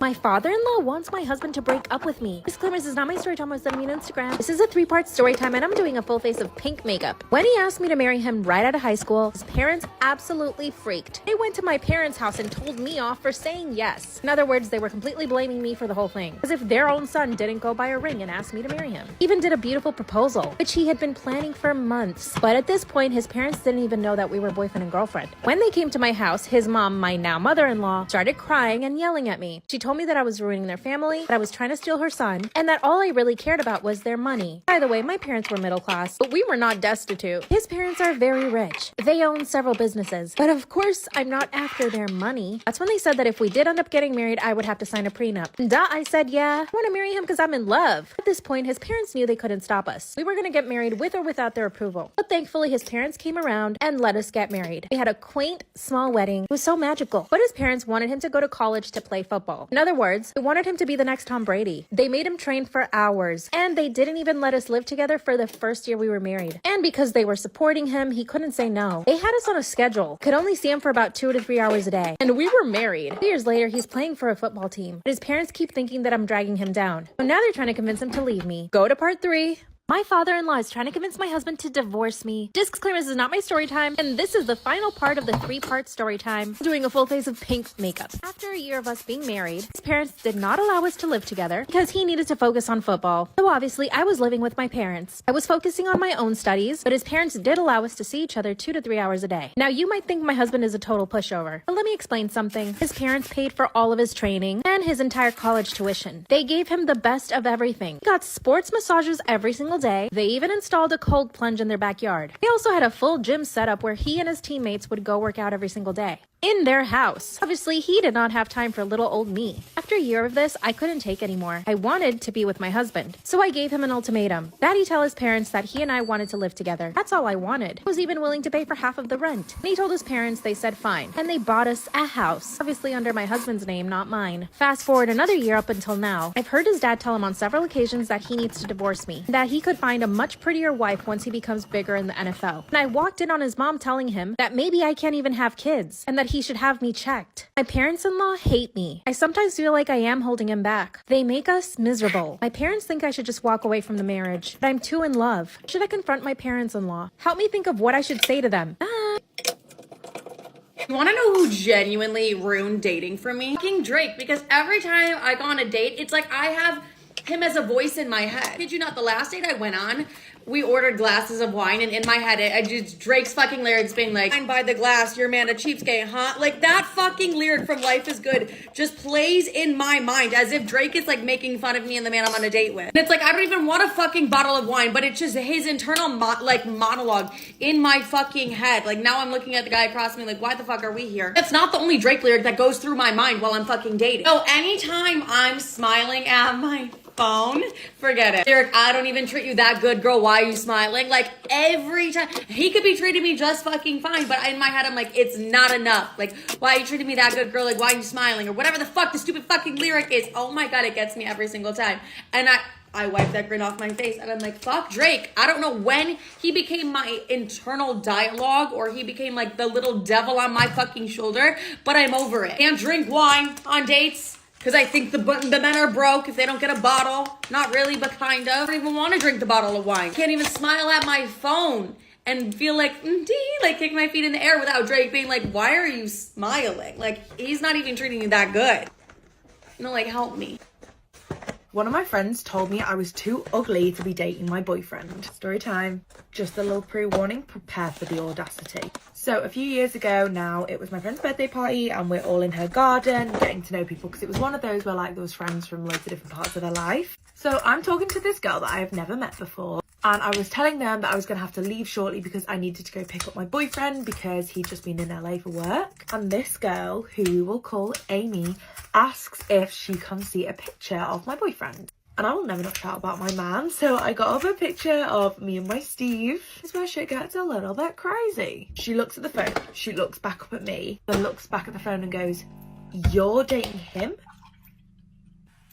Big emphasis on the you're. Listen, immediately I knew what she was implying. My boyfriend is a solid 11 out of 10, and it's very clear that she was telling me this to make me feel less than perfect, but it gets worse. So the picture that I had showed her was on Instagram and she starts scrolling through all of my pictures. So she finds this picture of me doing the splits on a beach. I've grown up dancing, I did gymnastics when I was younger, so I'm naturally very flexible. She then looks me dead in the eye and goes, "Oh, that's why he's with you."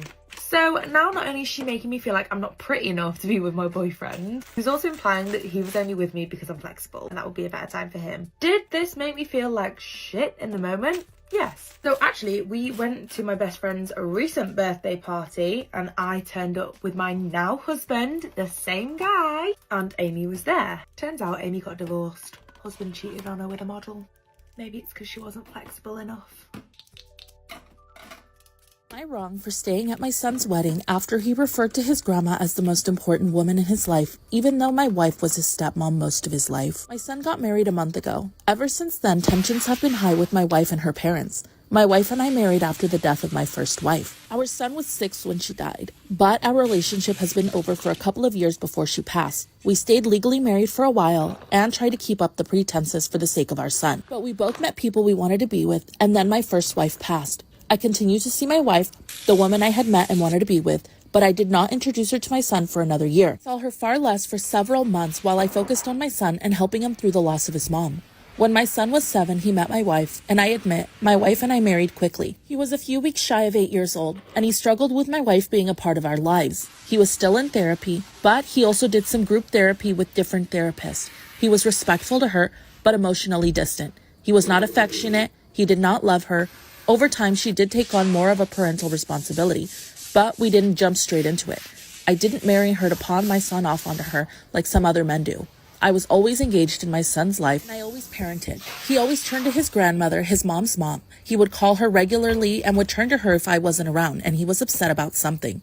He would see her as often as he could, and eventually, per the advice of the therapist, and after talking to my wife about how she was struggling doing all the parenting things, but him still being emotionally distant with her, I decided she should try to fill more of a friend and aunt kind of role, not that of a parent. She wasn't okay with that at first, but then admitted it would wear on her if he never returned her love or see her as a mom to him, and he was clear in therapy that he didn't want her as a second mom. He wanted nobody as that. Fast forward to the wedding, and during the toast, my son thanked me and my wife and his grandmother. He mentioned his mom and how she was always his number one, but how after she passed, his grandmother was the most important woman in his life until he met his wife, and how they both love her. My wife became very upset upon hearing this. She told me she wanted to leave once the speeches were done.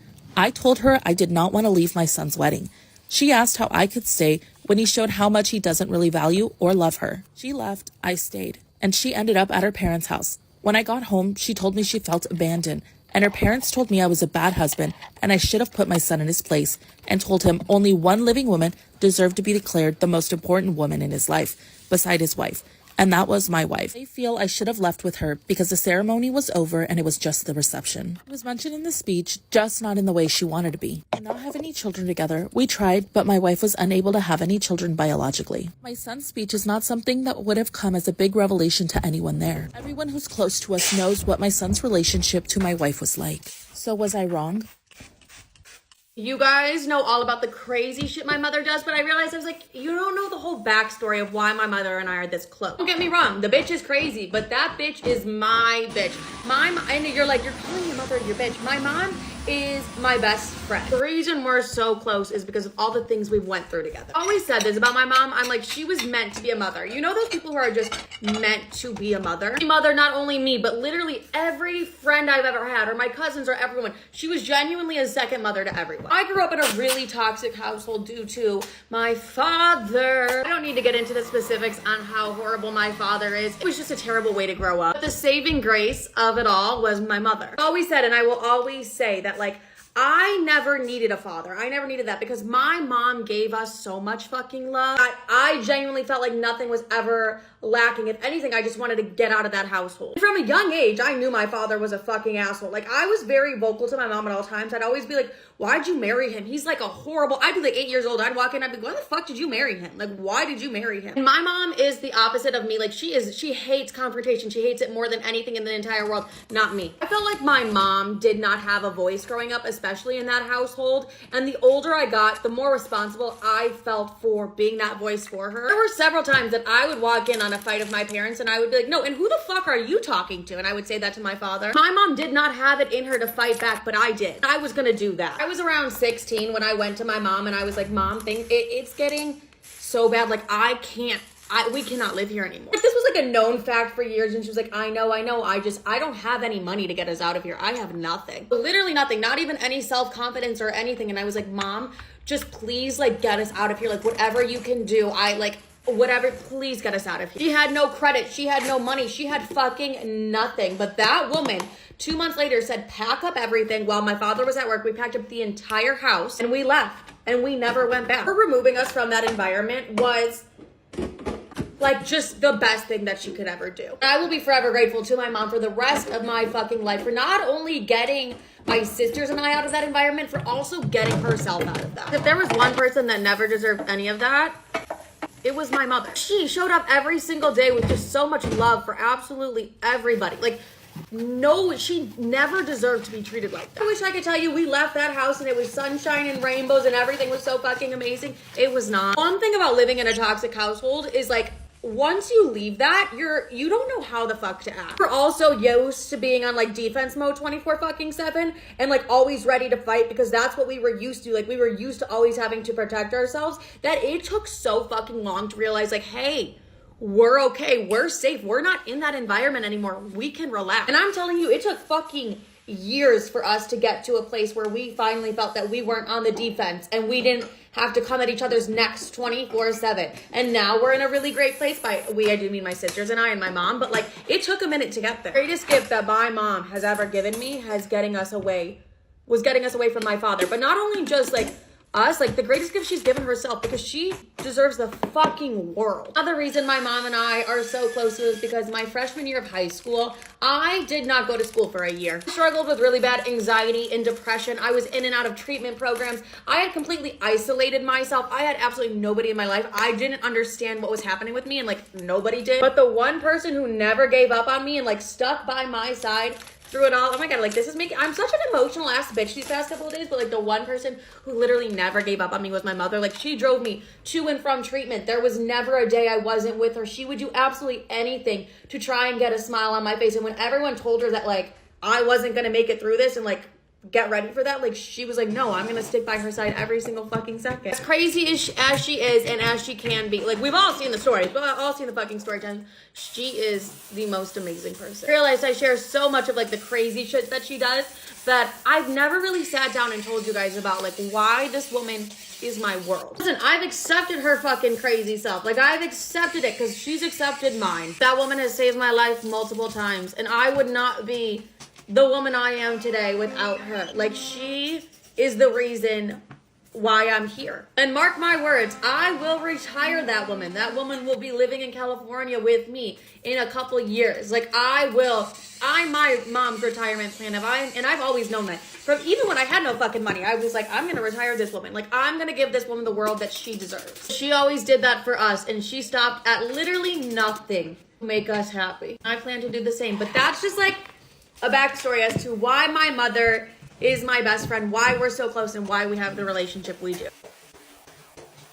When I was in 4th grade, I had a Valentine's dance, and I would usually go with my friends to these types of dances, but this year was different. This year, I actually got asked to go with someone to the dance. As a 4th grader, I obviously thought it was really weird, especially since it was my first time being asked to go with someone to a dance. Keep in mind, the guy who asked me to go to the Valentine's dance had a crush on me. He asked me multiple times if I'd like to go with him, but I had no specific answer. I didn't know whether or not to say yes, no, or maybe. I eventually ended up saying yes, but to only go as friends, and friends only. I guess he didn't really like the idea of me saying to go as friends, so he just backed away. When the day of the dance finally came, it was really awkward seeing him there alone. When I would pass by him, I felt terrible because he looked a little down. I'm now a 6th grader, and I don't talk to the guy anymore, but I do kind of regret saying yes, but as friends only, since he looked a little down the last time I saw him at the dance. So, I'm friends with the popular girls at my school. I'm not popular, I'm just their second choice / advice giver. Last year, I was best friends with a girl called, well, let's just say Amy. She was one of the most popular girls in year 6. And I told her everything about me. I told her about how I was struggling with my mental health, and she told me that she was as well. Anyways, when we got to the end of year 6, she made friends with this other girl. We'll call her Jessica. And then she got so close to Jessica that she forgot I even existed. We're still friends, but I'm heartbroken that she pretty much replaced me.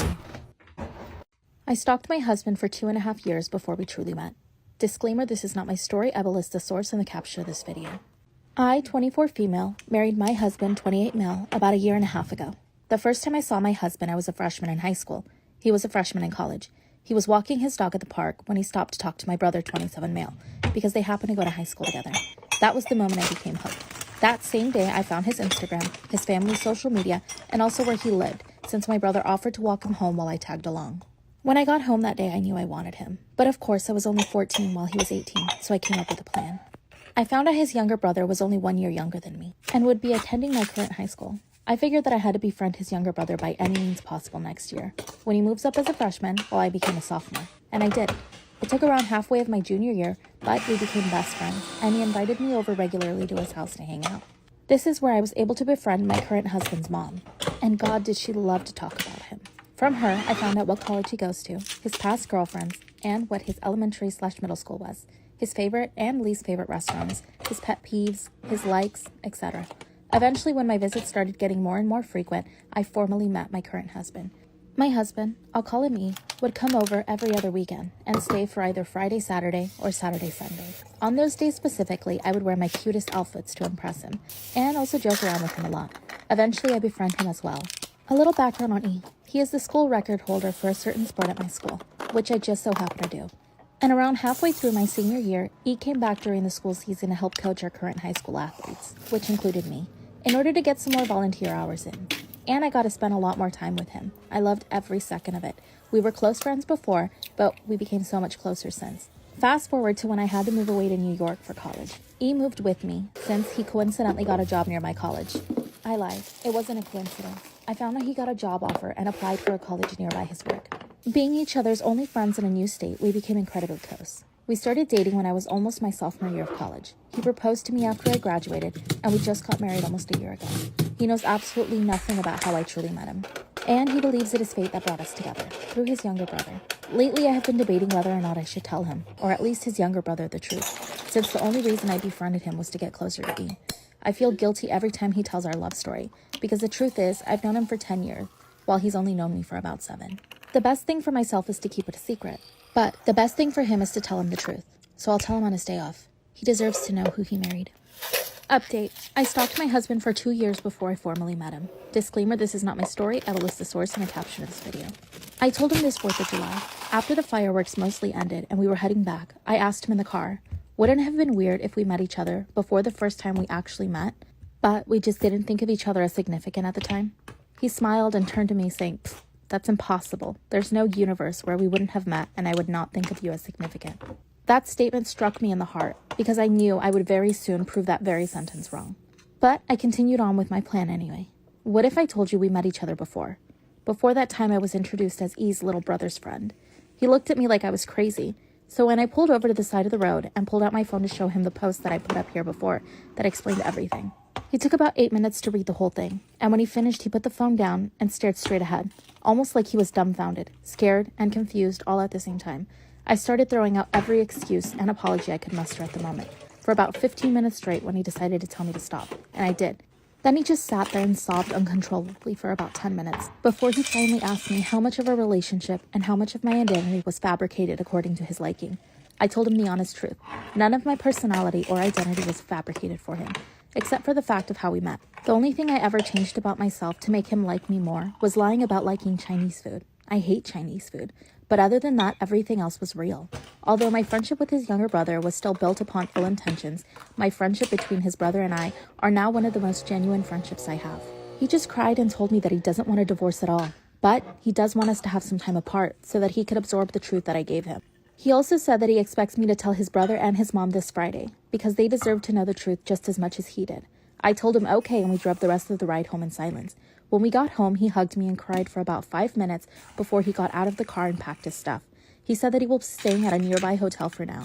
He said that he knows that he still loves me, but he does not yet know how to react to the very fact that the beginning of our relationship was very, very orchestrated.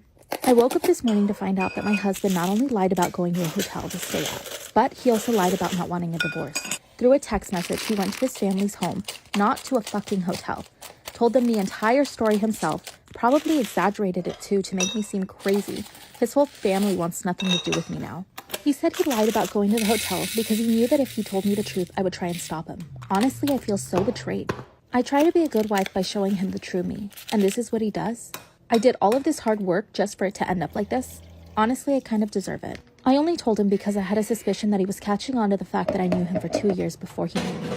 Largely because I found out he was keeping my old phone in his work desk. My old phone that had screenshots of a lot of his old Instagram posts, plans in my notes app about him. So I guess he never really truly loved me if he can't get past an honest confession like this. Am I wrong for buying my husband fries? I feel like this is one of those petty relationship debates that we've all had in our relationships or past relationships. I, 28 male, and my husband, 28 male, went to a local burger place this weekend. It was around lunchtime and we were just hungry after running some errands. My husband said he wanted no fries, just a cheeseburger and a milkshake. I got a combo meal with fries and a soda. I even double checked with him and asked if he was sure, and he said yes. So we order, I pay, and we sit down. And once we're called up for our food, I come back with it and he almost instantly grabs one of my fries. I told him to knock it off and he kept taking fries and telling me he was only taking a few. I got fed up, went up, and paid for a small fry. Once I did, I came back and sat down, and this was all done pretty abruptly and in silence. He muttered Jesus and asked me why I couldn't have just shared. I told him because I wanted the amount of fries in a large fry, and he said it wasn't that deep.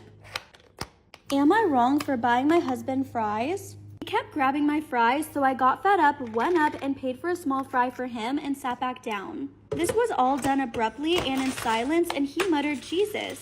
He asked me why I couldn't have just shared, and I said I wanted the amount of fries in a large fry. My husband said it was fine because he was only taking a few. But I know from past experience, about 50% of the time, he cleared half of my plate. I didn't talk to him the entire car ride home, and now he's even more upset that I gave him the cold shoulder. So, am I wrong for not sharing my fries? Top comment says, my wife used to be a fry and onion ring thief, and she's one of those people that just wants a salad but then ends up eating half of your fries. I finally got fed up with half of my food being her food and stopped sharing. I will literally move the plate when she reaches out. At first she was upset, but now she orders what she actually wants to eat instead of half of my meal. Comment down below if this happens in your relationships. Am I wrong for forcing my stepdaughter to cut her hair? That way she doesn't become vain. I, 31, met my husband 34 8 years ago, and we've been married for 6. He has an 11-year-old daughter from a previous relationship, and since I work from home, I mainly take care of her. I've done this since she was young, and we generally have a good relationship. She also stays at her mom's most weekends. My stepdaughter has incredibly long wavy blonde hair just past her bottom. It's a nightmare to take care of, and it frequently tangles, and she always needs help brushing and styling it. I'm not a morning person, and I do not like having to wake up early to do a kid's hair. It's also expensive to maintain as she requires more products and insists on using hair oils that cost around $11 and only last a few weeks. And the shampoo and conditioner usually cost over $10. She also won't use a regular brush, so she uses a wide tooth comb, which takes so long. I decided she's become obsessed with her hair, so I decided it needs to be cut. Am I wrong for forcing my stepdaughter to cut her hair? I don't want her to become vain, so I decided it needs to get cut. It's not a big deal as I've always had shoulder-length hair, as my hair does not grow very fast and I get frequent trims.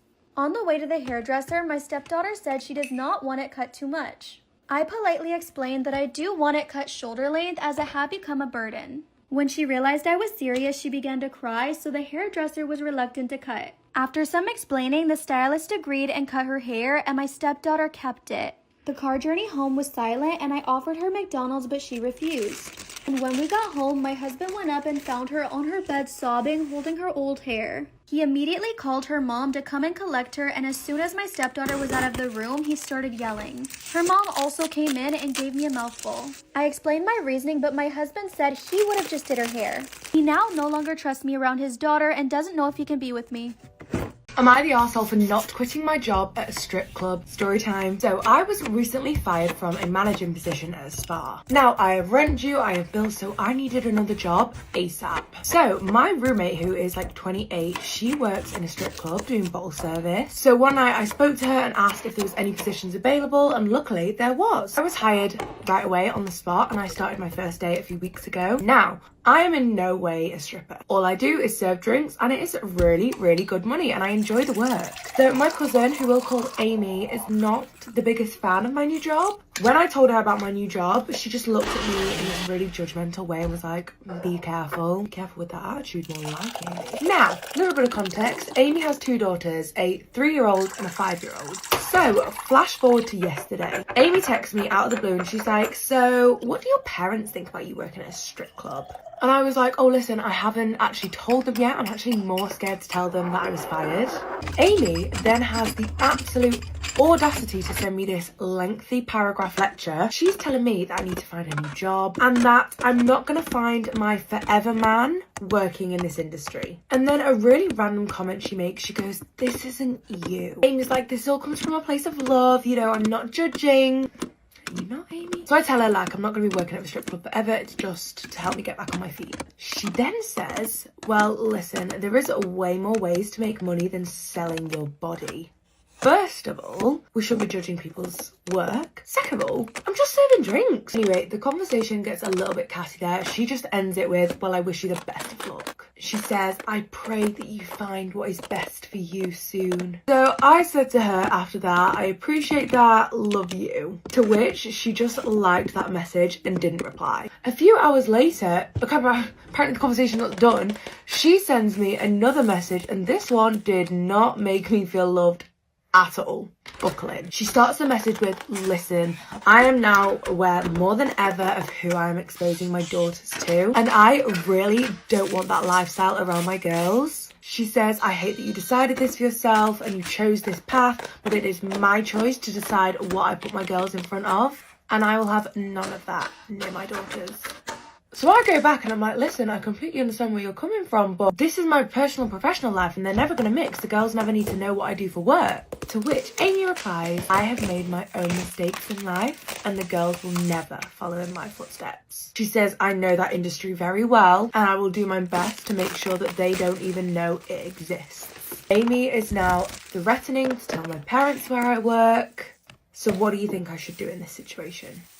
Am I the asshole for leaving the hospital after my sister gave birth and announced the name of her baby? I, 32 female, have been dealing with infertility for 7 years now. My husband and I are prepared for the fact we might not ever get to have a child together, but it's not easy. We're both currently in individual therapy to help us process all of this and find a way to be at peace regardless of what the future holds for us. But I truly hope we are lucky enough to have a child. My husband and I have baby names picked out. We never talk about them, but we have a little note on our baby name book with our boy and girl name pick. It's in our bedroom. We don't look at it much anymore, but it keeps us hoping, you know? My sister, 36 female, has 5 daughters, and 2 weeks ago, she gave birth to her first son. My husband was working, but I was at the hospital with my parents and my sister's in-laws while waiting for the birth. Once he was born, we were called in to meet my nephew, and my sister told us that they'd chosen the name Elio for him. She said the name was originally mine and my husband's top choice, but since we wouldn't be having any kids after all this time, she decided that they should use it and not let the name go to waste being kept a secret by me. It was then that I remembered seeing my sister in my room while she was pregnant a few months ago. I thought nothing of it at the time, but realized she had been snooping. Oh my God. My parents asked how she could do that without talking to me first. My sister replied that it seemed like a shame to waste a perfectly good name if I asked her not to use it. I couldn't handle it, and I left. I didn't even say congrats or anything. I left and went home, and I cried for a while. The very next day, my sister called and asked me why I made such a big deal. She also decided to drop that she was hurt, that I never discussed my baby names with her, gatekeeping them. Shut up. Even when I knew I wouldn't have a baby, I asked her how she could go out of her way to take the one name my husband and I had picked. She called me sensitive. I ended the call without another word. My parents checked in on me 2 days after, but since then my parents have said that I should let it go and apologize for walking out. My sister also said I made her postpartum time difficult and it would be very selfish on my part. Am I the asshole? This pisses me She's off. a selfish bitch is what she was thinking. Yeah. Also to imply, well, it's gonna go to waste. You'll never have a baby. There's other fucking options for them. What if they did IVF? What if they were able to get a surrogate? Or what if they just were able to have a baby in general? Like, it's just like, that's so shitty in so many ways. She's only 32. Am I the asshole for refusing to go to my little sister's high school graduation? I, 24 female, am the oldest of 3 sisters, 23 female and 17 female. My middle sister has extreme disabilities that required pretty much all of my parents' attention as a kid. Time, money, and any extra resources were all given to my middle sister so that she could have doctors, tutors, a special school, etc. From the age of 5, I was pretty much left to raise myself, and when my youngest sister was born, I pretty much raised her too. I struggled a lot in high school as I also have a mild version of my sister's disability, but it was ignored since hers was much more severe. My parents did not help me at all. They ignored my concerns about my grades, rejected my request for a tutor, and did not seem to care at all that I was pretty much failing. I did not even have time to study on my own, as much of my life at home revolved around taking care of my sisters. I managed to graduate and immediately took a retail job that I'm still at today. My youngest sister graduates this weekend and my parents asked me to attend. The thought literally makes me want to throw up. By the time my youngest sister hits high school, my middle sister no longer lived at home and she was on state benefits. That meant my parents suddenly had all the time and money in the world, which they used to get my youngest sister in an amazing private high school. They gave her tons of support and she is graduating with honors and has an offer to attend an Ivy League college. It may be childish, but I do not feel like it is fair at all. I don't hold a grudge against my sister and I've sent her a graduation card, but the thought of sitting through a whole ceremony and hearing my parents talk about all of her accomplishments is too much. They are extremely upset about the fact that I said I won't go. I haven't talked to my sister yet, but I assume she will be upset as well. So, am I the asshole? There's a little edit she has to before I get in. I have seen a lot of comments saying that choosing not to attend the graduation is some revenge plot against my parents. That is not it at all. I'm trying to protect my own feelings as well as not ruin my sister's celebration by being negative or jealous. I'm not good at hiding my feelings and I'm afraid she would be able to tell. I could care less about what my parents say or think. Also, my sister and I are not very close anymore. I moved out after I turned 18 and our contact has been limited. I truly don't know how she would feel about me missing the ceremony. Regardless, I will take your suggestions about taking her out for dinner separately from my parents so we can talk.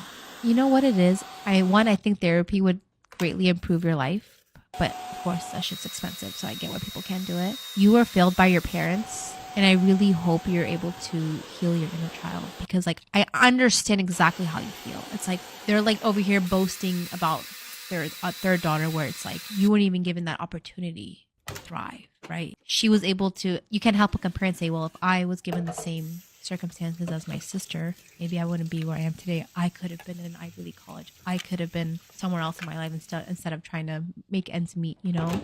I completely understand parents treating children differently. It sucks. And it's not your fault. It's on them. I think you need to do whatever it takes to be mentally healthy and stable and recover for what they caused you. And if that means not going to your sister's graduation, then so be it.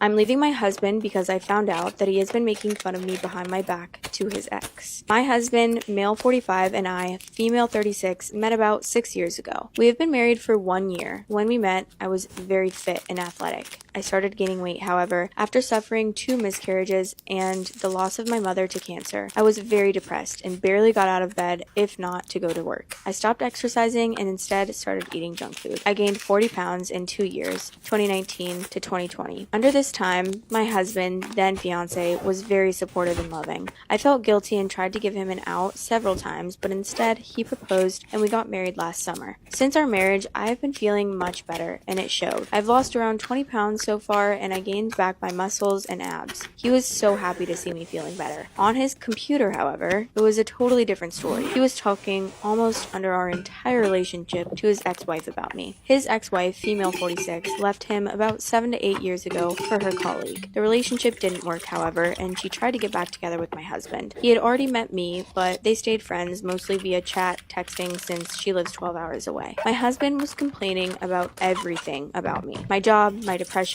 my cooking, but mostly about my weight. He was telling her how disgusting I was to him, how he even found it hard to share the same bed since I snored like a dog. He sent her pictures of me while sleeping, sometimes in underwear, with comments about my belly, double chin, back boobs, etc. She found these pictures extremely amusing, and she came up with the name White Whale. They both found it hilarious, and now this is what they referred to me as. They don't flirt exactly or talk about being together or starting an affair, but they do say that they miss each other and they reminisce about the time they were married. She's more flirtatious and he really enjoys it. Whatever he's telling her isn't what I have experienced with him. I don't disgust him. He tells me that he loves me all the time. We have great and passionate. The way he touches and makes love to me is so great. He must be a really good actor if he was in reality disgusted by me. And he hates the few times we have to sleep apart. He's lying, and I don't know why he's doing it. He's lying to one of us, and I'm not sure if I want to know who he's lying to and why. I decided to get out of the marriage and leave this behind me. Right now I'm acting like everything is normal, but I've started looking for a new job in another city and a place to rent. I also started with birth control pills, in case something happens between us, and I have talked to a lawyer to prepare the divorce and start the process once I'm gone. One thing I'm not going to do is fall back into a depression and weight gain. I will not allow it. What a waste of love he has been. Edit, I can't believe I need to explain this about the birth control pills. Very simple explanation. Up until I went through his messenger, I loved and trusted this guy, and we were trying to conceive. When I read what he has written and the way he took pictures of me sleeping, something happened inside of me, like I don't know who this person in front of me is anymore. I can't read his face and I don't trust him. I don't know how long I'm going to need to stay under the same roof as him. I don't know what his reaction would be if I refused him under a long period of time with no real excuse. I don't know what else he's capable of besides taking pictures of me sleeping. I don't know if I, in a moment of weakness, succumb to lust, or if he, for just a moment, could fool me that he actually loved me. For all these reasons and many darker scenarios I have played out in my head, I'm taking extra precautions. Anyone with an IQ of a chicken could understand that, or so I hope. Thank you, everyone, for the support. I will update when I know more about where I'm headed. My 25 female boyfriend's 26 male sister is weirdly obsessed with him. He's taking her on a holiday, and I don't know how to convince him. It is super weird. I've been dating my boyfriend Mike for just under 18 months. Our relationship has become really serious. We've even started to discuss things like marriage, children, etc. We moved from England to Wales about 6 months ago because I got a job opportunity that required us to relocate. He was able to convert to working from home, so has stayed employed by his old company. We now live about 70 miles away from our hometown. Because it's so far, we rarely visit home, maybe once every 6 weeks or so. Whenever we visit, we stay with Mike's parents, and every time we go, his sister is incredibly obsessed with Mike and won't leave him alone. It's to the point where it's really weird and almost like she has some weird romantic feelings for him. I've brought this up to Mike and he says I'm being crazy, but I'm not. For example, she will snuggle up to him on the sofa, so I have to sit somewhere else. She will ask for him to take her shopping to places that I don't like. She'll make him take her to restaurants and they'll have fancy meals together. It is so weird how she treats him like a boyfriend. They have a holiday to Spain booked for the summer holiday to the town where Mike grew up. They booked this before we were dating, but it is just 2 of them going, and it makes me feel extremely uncomfortable. I first asked him to change the booking so I could come along as well. I said I would pay for the extra, obviously. He said he contacted the travel agents, but they weren't able to change the booking anymore and that they couldn't book a separate package for me because the hotel was booked up. Yesterday I told him I think it is really weird that he wants to spend 2 weeks alone with her in a foreign country. And when I said this to him, he blew up at me and kicked me out of the house. Like, genuinely kicked me out of the house for just questioning him about this, which has made me feel that it's even more weird than I thought. We ended up having a huge argument, like the biggest we've ever had, and now I'm considering booking a separate hotel nearby the one they're staying at. No. Just so I can keep an eye on her. Shut up. I've been texting him and ringing him, and he hasn't answered or responded to me at all. I don't understand how he doesn't see that this is weird. You're weird. You're being crazy. Especially considering how obsessed she is with him. As I mentioned earlier, it just makes me feel sick, and I don't know what to do. How do I express to him that this is not normal? How do I show him there's something weird about how his sister treats him? Dude, if you think that your boyfriend's going to hook up with his sister when they're on a vacation, you should leave him. You should not go and fly there, get a hotel and spy on them. And stalk them. You should, like, if you're genuinely concerned that the person you're dating is going to hook up with their sister, then like you just shouldn't be with them. There are some comments. Someone goes, how old is the sister? Because it doesn't sound like they're close in age. OP responds, drum roll please. She's 9, but will be 10 this year. Stop! Relevant fucking details, OP. She's 9? My wife is dead, the best Christmas present I could have gotten. At the beginning of 2022, I caught my wife having an affair with one of her exes. Our marriage wasn't perfect. I was not the perfect husband, I will admit, but I did my best. I put effort into the entire 5 years we were together. I put my all into the relationship. Her, I could not say the same. I was forced to confront the reality of who she truly was shortly after I caught her. She illegally evicted me from our shared home, lied to the police to try and get me arrested, and tried to get me fired from my job, and tried to turn all of my friends against me. Some of these succeeded while others did not. She has made my life a living hell since the day I asked her for the divorce, and has planted her heels into the ground over our separation to try and drain all my finances and emotional strength from me. The only upside is we had no kids for her to use as weapons. But I soon found out that her policy of strict birth control with me did not extend to her suitor, as he got her pregnant 5 months ago. I thought maybe this would help speed along the divorce, but it only rallied her in her efforts to destroy me. On Christmas Eve, my wife and her suitor went to a party where both of them got drunk. I find this fact terrible, as all her friends knew she was pregnant as well. Her suitor drove them home, a mistake that would cost them both their lives. In the state I live in, our divorce is now considered to never have even started. I will be able to claim her life insurance policy for myself and move back into my home. Her parents called me up distraught yesterday, acting as if the last year had never happened, and offered their full support to my funeral preparations for her. My confusion here was beyond belief, but the apple does not fall far from the tree when it comes to my wife. I told them if they want a funeral, it was coming out of their pockets. I will pay for her to be cremated and deliver her ashes to them in the cheapest urn offered if they desire. They called me horrible and tried to guilt me about her life insurance. But after only 4 minutes on the phone with them, I hung up and blocked every one of her family members. I'm going to be taking a few extra days off of work to move back into my house over the next week. I've already made arrangements to have her stuff hauled off, so my home will be an empty canvas to start my life anew. I don't know if there is a God or if this was just karma, but I truly believe now that I have come out the other side of the storm. My wife is dead. It's the best Christmas present I could have gotten. Update. I've decided to elaborate on a couple of common threads I see in this post here, as responding to all the comments would be too much. Firstly, some are judging me for the way I'm reacting to the death of 3 people. You're right. It is not normal, nor is it healthy. I feel no emotions toward my ex at this moment. All my hatred, resentment, and regret evaporated when I learned of her death. I feel nothing but relief right now. This void has slowly consumed me over the past few days. I feel numb, like I'm dreaming, like what happened is not real. This woman made my life a living hell for over a year. She set out to destroy me and would not stop until she did. I do not like the fact that I feel this way over the death of 3 people, but that is not a box I feel ready to unpack at this moment. Secondly, I have reached out to my ex's mom today, and things are much more civil as of now. I'll pay the hauling company to move her stuff into one of their storage units, and they can figure out the rest. Her mother revealed to me that they cannot afford to host a funeral for my ex. I am 100% the legal beneficiary of her life insurance. Despite my past hatred for her family, I told her mother I will give them a small amount from her life insurance so that they can have a service and arrange burial logistics for her. This is contingent on us cutting ties after, and I will not be involved any further in her funeral. I will still be talking to a lawyer. Lastly, I am not going to elaborate any further, except the only lives lost was hers, her suitor, and their unborn child. Some are saying I should sell the house. Right now, I only want to return to my home. The details of where I end up, either there or somewhere over the rainbow, are yet to be determined. I do not know what life holds for me, or for any of us. This event happened, and maybe for a reason, or maybe the universe has no logic at all. This gift put to an end to a period of my life that sent me to the brink of destruction. It's morbid to think the death of 3 people was what pulled me to the other side alive. It's interesting how quick it can all change or end. Am I the asshole for refusing to ban alcohol from Christmas? We have a large mixed family. My wife is Mexican, so her family starts dropping in on Christmas Eve, and we host them and my family Christmas Day for dinner. It could be over 50 people in and out of our house in those 2 days. There's lots of mixing of cultures because who doesn't want tequila and tamales? I'm often gifted drinks, and my wife likes wine. I love me some tequila and tamales.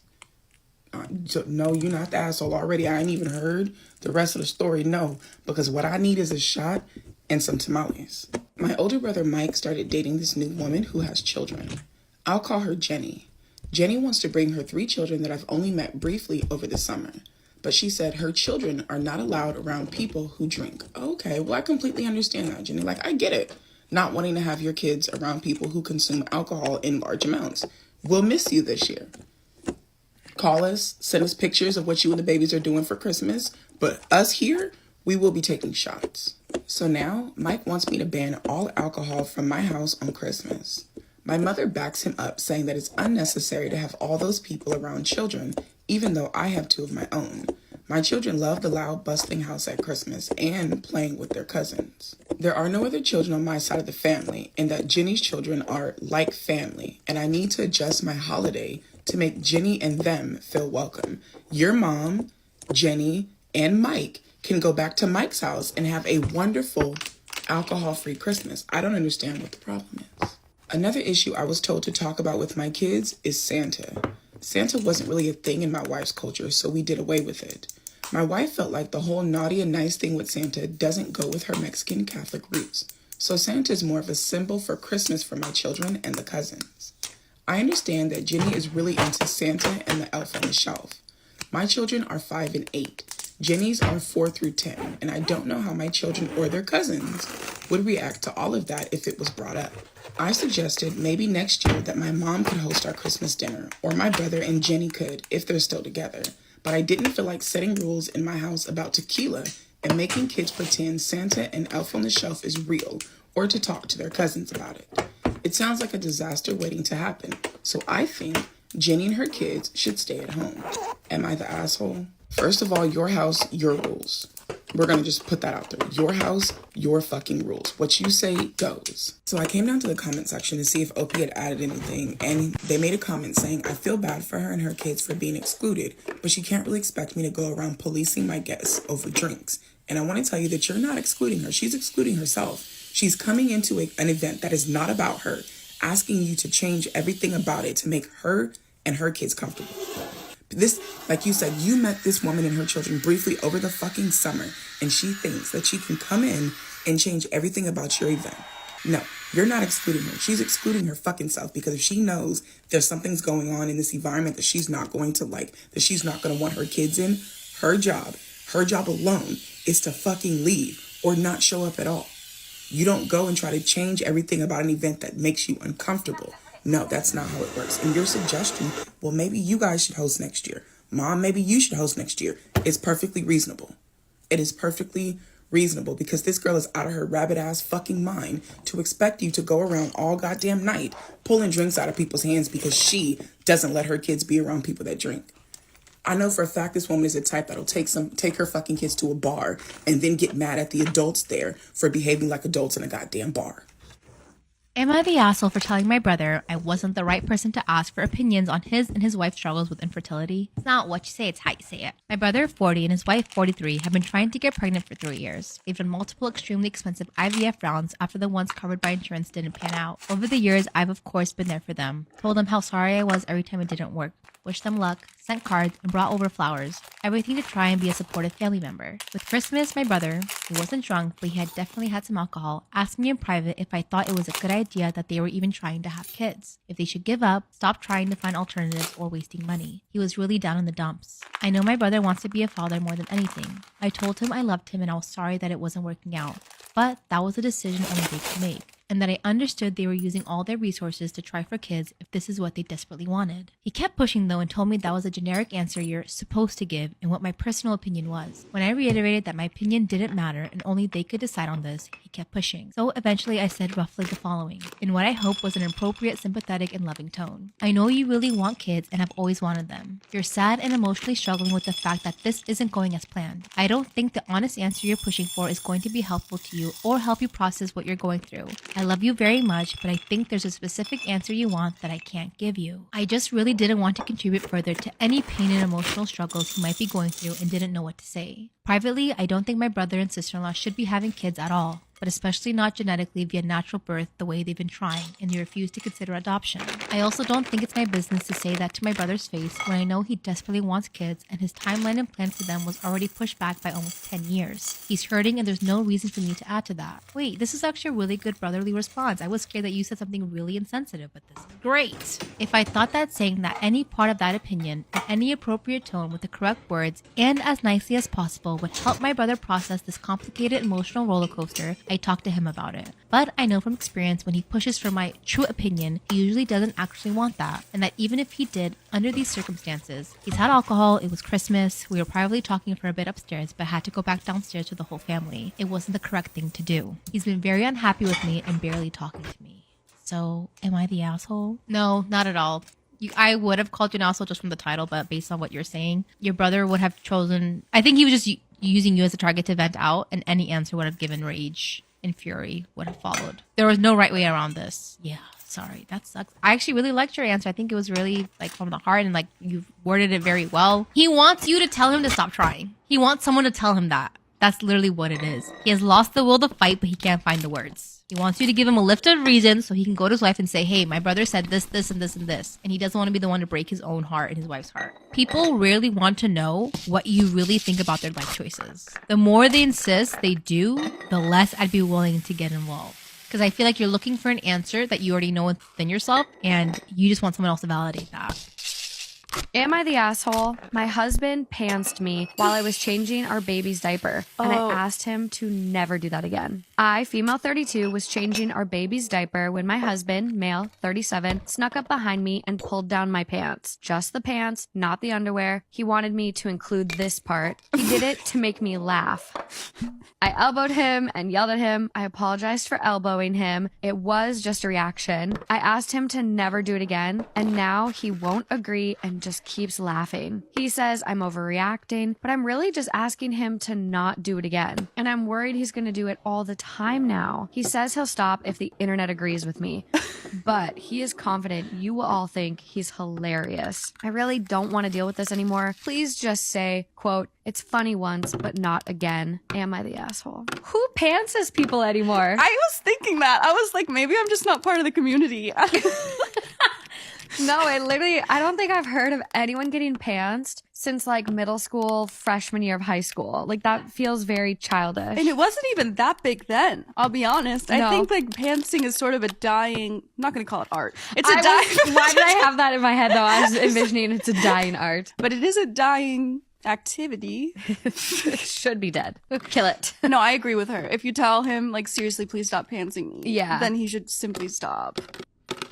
My roommate has her boyfriend over every single day, plus the guy that she's cheating on him with. I'm honestly at my wit's end. This girl has her boyfriend over at our apartment every single day. Like as soon as she gets off work, he's there. Usually stays until midnight. But there are days where he would go home and then about half an hour later, this other guy would show up. Now, I don't care what she does with her life. Like, that's her thing, whatever. But it bothers me that she's treating our house like a hotel, like having guys coming in and out. Even after we made it a point to talk to her about it, and she said that she would limit the visits to 3 times a week. They usually just stay in her room the whole time, but the walls are very thin, so I can hear everything. The chattering, the laughing, the arguments, and all the inappropriate stuff that's happening as well.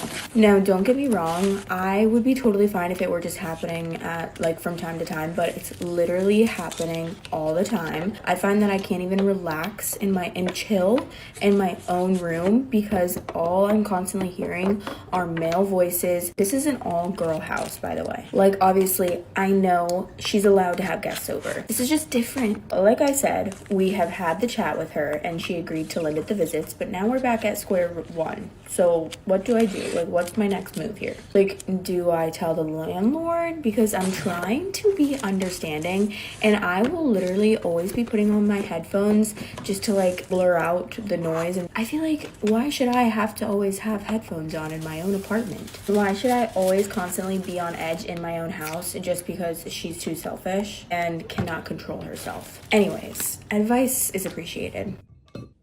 Am I wrong for giving CPR to my friend when his wife said I don't have consent? I, 26 male, have been trained for CPR through almost every period of my life and fortunately never had to use it until now. I learned CPR through Boy Scouts, high school health class, personal trainer class, and previous work training. I work at a convenience store and experience many regulars. This regular, for example, is a man that we will call Jerry. Jerry is roughly in his late 40s and early 50s. It happens to always have 10 to 15 conversations on random stuff we bond over. He's also an Eagle Scout, a father, and has a daughter who is about to get married and is over the moon about it. Star Wars fan and loves sports, so there's something we will always talk about. I love Jerry. He's an awesome guy who doesn't talk about work a lot, which I completely understand and respect. 1 week ago, Jerry came into the store with his wife that I have met on occasion of him shopping. Not really a social person, which my wife isn't either, so I understand. I was on the other aisle when I started to hear heavy breathing at the counter, then following a loud crash and panicking scream. I rush over to see that it's Jerry on the floor unconscious. I quickly run over and get down to assess him. He wasn't breathing or responding to me. I look over at my boss, who we will call Misty, to call 911 and to grab the AED. I began to unbutton Jerry's shirt to start compressions and getting him ready for if we need to use the AED. During this, his wife looks at me and says, "Are you really going to perform CPR?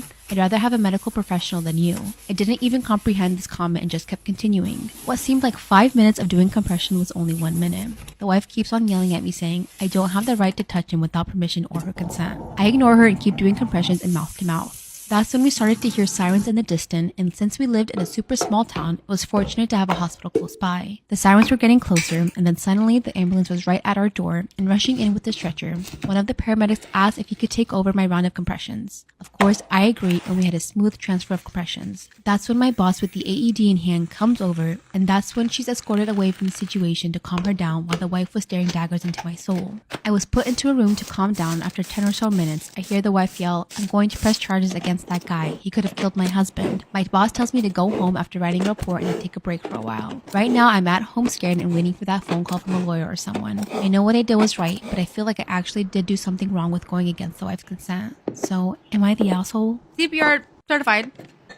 Unconscious victim, consent is implied. We have laws specifically designed to protect citizens in these type of situations. And I hope people understand, right?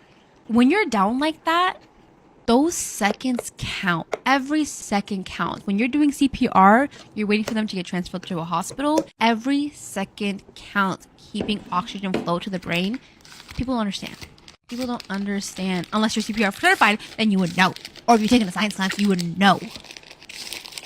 Should I tell my sister that I got with her boyfriend at Glastonbury? Story time. Please keep this anonymous. Oh, I will, babe. It's been a dream of mine to go to Glastonbury for years. So this year I was taking no prisoners. I was going to get tickets. I had me, 6 friends, their boyfriends, and the boyfriend's friends on getting tickets. We were going to have a big group of us. Fast forward to last weekend. We get to a nice little spot. We set up all of our tents. So like I said, there is me, 6 of my friends, some of their boyfriends, and then some of the boys' friends as well. I hadn't met quite a few of the boyfriends and the boyfriends' friends. And then me and the girls, we split to go see Dua Lipa. And I'm actually not too sure where the boys went, but we met them back at the tents that evening. So by the time we got back to the tent, there was no chance I was sleeping. I was on one. I was just so excited. And one by one, all the boys went to the tents and all the girls did, until it was me and one guy left. We'll call this guy Steve.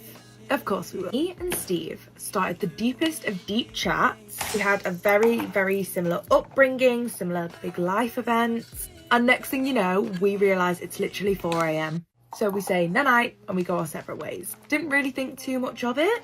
But the next day, we didn't spend a minute apart. I woke up, he'd made me breakfast. The bare minimum. And from then, we literally spent the whole day together. It was like I was back in a field living my teenage dream. I'm getting all giddy. We were having a proper festival fling. Anyway, then we go to see Coldplay. I can imagine Coldplay is sensational as it is, let alone with a sexy 6'4" Steve. And then as the fireworks start to go off around us, he turns me around and he kisses me. Picture this. You're at Glastonbury, thousands of people there. It's just you and Steve. Feels like the only people in the world. He turns you around. He looks you in the eye. Steve's got timing! Alexa, stop. Next day, he had to head off because he'd got work to be at on Monday and he wanted a day to sort of recoup, refresh. And I followed him on Instagram. I said goodbye. And that was about it. I didn't tell any of the girls about everything. Girl, I would have been telling every single person if that was me. I'm thinking that everyone's issue. That is a romance novel. So it is now Sunday. The Sunday that has just been, and every single Sunday we have a Sunday roast with the family just to reconnect. My sister lives in a different town, I live in a different town, so we all just come together. And this was a special one because we are meeting my sister Amy's boyfriend. So we're all sat in the living room, we have not a care in the world, and in walks my sister, hand in hand with Coldplay Steve. What do? Do I tell my sister I got with her boyfriend? I'm sorry, the only thing that Steve needs to do in this situation is play this. Am I the asshole for refusing to wear the wedding dress my sister-in-law gave to me as a wedding gift? I, 27 female, met my fiance Jacob, 31 male, when I was 21. We've been together for 6 years and engaged for almost a year out of those. My mother's wedding dress has been passed down for generations, and I remember being a little girl dreaming of walking down the aisle in it. We've recently been wedding planning and we were invited to a dinner hosted by my fiance's family that was on Sunday. When we arrived, we greeted everyone and sat at the table to eat. My sister-in-law stood up, tapped her spoon against her glass and said she had a toast to make. She then said she would be right back before going into another room and returning with a large plastic bag. Everyone seemed to be excited, but I just felt confused. I awkwardly smiled and I asked sister-in-law what was inside the bag. She opened it up and revealed her wedding dress from her wedding that was 2 years ago. I feel like these people put you on the spot because everybody in the family was all excited, which means everyone knew what was going on except for you. Everyone began clapping as sister-in-law announced that this was her official wedding gift to us and she wanted me to wear her dress at the wedding. Everyone started clapping. This is not the type of announcement that needs applause. I'm giving you my wedding dress. That's officially my wedding present to you and I want you to wear it. No. What if I don't fucking want to wear it? What if I already have a goddamn dress? I don't want to wear your wedding dress, nor am I obligated to wear it. What if it's not my style? What if it's too big? What if it's too fucking small? What if I straight up and out just don't like it? I tried to smile, but I guess I didn't do a good job at hiding my disappointment, and everyone began asking me what was wrong. I tried to explain how I wanted to wear my mother's dress and that it was nothing personal, but that I refused to wear my sister-in-law's dress. My sister-in-law began crying as my in-laws began tearing into me and comforting her. Girl, run. Girl, fucking run. Ain't no way in hell. One, this bitch jumps up and makes an entire announcement. They invited you guys to dinner for her to make the announcement that she's giving you her wedding dress. They applaud this announcement as if this bitch has offered to pay for the entire fucking wedding and your honeymoon. And then they get mad at you for already having a fucking wedding dress and refusing to wear the one that she randomly decided to give you. Girl, run.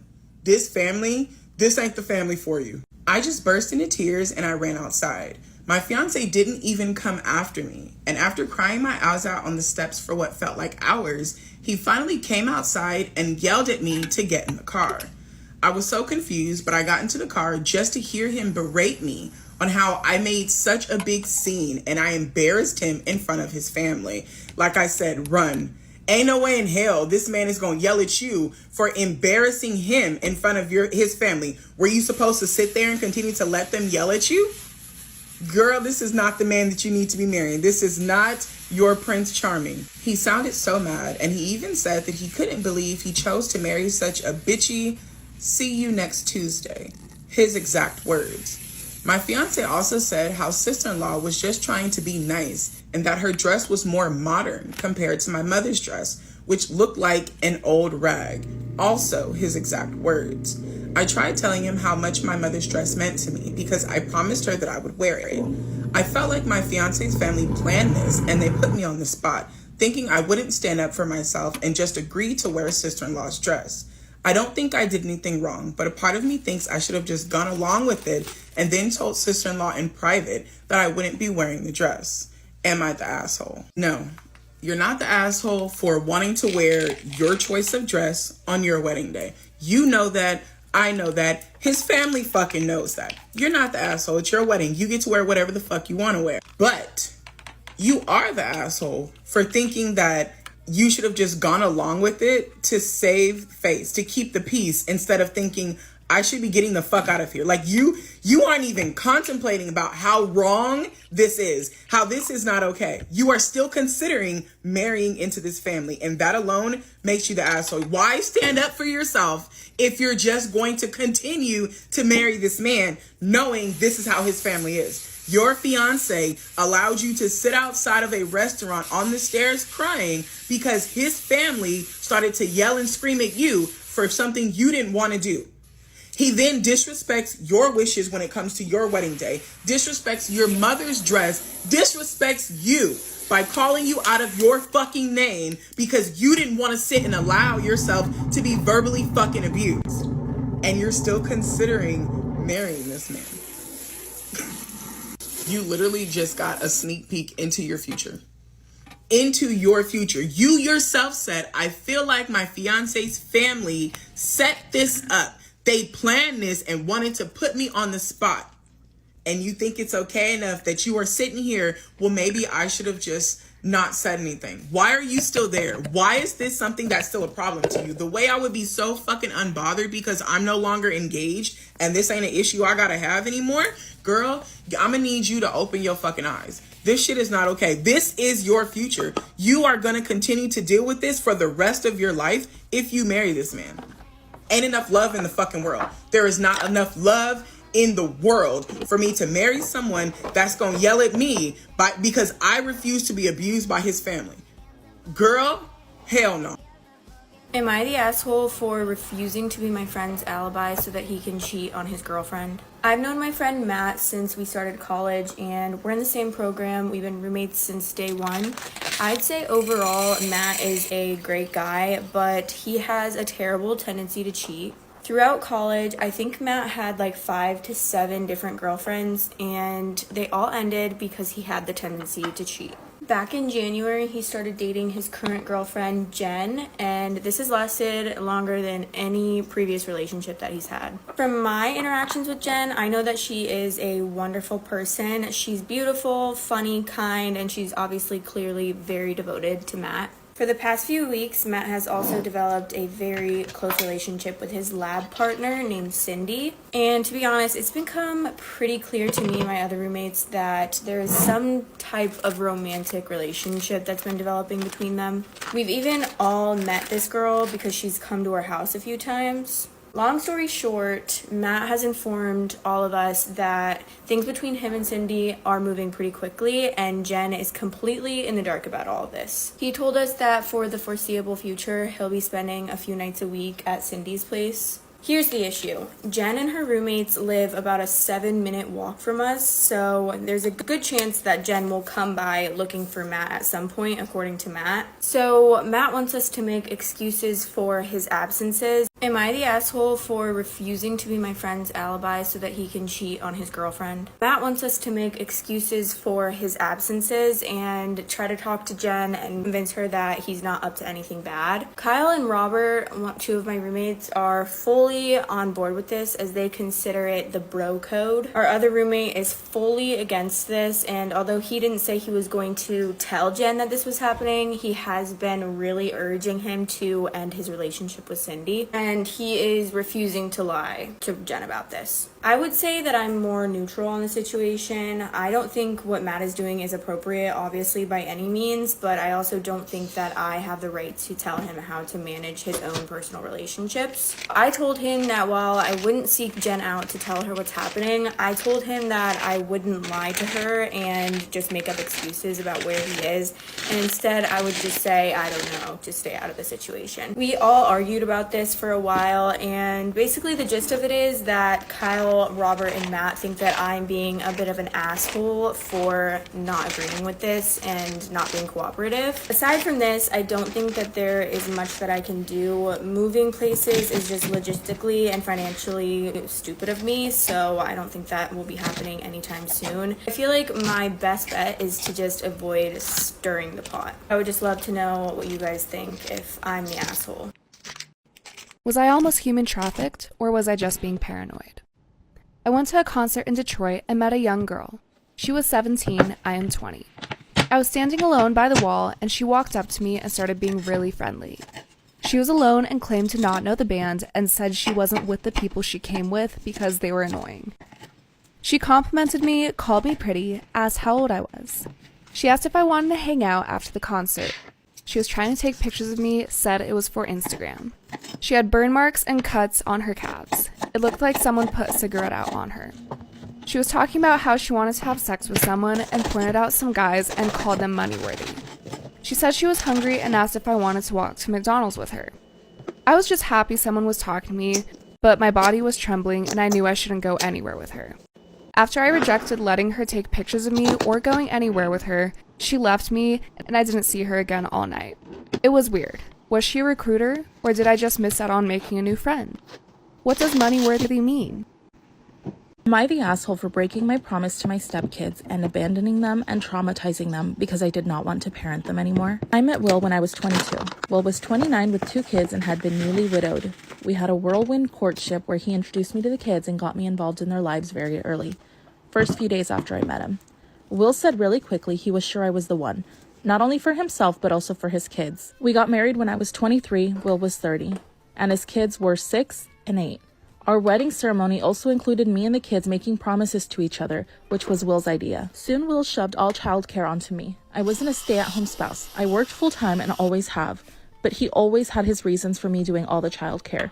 Him being sore from doing a physical job, me being better at it since I babysat kids this age, or girl stuff for his daughter, or cooking, or anything. He always had some reason, and it ended up always being on me. He started playing video games and relaxing from getting home until bed because he was tired, and he was always bringing in the money and keeping the roof over our heads. Though that wasn't really the truth.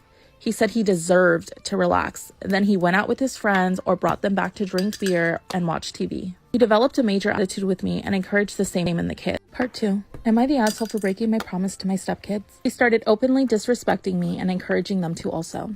He was the ultimate fun dad, and I got the role of the mean witch. Sometimes they all ganged up on me and mocked me, but also expected me to serve them and constantly be jumping up to care for them. By the end of the first year, I realized my marriage was a big mistake, but felt guilty leaving because of my promises to the kids. Another year went by, and I realized no matter how I tried and how I knew they were only kids and I didn't really blame them, I genuinely hated both of the kids. And I could not lie to myself anymore and pretend that I loved them. I did not, and I never would. One day I just walked out, packed everything up of mine, and moved out while nobody was home. I left a note explaining it wasn't working and saying goodbye, and that was the end. Huge shitstorm from my ex and bitter divorce, but we both walked away with what we went into the marriage with. Not much for either of us. I had never legally adopted the kids, so I had no rights or responsibilities about them, and I never reached out to any of them again. Honestly, I was overjoyed to be rid of all of them. 15 years have gone by in what seems like a lifetime, or another person's life, but I'm still in my 30s and was recently shocked to get a message from Tamara, Will's daughter, now 25. Tamara said I betrayed and traumatized her for life for abandoning them after my promises to them. She said I had a responsibility to never leave no matter what. I know she remembers the horrible way she treated me though. Am I the asshole for not letting my husband's new wife come to our daughter's birthday party? Story time. So me and my husband were married for 5 years and we finalised our divorce just last year, and we have a little baby girl who is 7 years old. And the reason we got a divorce is we kind of just fell out of love, to be honest. There's no big huge reason, no one cheated, it just simply didn't feel right anymore. So I started planning my daughter's 7th birthday party, and I was asking her what she wanted on her cake, because every year we do like a themed cake, and she's finally at the age where I can kind of ask her this stuff. It's lovely, it feels like a kind of joint thing now. She responded that she kind of wanted everyone on her cake, like she was saying her aunties, her uncles, her grandparents, like everyone from both sides, which I was completely fine with. And then I give my husband a call just to see, 1, if he wanted to come, 2, if he can come, like who of his side of the family can come, because my daughter really did want everyone there. He was kind of listing off everyone that he knew could come, everyone that kind of said they wanted to come. And then he also said, I'm bringing my new wife. A little background, even though me and my husband, ex-husband, break up for any reason, did get married literally 3 weeks after we signed the divorce papers. And what really annoyed me is he kind of said this in a way that I couldn't say no. He was just like, oh yeah, she's coming. Our daughter hasn't met her yet, so I didn't want this to be the place to meet her. She'll be very overstimulated, she'll be very excited, and I just don't think it's appropriate to first meet her stepmom at location. But I should note that I am paying for this whole thing by myself, and I don't really want to pay for her to eat, if we're being bitter. So obviously my husband did not like this, was not a happy bunny, but I personally think my reasoning is fine. However, Mark's new wife actually messaged me, and I'm not gonna lie, this message wasn't the nicest message in the world. She was kind of saying like, you're stopping me meeting Mark's daughter, like the reason I've not met her yet. And obviously this made no sense to me whatsoever. I have never ever stopped my daughter seeing Mark or meeting his new wife. He's the one that's kind of never made that introduction. I just personally don't want it done at her birthday party. So am I the asshole here? Because I really don't feel like I am. Am I the asshole for exposing my sister's husband for who he truly is? My sister, 29 female, got married last year to Larry, 51 male. She recently gave birth to their first child, and he has 2 daughters from his previous relationships. My sister has been fully responsible for taking care of the kids, the cooking, cleaning, everything. Our parents dropped full contact with her because of the relationship. When they first started dating, I thought Larry was a really nice person and he would take good care of my sister. My sister and I, 28 male, recently got together for dinner, and she told me that Larry was different from when they first got together. She can't get a job because of the kids and the chores, she lost all of her friends due to the relationship, and our parents cut her off. I feel terrible and offered to let her stay with me. She invited me over to dinner to meet their son, and Larry was not happy to have me there. During dinner, my sister was serving the kids, and they were complaining about the food. Larry looked at my sister and told her to cook them something different. I looked at Larry and said, hey, you do have the capability of cooking your kids something. Larry looks at me and asks if I have something to say. I nod and start yelling at him for everything that he has put my sister through. I stopped when I noticed the kids started crying.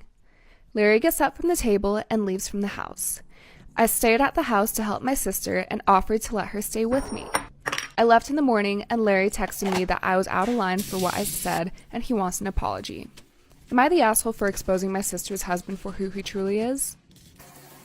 My son's school is mad at me for telling him to hit a girl. Am I the asshole? So I, 32 female, have a 12-year-old son. We'll call him L. For the past 2 years, L has been coming home from school crying because he was always getting bullied. L has always been a gentle kid and very sensitive. I encouraged him to use his words and to tell the bullies to leave him alone and to tell the teachers what is happening. The past few months, he's been having problems with these 2 crotch goblins that are girls. Now, normally they would just make fun of him, but one has taken to physically hitting him. So I changed the rules. I had a meeting with L's teachers, the principal, along with the girl and her parents, and L. I told them straight to their face that I will give 3 warnings. First warning, he will confront her. Second warning, he will confront the teacher.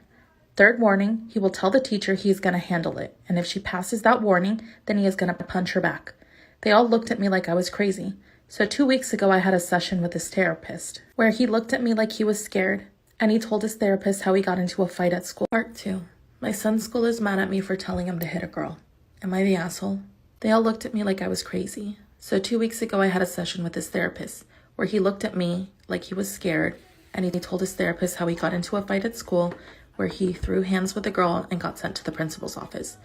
2 days before, he never said anything. I was obviously really upset about this, and Al started crying because he could see that I was mad. I got up and gave him some ice cream and told him we were going to speak with the principal the next day. So the next day I go to the school, still livid, and let myself into the principal's office and demand to know why I had to find out about the fight from my son and not the school. They told me that they had contacted his father to tell him. That's a whole other fuck topic that I may or may not post about. I then proceeded to tell them that 1, Al had to wait 2 days for his ice cream because I sure as shit was going to reward him for standing up for himself. And 2, I have primary custody of him for a reason. They said they prefer not to deal with me, so they contacted his father instead. By the way, I believe he gave the girl fair warnings, and I have a daughter too, so I don't play the whole but she's a girl game. So, am I the asshole for telling my son to hit a girl? Let me know your thoughts in the comments.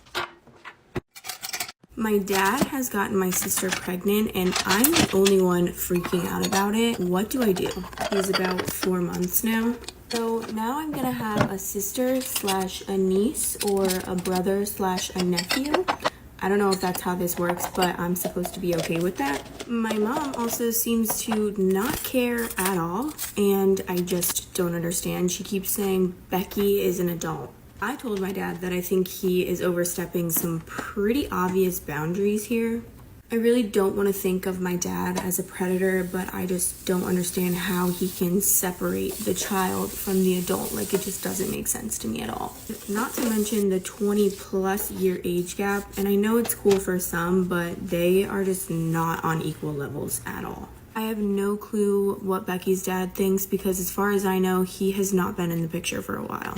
My grandpa has passed away, but my grandma seems to be completely okay with it because my dad never acted like Becky's father, I guess. Am I blowing this out of proportion? Like, this is weird, no? Am I the only one who thinks so? Why is no one else shocked? I honestly think that I'm just extremely angry and I really need some perspective. Am I the asshole for saying no to my boyfriend's proposal because I didn't like the way he proposed? Story time. So me and my boyfriend have been dating for quite a while now, and through a lot of our relationship I made it very, very clear how I wanted to be proposed to. I could not stress to this man enough. I basically wanted no one at our proposal. I wanted it to be literally just me and him. I didn't want it to be in public. I literally have anxiety. I didn't want that at all. It was coming up to our 8-year anniversary and we were turning 30, so I thought this was definitely about to come. Like, I started getting my nails done, like I was doing all the stuff when you're kind of expecting a proposal to come. And even though we've had quite a good relationship, one thing that's always kind of cropped up as a problem between us is I always find my boyfriend doesn't listen to me. And this is in every aspect, like when I ask him to do something, to remember to do something, or remember. Actually, for that reason, I knew I was about to get proposed to because we went and picked out my ring. Now, my boyfriend actually asked me if this would be okay because he didn't want to spend so much money on a ring and it not be perfect for me. But of course this was okay, but this was about 6 months ago. This was a hot minute ago. The day finally came and I just knew he was going to propose to me this day. I know him like the back of my hand and so nervous and just acting so weird. And he told me to get ready because he had dinner booked for us. I thought this was it. Like it was on the beach. I was like, oh my god, I'm literally about to get proposed to. Anyway, I turn up to this dinner and it was the whole of our family. My family, his family, extended family. Like, there was at least 30 of us, including me and him. Of course, then I was like, oh, this can't be it. Like, he knows this would be my worst nightmare. And the next thing I know, we're about to eat dinner. He gets down on one knee in front of everyone, including the waiting staff. Literally felt like I was about to have a panic attack because not only was it in front of everyone of one of our family, everyone in the restaurant behind the room as well, which was like glass, the doors were open, like a private room. I literally felt like I was about to have a panic attack, so I ran out of the room. As I've been saying to my boyfriend, it's not because I don't want to get married to him, it's not because I didn't like him proposing. It just purely felt so uncomfortable. Now he's not speaking to me because obviously I denied his proposal, but he also didn't listen to me. I stole thousands of dollars from a big company I worked for. This is a throwaway account because what I did was incredibly illegal. I also want to preface this by saying it was not a small business, so I was not stealing from someone's livelihood. A couple years back, I worked retail for a big technology company. When I say big, I'm talking about this company being worth billions. I'm sure you can figure out who it is. Anyone who has worked retail knows it's rough, but I have not ever experienced retail rough like this. Their customers were some of the meanest, most entitled, crazy sons of bitches I've ever met. After a couple of years, I started to hit my limit with the clientele. My best friend who also worked there passed away. That didn't help my state of mind. If a customer was really rude to me and also bought insurance on their devices, I would sneak a gift card to the bathroom and return their insurance on the gift card which I pocketed. This went on until I quit, and I'm shocked I never got caught and arrested. I didn't even need the money. I was just angry at the world and didn't care about what happened to me. Of course, now I realize how stupid and lucky I was. I definitely feel guilty about it to this day and wish I never done it. Those customers might have been shitty that day, but they don't deserve to have paid that much money for something and not be able to use it. Update. Am I the asshole for taking my niece to court over a coat? So here is a quick update since the situation has been resolved. When my husband got home, I told him what happened and showed him the video. He asked if I spoke with my brother-in-law and I said no. All my conversations were with my sister. He said that he will take care of it. Now a disclaimer. I understand nothing when it comes to insurance claims, and this is what my husband told me and I understood happened. My husband talked with my brother-in-law, told him exactly what happened and showed him the prank video. Then he told him that the coat was insured and we will be filing a claim and submitting the video. And we might have to file charges for the claim. He assured him that we will be dropping the charges. We do not want to send my niece to jail. Then he told him one of two things might happen. After our insurance pays us, they will come after them. If their insurance pays, their premium will skyrocket. If it doesn't, they might sue them and they might get a lien on their house. My brother-in-law asked if there was a way he could pay us back without involving insurance. My husband told him that is what we wanted at first, but that my sister insisted they will not be paying us back. Apparently my brother-in-law was not in the know and he was very pissed off at what my niece did and my sister's response. So they came to this solution. My niece's car will be sold, and if it doesn't fetch the whole compensation money, she will have to get a job and pay me the whole check until it is paid off. Also, she is grounded for the rest of the school year. I am thankful for the people that encouraged me to talk with my husband. What do you guys think of this outcome? Let me know your thoughts in the comments. Am I the asshole for telling off my mother-in-law for insisting my daughter doesn't have a real private part?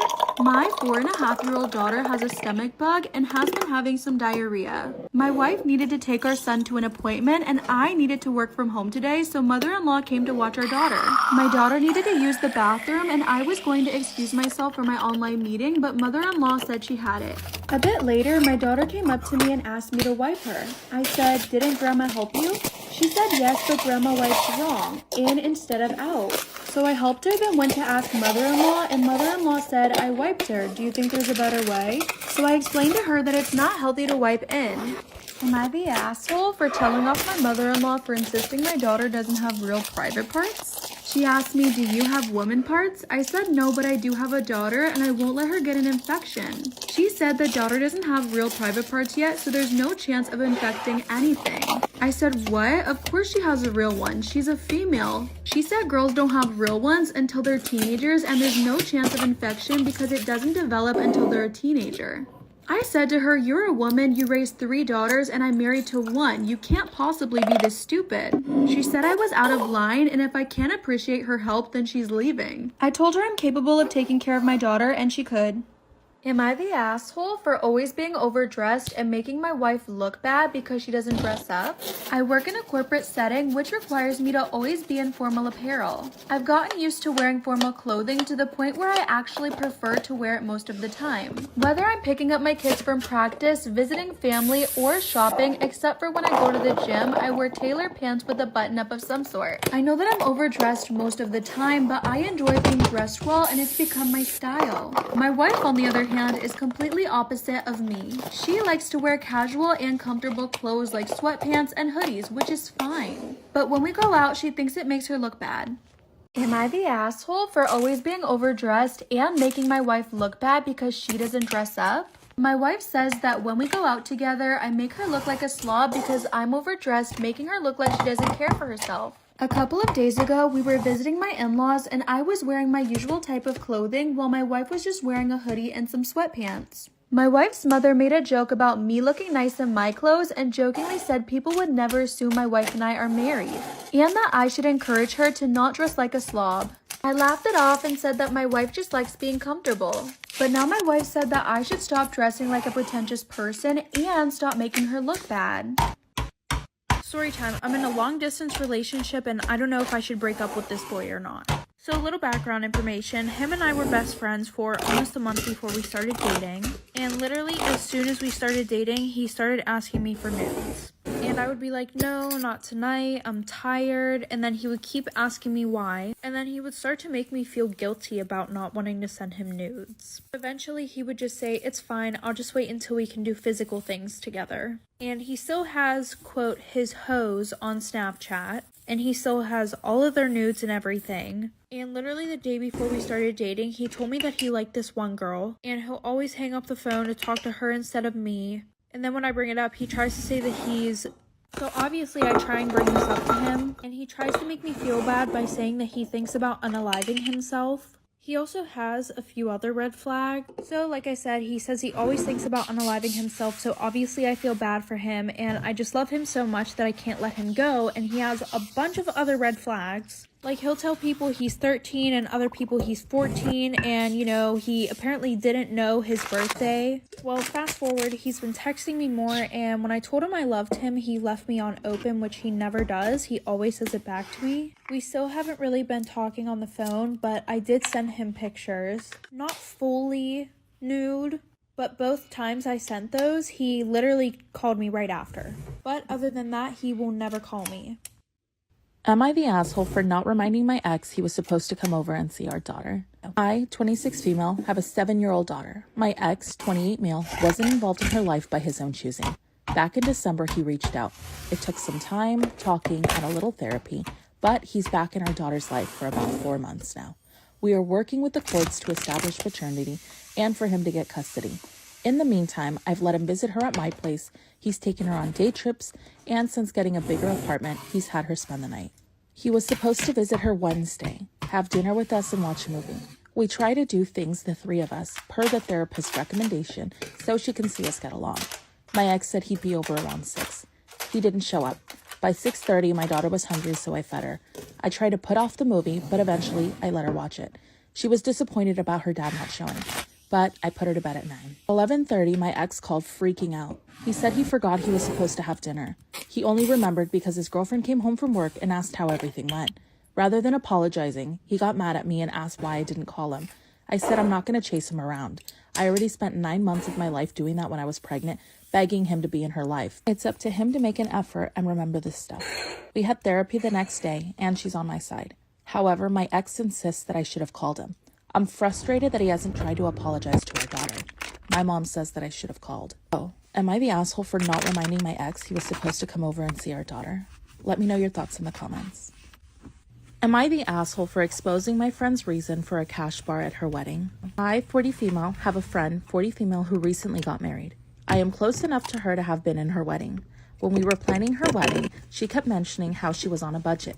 Thankfully, she has connection and was able to put together an amazing dream wedding within her budget. With a guest list of about 200 people, they invited 300, but 200 RSVP'd yes. Her venue was a gift from her uncle, who owns a wedding venue in New England. Her caterer was a gift to her from a friend who owns an amazing restaurant. Her flowers were a gift from her aunt, who is a florist. Their rings were heavily discounted from a friend who works for a jewelry company and let her use their discount, so they paid the cost. Her DJ and photographer were both also gifts, as one of the family members of the wedding party has a family event entertainment business.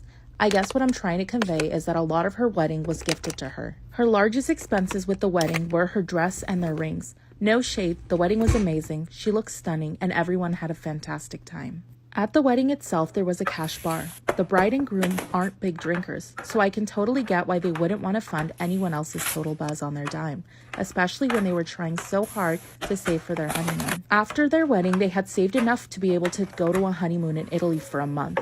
Roughly 2 months after their wedding, she and I got together for dinner. She showed me pictures from her honeymoon, and they were gorgeous. I told her again how happy I was for her, them, and we ordered. Halfway through dinner, she dropped the bomb on me, and I was absolutely stunned. Actually, I was pissed. She told me that a family member of hers owns a liquor store, and they gifted all of their alcohol for her wedding to them. All she had to do was find someone to be the bartender. She asked one of the event bartenders at her uncle's venue if they wanted to make some extra cash. She offered them $20 an hour plus tips, and then told all of her guests that the bar was cash, and they used that money towards their honeymoon fund. Her last reception lasted roughly 4 hours. I went up to the bar a few times, and because she set the prices as standard, I probably spent about $100 on 4 or 5 drinks plus tip. With 200 guests, some of them were drinking more and some were drinking less. If I used my amount as an average out, she made roughly $20,000 on her wedding night. That doesn't include the gifts people gave her. I personally gave her a $200 check. I realize these numbers are speculation, but that is all I have to go on since she didn't give me an actual amount. She did say that the bar money covered a lot of her honeymoon. Story time about why I will never go Black Friday shopping ever again. So a little background information. I was 13 and in 8th grade. And my best friends and I were super excited because we'd never been Black Friday shopping before. So we had a plan that all of us would spend the night at my house and my mom would drive us to the mall at 4 in the morning.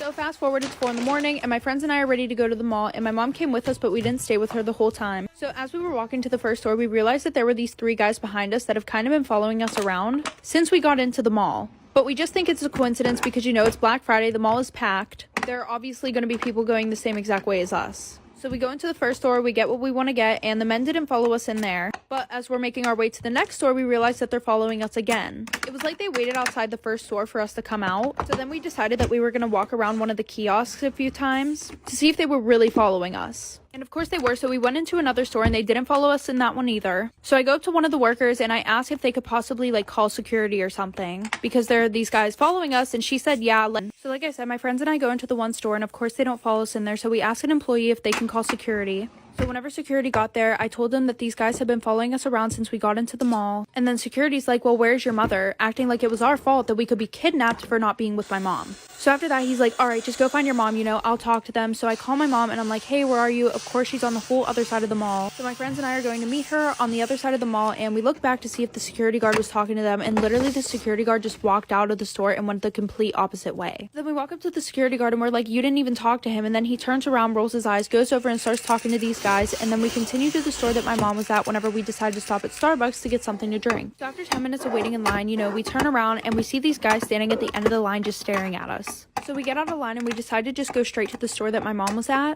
And when we got there, we told her what was going on. So she was like, okay, let me get these few things and then we can leave. So like I said, we got out of line and we went straight to the store that my mom was at, and she was like, okay, just let me get these few things and then we can leave. So we start walking towards the exit, and then I'm like, Mom, they're still following us. So she turns around and she realizes they're literally standing 2 feet behind us. So we decided to go into one of the stores and we asked one of the employees if they could also call the head of security. And whenever head of security got there, she literally tore them a new you-know-what. After that, my mom tries to go and point out the guys, and they're not standing there anymore. So they're like, well, what do you want us to do? And then my mom's like, well, you can walk us out to our car. So they walk us out to our car, and then they stand there while we're getting in. My mom starts the car and she starts backing up, and we literally run over something. And all of a sudden we hear screaming and moaning, and the security guards look under the car, and literally one of the guys who was following us is literally laying under our cars with a knife. And as soon as that happened, there was literally a van parked right across from our car. The van drove away really fast, but the police ended up catching up to it, and they found 8 girls in that van. Story time about how my best friend got my house raided. So a little background information. I was 16 and in 11th grade, and we're going to call my best friend Jenna. Jenna and I have been on and off friends since elementary school. Now, the reason why we were on and off friends was because Jenna was the type of person who ended up in drama all the time. And coincidentally, anytime that I would stop being her friend, I would be in no drama. Now, there have been multiple times where I've tried to break off our friendship for good, but Jenna, of course, was the type of girl who would threaten to unalive herself whenever things didn't go her way. And I low-key have a savior complex. Also, I literally lived right across the street from her. So it was very hard to cut this friendship off. Well, anyways, fast forward, so her and I are friends, which also wasn't good because she was a very bad influence on me. For example, I didn't have a driver's license, but I had a car. So of course I would go pick her up and her and I would fuck shit up together, aka do bad things. Well, the one night I let her drive and she ended up going to my ex-boyfriend's house. So like I said, no license, but I had a car and I let her drive that night. And she went to my ex-boyfriend's house. Now, her and him used to be close whenever him and I were dating. And I didn't think anything of it until she called him and she kept telling him to come outside of his house so we could fight him. And I'm telling her to stop, but she just keeps laughing the whole time and she always does shit like this. And I was tired of being pulled into shit like this because then I got named the psycho stalker girl. So then I find out that after she went home that night, she texted my ex with this whole elaborate story about how I was the one who made her drive to his house and say all that shit. So fast forward, her and I got into it at school because I told a counselor that she was threatening to unalive herself because I was really worried for her. But then she starts posting stuff about my mental health on social media, saying things like, oh, she has zebra stripe arms. And I fought her after that because the only reason why I told our counselor is because I gave a shit about her mental health. So like I said, she posted stuff online about my mental health and then her and I, we ended up fighting at school.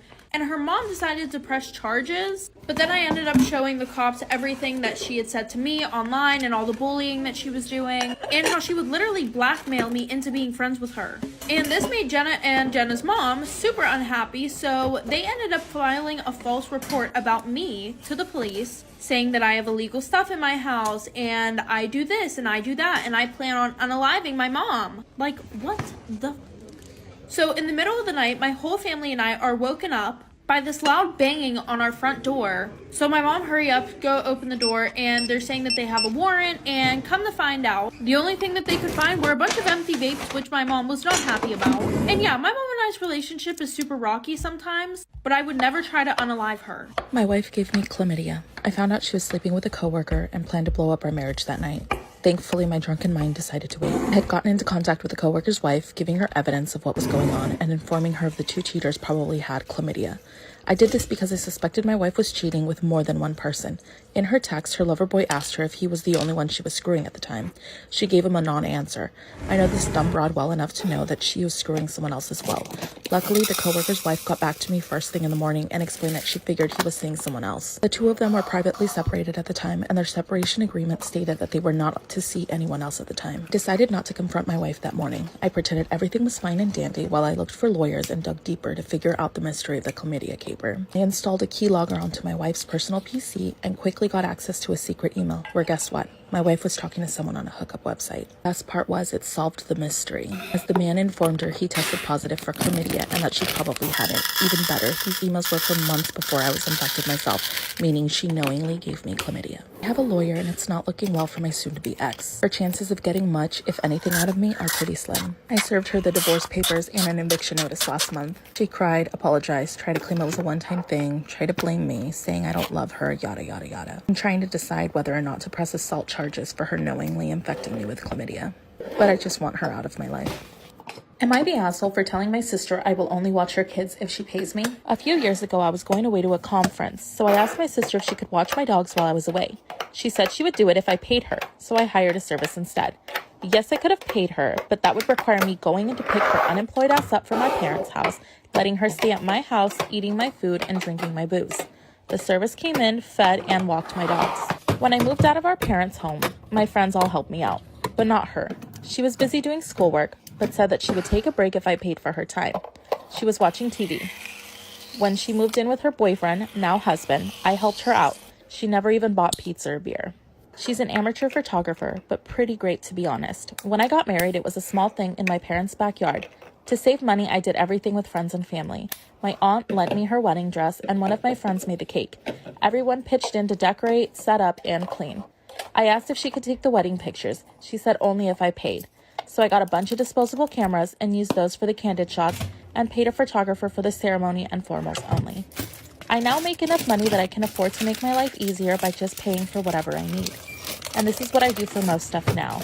I still do favors for friends, and they often return them. My sister, who wanted to get paid to sit in my house and watch TV so my dogs were okay, ended up with a nice guy. My sister, who wanted to get paid to sit in my house and watch TV so my dogs were okay, ended up with a nice guy and getting married. She called me last week and asked if I could watch her kids so they could go on vacation. Her husband's parents got sick and ours moved to Florida, so I said I would if she paid me. She can't afford it.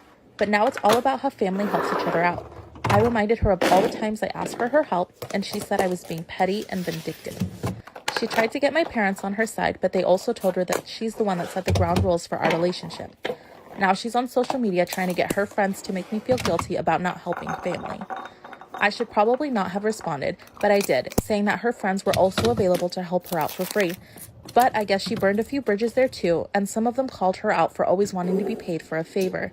It's become a huge mess. So, am I the asshole for telling my sister I will only watch her kids if she pays me? Let me know your thoughts in the comments.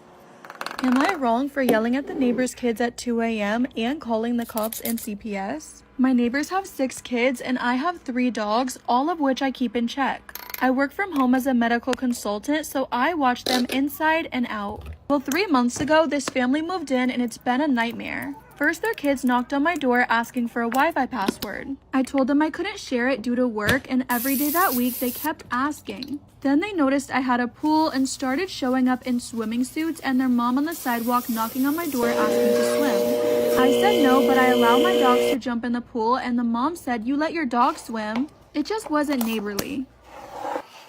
Am I wrong for yelling at my neighbor's kids at 2 a.m. and calling the cops and CPS? My husband was away on business when my dogs, who sleep in and around my bed, woke me up.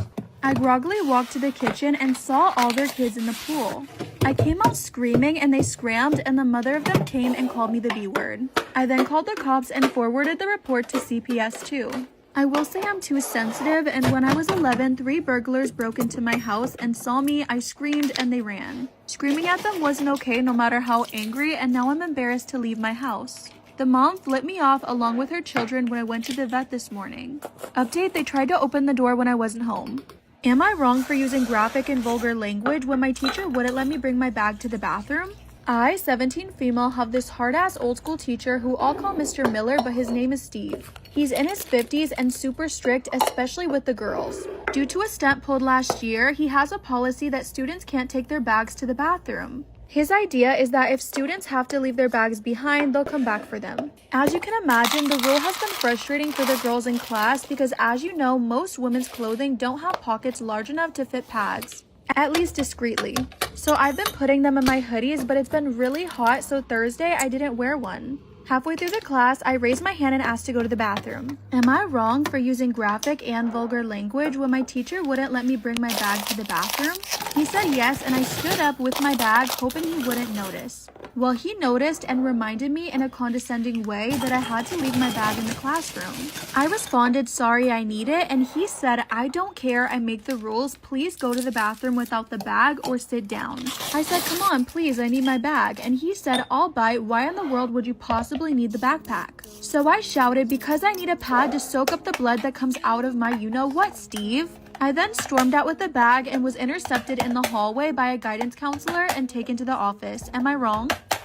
I caught my husband with his best friend, but I won't tell them I know. My husband, 28 male, is wealthy, and he's providing me, 30 female, with a great life while I'm studying. I would never have afforded it otherwise. As a matter of fact, I was a barista when I met him, and didn't even dare dreaming about college. Now I'm in engineering school. He pays for everything. We have a great house. I don't need to do anything but study and have fun. His best friend, 27 female, from college, separated from her common-law husband after he cheated on her. She had no place to go, so we have a guest house. I never had anything to worry about with them because they have known each other for ages. I always thought if they had wanted to, it would have happened already. I was mistaken. I started having a hunch because nothing in particular. Just felt that they had changed with each other, so I snuck on them after pretending to go to my room. Nobody knows that I know. I couldn't let him touch me for 2 months, blaming it on the stress from school. Now we do have sex, because I don't want him to suspect me or get tired of me. I cried the first time he touched me after I found out and wanted to vomit, but blamed it on the stress. Now I just let him. I try to think about other things and try to convince myself that it's just sex, I fake it sometimes when he notices me being absent-minded and starts saying, baby, come back to me. I'm in a race with time to finish school before he throws me aside for her. I also had an IUD put in without telling him. Nobody knows, not even my closest friends. Everyone thinks I'm the luckiest woman on earth. My sibling thinks they're a trans man, and I'm almost 100% sure they're not. So for some background, my 19 female sibling, 14 non-binary, has been going through a big journey around their gender identity and sexuality. They were assigned female at birth and were also very feminine and feminine presenting growing up. Recently, they came out as bisexual, then as a lesbian, then as non-binary.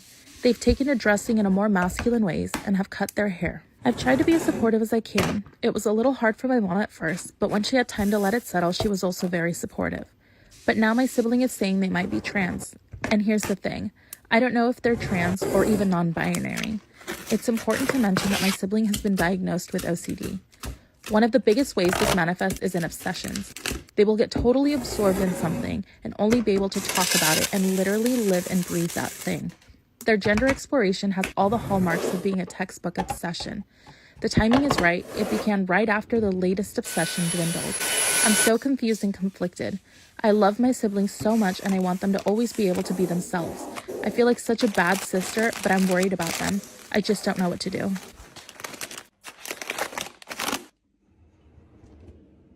Story time about how my bank might have ruined my chances of going to an Olivia Rodrigo concert. So a little background information. In December, I got tickets to Olivia's concert.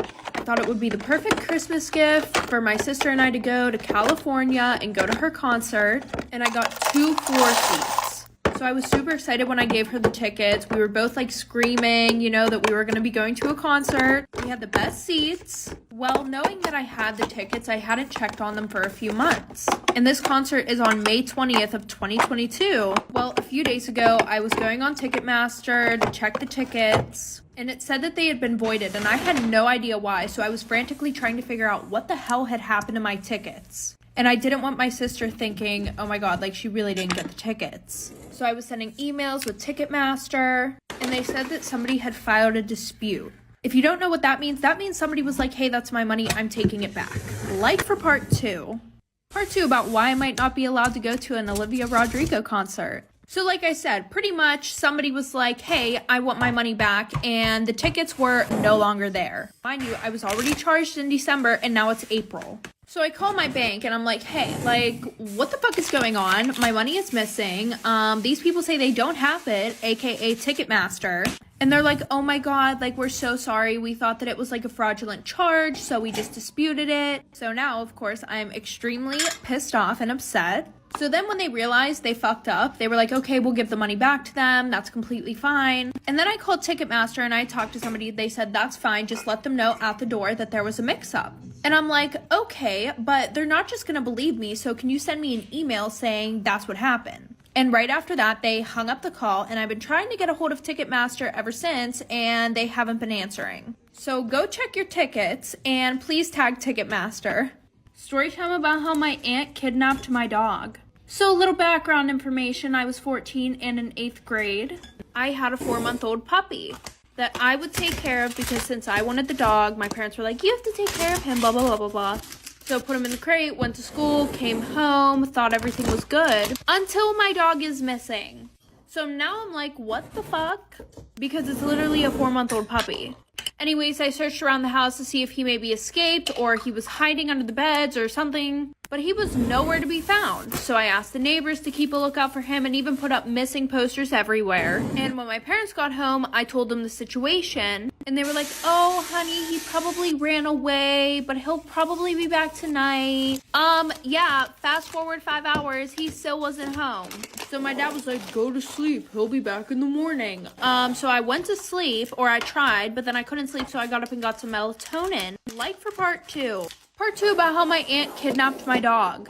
So like I said, my dad was like, go to sleep, and I went to try to go to sleep, but I couldn't because my dog was freaking missing. So I go downstairs to get some melatonin when I hear my dad talking shit on the phone to my aunt.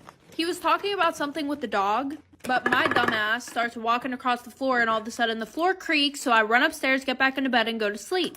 So the next day after school, I tell my dad I'm going to go to my aunt's house. because she didn't live too far away, and I thought, okay, well, maybe she seen him run around her neighborhood, whatever. And he was like super off about it at first, but he was like, fine, whatever, go to your aunt's house. So I get to her house and I walk in and I hear dogs barking. One dog, because she didn't have any fucking dogs. And I walk over to the backyard, and what do you know, my puppy is sitting in her fucking backyard. So I brought my dog home and told my dad, and he got really mad. It turns out he didn't even want the dog in the first place, so he gave her to my aunt. He apologized and we're good now, but Was I wrong for canceling all of my stepkids' tickets for our family vacation when my husband and I are still going? My 48 female, husband Randall, 50 male, have been together for 14 years. Randall has 4 children, 2 sons, Kyle 26, Alex 24, and 2 daughters, Savannah 21 and Cassandra 20. It's important to note that the youngest and oldest are not his biologically, but he has raised them as if they were. When Randall and I first got together, 3 of his children were in elementary school, and the oldest was in middle school. They really didn't take to me at first, as they wanted their parents to be together like any child would. I completely understood, and I gave them plenty of time to spend with their father when they were with them.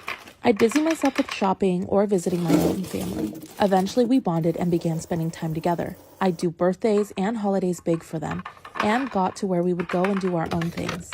When my husband worked, and he worked a lot. Here's my issue. Over the last several years now, they've adopted this sense of entitlement towards us, but mainly their father. When we go into town to visit, they rarely make time or effort to spend with us, so we typically end up doing things on our own and then coming back home. Lately, we were of the mindset that we shouldn't have to drop everything and come to them every time, especially when we know that most times they're not going to show up. And they're adults. If they wanted to see us, they can make the trip to where we live. These days, their phone calls consist of asking for money for gas, groceries, or to hang out with friends, or to help fund their trips with their mom. Randall used to send money for everything that they would ask for, but has now begun to say no. He's really put his foot down and told them that they need to work for the things that they want, and that not everything is always going to be handed to them. Anytime he says no, or that we can't help right now, it's the silent treatment for weeks, or sometimes even months. Early fall 2022, Kyle told us that he and his girlfriend were expecting a baby. We didn't even know he had a girlfriend, and he doesn't think he wants Randall to be a part of the baby's life because he isn't Kyle's biological father. This man raised this boy from 8 months old and did everything that a father should do, but he's not good enough to be a grandpa? But he said he'd let us know, so we proceeded through birthdays and the holidays, and of course, all went out as per usual. Right after the new year, I received a call from Kyle asking if me and Dad could help fund the baby shower. It would go towards food, decorations, and the menu. I said yes and went ahead and sent him money. And he told me that in a week or so, he'd give me all the details of the baby shower and to expect an invitation in the mail. About an hour later, Randall calls me and says that Kyle called and asked him if we could help fund their baby shower. And Randall sent him money too. Randall was furious that he took both of us for money, but he left it alone and we didn't hear from any of the kids after that. Mid-March comes along and we're visiting my husband's family when his sister-in-law asked why we didn't go to the baby shower the previous weekend. We were stunned to say the least. Then sister-in-law dropped another bomb on us. The baby was born the day before the shower. Come to find out, all 4 kids and their mother agreed to not invite us to the baby shower or even to let us know that the baby was born. They just needed the money. To say I was livid would be an understatement. I sent Kyle a message a couple of days later and I congratulated him on the birth of his son, and I hope that he's healthy and adored. My husband sent a similar message. We've yet to hear back from him and we're headed into mid-June. So after a conversation between myself and my husband and the fact that I paid for the entire trip on my own, we decided to cancel their tickets for what was supposed to be our family vacation. I got a partial refund for some of the reservations that I had made, but that's okay. I'll take the loss. Last week, we got a call from the other 3 asking what dates they needed to plan for and what they should pack. And I let them know that I canceled their tickets, so they didn't need to worry about it after all. They were angry and had some choice words. I honestly feel like it's the best decision we could have made.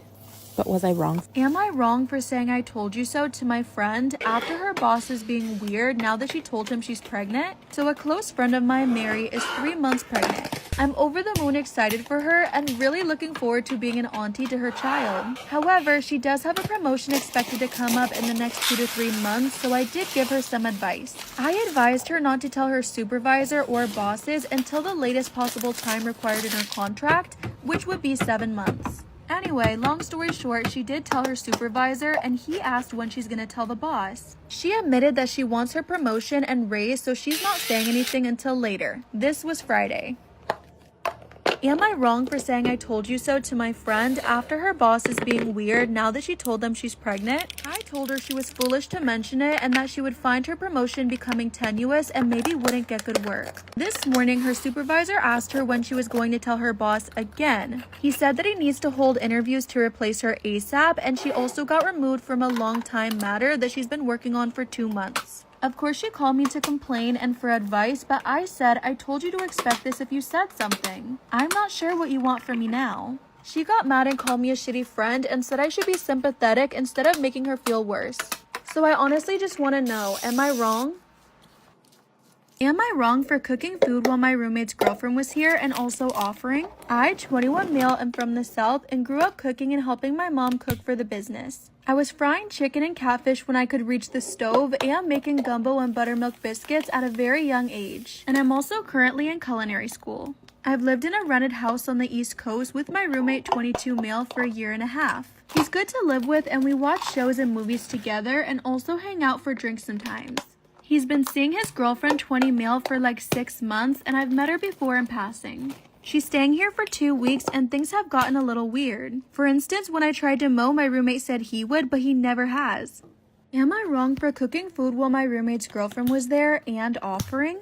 Also, a couple of days ago, I was washing my car outside, so I asked both of them if they wanted me to do theirs. I also frequently cook at home and give my roommate some, so when I offered him and his girlfriend some, he got pissed. And weeks prior to that, she told me about a specific cheesecake that she liked, so I made it and offered it to both of them, and again, he got upset. Mind you, I thought nothing of this except for hospitality.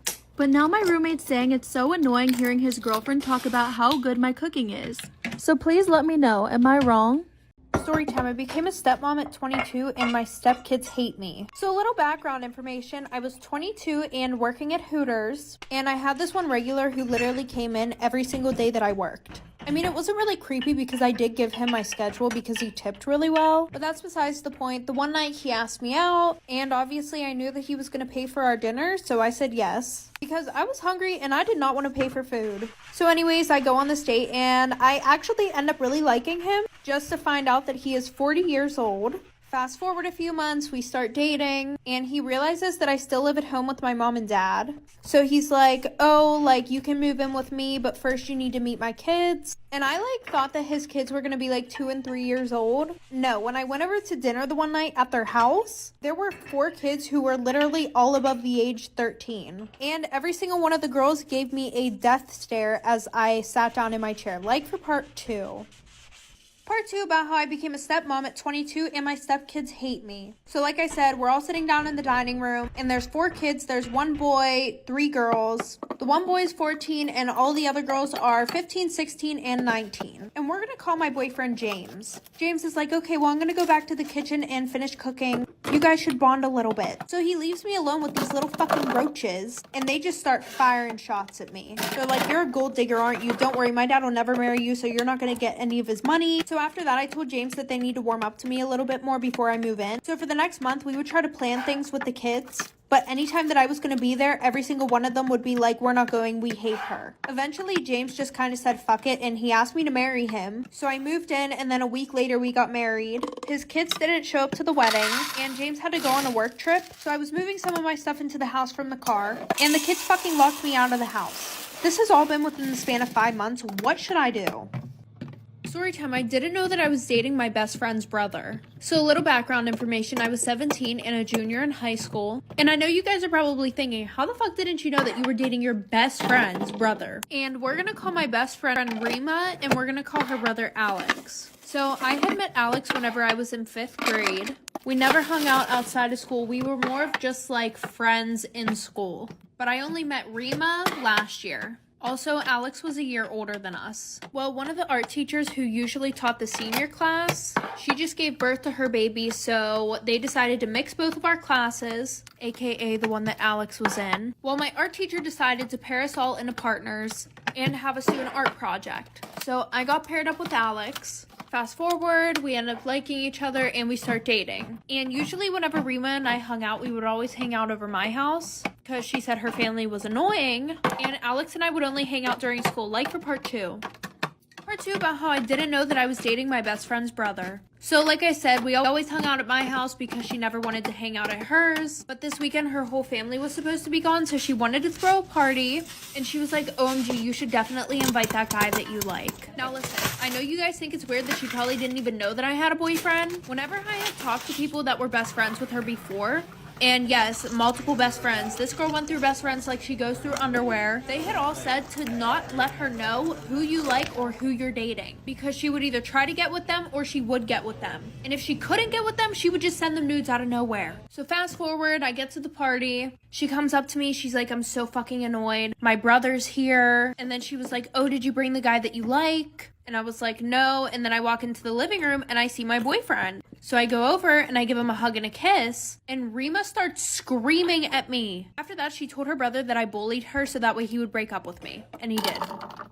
Am I wrong for telling one of my best friends that she was absolutely not my ex-boyfriend's type? My female 32, ex-boyfriend male 35 and I broke up about 5 months after 4 years together. He is the most amazing guy and I love him so much, and these past months have been the worst in my life.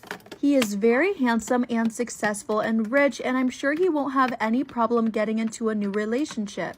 He broke up with me because he wants children and a family, and I just don't. I think that we stayed together for so long, even though we wanted different, because we kind of thought we would change for one another, and that love is all that matters. I still do love him, but I don't know if he loves me, and when we broke up, I asked for a clean break, meaning no contact. My friends know all this, and they know how much I love him. One of my best friends, female 28, said that he was up for grabs a month after we broke up, and I ignored her thinking it was just a bad joke. She's gorgeous, but I know my ex didn't like her because she wants a rich guy and because she's done a lot of plastic surgery. Am I wrong for telling one of my best friends that she was absolutely not my ex-boyfriend's type? I know my ex didn't like her because she wants a rich guy and she's had a lot of plastic surgery. Last time we had dinner, she brought up wanting to date him, and the other friend said that we didn't do that to each other. She laughed it off and I said, well, you can try, but you are not his type. She said she's never been rejected before, and this is where I might have been wrong. I told her he didn't like greedy girls with lip injections and fake breasts. She started crying, telling me she won't feel sorry taking him because I'm a bitch and an asshole. Everybody took her side, and I waited until I was in my car to start crying. She knows I still love him and I'm not over him, so couldn't she at least wait? I know she's panicking because she kept saying that he won't be single for long, but I don't know, am I wrong? Update says my former best friend has asked my ex for dinner about 2 weeks ago and took him to one of our favorite restaurants. After the dinner, he stopped answering her calls and texts. I can't help but cry. Am I wrong for being upset with the clothes my granddaughter wore on her way out of the maternity ward? I know it sounds silly, but I would really love an outside opinion, and I'll accept any judgment. I have 4 children and 5 grandchildren, and for all of my grandchildren, I made a knitted clothes and hat for them to come out. It began with my first grandchild, and all the ones that followed, my kids asked me to do it. It's customary in my country for clothes to be a certain color to represent something good like health, peace, and protection. Now, I don't do this professionally and I work, so it's something I do in my spare time, and it takes months. I also want to say I never force my children to accept it. Actually, they asked right after they announced their pregnancy. And that's exactly what happened with my oldest daughter, Pam. She told me she was pregnant and asked me to make it for her daughter, and of course I said I would. She picked the color red, and honestly, it was one of the prettiest jobs I've ever done and finished within 7 months of her pregnancy. She gave birth about 20 days ago, and my granddaughter was born healthy, perfect, and bright. But I was heartbroken on their way out when I found out my granddaughter would not wear the clothes I made. Instead, she was wearing clothes that Pam got from her in-laws from a very expensive brand like Gucci. I said nothing to my daughter about it, but in a conversation with my son, I just vented that I was heartbroken. It's just upsetting to me because she did ask me. Am I wrong for being upset with the clothes my granddaughter wore on her way out of the maternity ward? I was heartbroken when they came out, and I found out my granddaughter would not wear the clothes I made, but ones Pam got from her in-laws. I said nothing to Pam, but in a conversation with my son, I just vented that I was heartbroken and wouldn't have a problem if she didn't ask. And I didn't share this information to expose my daughter, but my son could tell I was kind of down and wanted to know what was wrong. Well, the word spread among my children until it reached Pam in the form of scolding. She angrily called me, saying that she didn't believe I was jealous of another clother and her daughter could wear them anytime. But I decided to make this moment about me and not celebrate my granddaughter's life. To be honest, I'm lost. I'm heartbroken that I've been making something so lovingly for months for a specific moment and not been told at any point she wouldn't use it. My family is divided. Some are criticizing me and others are really on my side. So am I in the wrong for being upset with the clothes my granddaughter wore? Please let me know. My daughter was a sophomore in high school when the bullying began. I'm unsure why Ella and her friends began targeting her. They made comments about her body, her nose, everything. My daughter developed an ED because of this. Ella and her friends showed no mercy and continued to harass my daughter. My daughter began engaging in destructive behaviors and at one point was hospitalized. It took a lot of fighting, but I was finally able to get the school to punish these girls for my daughter's suffering. When my daughter graduated high school, I thought Ella would be a person of her past, but her older brother began dating her when my daughter was wrapping up her 3rd year in college. It hurt my daughter so much that her brother would date someone who tormented her so much in high school. There were nights where she would cry herself to sleep, wondering why it was going on. It hurt me as a mother to watch this happen. My son ended up marrying Ella. I allowed this, but kept my distance from Ella. I recently hung out with my daughters-in-law and my daughter without inviting Ella. I have 3 other sons. 2 out of the 3 of them are also married. At a recent gathering, one of my daughters-in-law expressed gratitude because I had given her an opportunity to get out of the house because of the stress with the kids. I planned a girls' night out with my daughter and my 2 other daughters-in-law. We kept it a secret from Ella. Ella eventually got the full story out of my eldest son and was hurt. Ella asked me what she had ever done to make me treat her differently from the others, and I let her have it. I told her that her treatment of my daughter in their high school years is why I will never view her as a member of this family.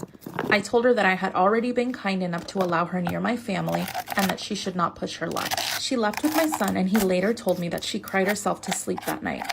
Ella never gave a proper apology to my daughter for the damage that she had done. She jokes about their past in a form of dark humor. I fear my son may go no contact, but I will not chase him because he chose that bully over his sister. Ella hasn't been bullying my daughter anymore, but there's been no attempts to make any amends for the past. My husband got my best friend pregnant, so I'll try to keep this short. She was my best friend since 2nd grade. We've been through everything together. My heart hurts so much. I remember I was there for her when her mom died, literally sobbing in my arms at 17. I've given her clothes, food, shelter during hard times. Recently, she had come to stay again after being evicted due to not paying her rent. She looked me dead in my face and congratulated me on my pregnancy. Even had dinner with me and my husband every night, and even made sure she cleaned the house so I didn't have to. Come to find out yesterday, she took a pregnancy test, told me to sit on the couch. I was confused why she needed me to sit down, but the look on her face told me everything. I asked her why. She said she didn't know why she did it. Maybe she was just too lonely and my husband was just available. I just left. I couldn't muster any words. I'm at a motel right now feeling my baby kick. My husband keeps blowing up my phone saying, "Let's talk." But I don't want to talk. I'm calling my dad in the morning to help me pack my stuff. If he wants her so bad, they can have this baby together. Years of friendship and my marriage just gone. She's ruined everything. My best friend ruined everything. I know my husband is also at fault. I'm just more hurt about my best friend. I knew her way before I even knew what love was, and she does this to me. Storytime about my weird cellmate. So a little background information. I was 17 years old and a junior in high school. Yes, I was 17 and I was being charged as an adult. So I was in with a bunch of women. Well, one night after dinner, my cellmates and I are watching true crime shows. Because that's what you do when you're in jail. Watch true crime and CSI and all that shit. Anyway, so we're watching our shows and we see a new girl come in. She's got her blanket packed and we're all being warm and welcoming. And immediately, all of us could sense that something was off with this chick. Immediately, she starts going off about how she has a problem with the TV show we're watching. She did not like the fact that we were watching crime shows. She was like, "Oh my gosh, you guys really need to turn this off like right now." Low-key thought I was gonna see her on there or some shit. But yeah, she was just being super paranoid and we're sitting there like, girl, we have 10 channels. 7 of them are going to be true crime and 2 of them are the news. Oh, and the other channel was black and white movies and nobody wanted to watch that shit. So then I asked her if she unalived someone. So like I said, I asked her if she unalived someone before, because only somebody who unalived somebody would be triggered over us watching true crime, but she completely ignores me. So the first night, something happened with this girl. It was low-key, very, very weird. Me and my other cellmates were like, this girl's weird as hell. Why is she here? And then the next day was the icing on the cake. So it was cleaning day, and we're all cleaning our stuff. And this girl just starts cleaning the weirdest things, like the inside of trash cans and shit that didn't need to be cleaned. And then it started getting creepy. Not weird, creepy. She put a paper towel over the drains because the voices were too loud. And then she would walk around the pod talking about death and carnage. And if you don't know what carnage means, it pretty much just means unaliving a lot of people. So this was super bad vibes, obviously. Now when you're in jail, of course people are going to ask what you're doing time for. And if you don't say, you're going to come off as sketchy. So we're asking this girl, hey, what are you in for? And she would not give us a straight answer. Well, while she was at a visit, we went through her things. So like I said, we asked her what she was in for and she didn't answer, so we found that weird as heck. So then she went for a visit and we searched through her stuff and found her paperwork. We found out that she was in because she attempted to unalive her husband, in which he got a restraining order. So at this point, we're like, this is weird as hell and she needs to go. Like, she gotta go. So now the entire pod comes together and every single one of us wrote a letter pleading the staff to get this crazy you-know-what out of our pod. We all folded them up into little paper kites and we sent them to the guards. We were ringing the doorbell like crazy and we told them what happened and no questions asked, she was gone. I found out my girlfriend peed in my food whenever she was angry with me. I feel so dirty. I feel so grossed out and betrayed, and I kept hoping that all of this was a nightmare. I threw out any containers of food I had just because of this shit, and it's got me so paranoid. I feel so violated, and I don't know who to tell. My girlfriend, well, now my ex-girlfriend, was a very chill and very laid-back person, even in arguments. Well, we were talking about how the submarine goers don't really deserve any sympathy, apart from the 19-year-old. Rest in peace. Her take was that a life is a life. My take was there was way more information coming out about how this trip was, and any sane person would go, oh no, this is dangerous. Anyway, I thought it was lighthearted because of how she spoke so calmly and even laughed at some points, until she just ended it with, you know what, don't talk to me. I tried to tell her it doesn't matter, and she kept going, yeah, and basically telling me to shut up. So here's where I'm feeling like crap. I wake up in the middle of the night and she's not in her bed. Whatever, I don't control her, right? And I heard the door of the bathroom open, so I figured she just went to the toilet. I feel gross detailing this out, but I could hear her pee hitting the bowl, but she didn't flush. She opened the door again and I heard her walking away. So I was worried and went to check on her. And all this is where my whole life becomes hell. I see her in the living room with one of the food containers that had some leftovers. Next to her was a glass of, you guessed it, I could distinguish by the horrid yellow color and smell. Of course, I saw her pour it in and I immediately screamed at her, demanding to know what the F she thinks she's doing. She had those deer caught in headlight look and flinch, causing her pee to stain the table and her hand. I kept screaming at her and she started crying, saying she's sorry over and over. I told her I demanded an explanation or she's free to call her mom and leave this instant. Apparently the reason she's always so calm and happy the morning after an argument where she gets mad is because she does this. She drinks a whole lot of water and in the night when I'm asleep, she goes and pours it in food. Apparently this started with simply pouring it on my belongings. I was absolutely disgusted. I yelled at her some more and I didn't even feel guilty that she cried. I told her to get out of my house or I'm calling the police. She tried to beg but eventually left. I sent her a message to get someone to come get her stuff that were over and I blocked her. I don't even know what to say. I feel violated, disgusted. The fact that she knew what she was doing, watching me eat and never felt guilty. I plan on going to the police. I don't know how much they'll believe me, but I'm filing a report against her. I've told my best friend Michael and my parents, and they're on my side. Am I wrong for splashing women with water at the pool? Swimming is my female 31 hobby and how I keep healthy. My favorite swimming pool is my local university pool. And while it doesn't do lane swimming, typically everyone knows to stay away from those doing laps. So I was doing laps at the far end with the pool wall on my side so I couldn't move if I wanted to. I was mid-session when two women jumped right in front of me and stood there by the wall on the shallow end. I couldn't stop in time and pushed from the wall between them, forcing them to move aside. I was more careful next lap, but they just kept standing there. There was plenty of space on the other side of the pool where they could stand and chat without bothering anyone, but they chose to stand there. Am I wrong for splashing women with water at the pool? So I continued swimming, pushing from the wall. If they refused to move, I just turned in water, making sure to make a big splash. I took a break to drink some water, and one of them started screaming at me how I got her hair all wet. I told her it's her fault and continued swimming. In the changing room, she called me inconsiderate and said I ruined her hair. I told her to F off, and she started going off at me and started screaming, calling me an asshole and a B word. I grabbed my stuff and went to one of the cubicles to have a shower and change, and when I got out, they were talking to the manager. One of them was actually crying about her hair. I told my sister, and she thinks I'm wrong, and now I need to know. Am I wrong for not getting a gift for my wife on Mother's Day? My wife has been sad and upset because I overlooked getting a gift for her on Mother's Day. We welcomed our first kid 3 months ago, so she's a first-time mom. The reason I didn't get her a gift wasn't because I don't love her. I always get her gifts on her birthday and anniversary. I also got her a gift on Women's Day. For the Mother's Day one, I didn't get her a gift because it's about honoring my mom.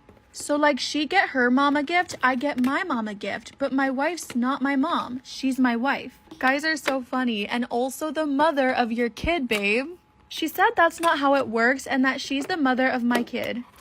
Am I wrong for not getting a gift for my wife on Mother's Day? She said she'd like to be honored on that day by me too, and I told her she'll be honored when our kids grow and shower her with gifts. I just don't understand why I have to gift her as well because she's my wife and not my mom. By that logic, I should get gifts to all the moms I know, including my friends and sisters. She said I can't seriously be comparing her friends and sisters and insisted I'm the mother of your kid. She also brought up how her dad always got Mother's Day gifts for his wife and his mom, and all the men she knows do that. My mom's calling my wife a crybaby, and my 2 sisters are cussing me out, calling me an idiot. Story time about my toxic ex-best friend. So a little background information. I had a very close guy friend who we're gonna call Max. Now, Max was 2 years older than me, but due to our families being super close, him and I became best friends. Growing up, I saw him as kind of an older brother, and then eventually as we grew up, I saw him as my best friend. Until I realized that he was actually a terrible person, and I missed all of the signs that he was not a real friend. Like 1, our first fight, I told him something that I didn't want anybody else knowing. And what do you know, right after I tell him, my family knows, his family knows, my crush knows, all of our friends know. After this, I probably should have distanced myself, but he apologized and we became friends again. That was sign number 1. Sign number 2, his huge change in attitude. 1 second, he would be extremely rude to me, and then he would be this really sweet and caring guy, and his apologies were the best. So it was really hard not to forgive him. He was like a master manipulator. Number 3, we only talked whenever it was convenient for him. Like seriously, we would never talk unless he needed something. I think we left off on sign number 3, which was the only time that we would talk was when it was convenient for him. He would never reach out, which left me being the one who was constantly trying to preserve our friendship or whatever was left of it. Like all of our messages were literally me, and it made me seem really needy and like I was putting in way too much effort because he would literally answer with the most simple messages, like, yeah, okay, sure. And he would only talk to me whenever he wasn't with his friends. Sign number 4, it felt like he was embarrassed of me. Now, I know that I was 2 years younger than him, but we were still friends, and I really don't think that's that much of a difference. Like, he would never want to be seen with me. The last sign, he would literally always talk about me behind my back. And I thought this was just rumors at first, until finally several people told me that it was not a rumor. He would say things like, oh, she's ugly, she's so immature, she's annoying and childish, she's so annoying. And then I finally decided to cut him off. Because if the bad outweighed the good, was it really worth keeping that person in my life? Am I the asshole for publicly calling out the school nurse? My 34 male daughter, 11 female, has type 1 diabetes and has been diagnosed since she was 5. For the most part, she handles it like a champ. But she's a kid. Sometimes it sucks, and I don't blame her when she's upset. She's gotten very good at managing how she's feeling and speaking up when she feels off or wrong. That said, she's 11. And the nurse and 2 of her block teachers are meant to supervise when she gives herself medication. We have a 504 plan in place with her school. I let my daughter speak her piece and let her feel heard. She's struggling with non-school extracurriculars, being ignored with her concerns when she says she doesn't feel good because she looks fine. This school year started the end of August, and we met a week prior. I got a call Monday afternoon while I was at work saying the school bus driver had to call the ambulance for my daughter on the way home because she fainted. My job is 40 minutes away, so I said I would meet them at the hospital. She was awake and chatting with the nurse when I got there. Her blood sugar had dropped very, very low while she was at school. She was feeling better and didn't seem too bothered, so I took her home and allowed her to pick a movie to watch. Once the movie was over, I asked if she didn't feel good at school. I needed to make sure she wasn't ignoring her symptoms and had eaten lunch. She told me that she felt weird just before the end of the day, checked her sugar with her teacher, who had sent her to the nurse when it was really low. When she told the nurse she needed glycon, the nurse said no. Part 2. Am I the asshole for publicly calling out the school nurse? Once the movie was over, I asked if she didn't feel good at school. I needed to make sure she wasn't ignoring her symptoms and had eaten lunch. She told me she felt weird just before the end of the day and checked her sugar with her teacher, who sent her to the nurse when it was really low. When she told the nurse she needed to take glucagon, the nurse said no and when she told the nurse she needed glucagon, the nurse said no and that she should take it when she gets home. At this point, I was raging. The nurse did not give her her medication and then sent her to the bus. The 504 plan in place has a stipulation that if her blood sugar is too low at the end of the day, she cannot take the bus home. The nurse is supposed to give her her glucagon, and I get called to pick her up or arrange for someone to take her home. The bus drivers aren't trained to know what to look for or to give her medication. I called the school Tuesday morning and rearranged a meeting to talk about what happened. We scheduled it, but it hasn't happened yet. In the meantime, I went wild. Mile-long Facebook posts with pictures of the 504 and hospital bill had me ranting. It took off, and I got a lot of attention. Last night, my siblings and coworkers started telling me maybe I went too far for making this post, specifically by naming the nurse.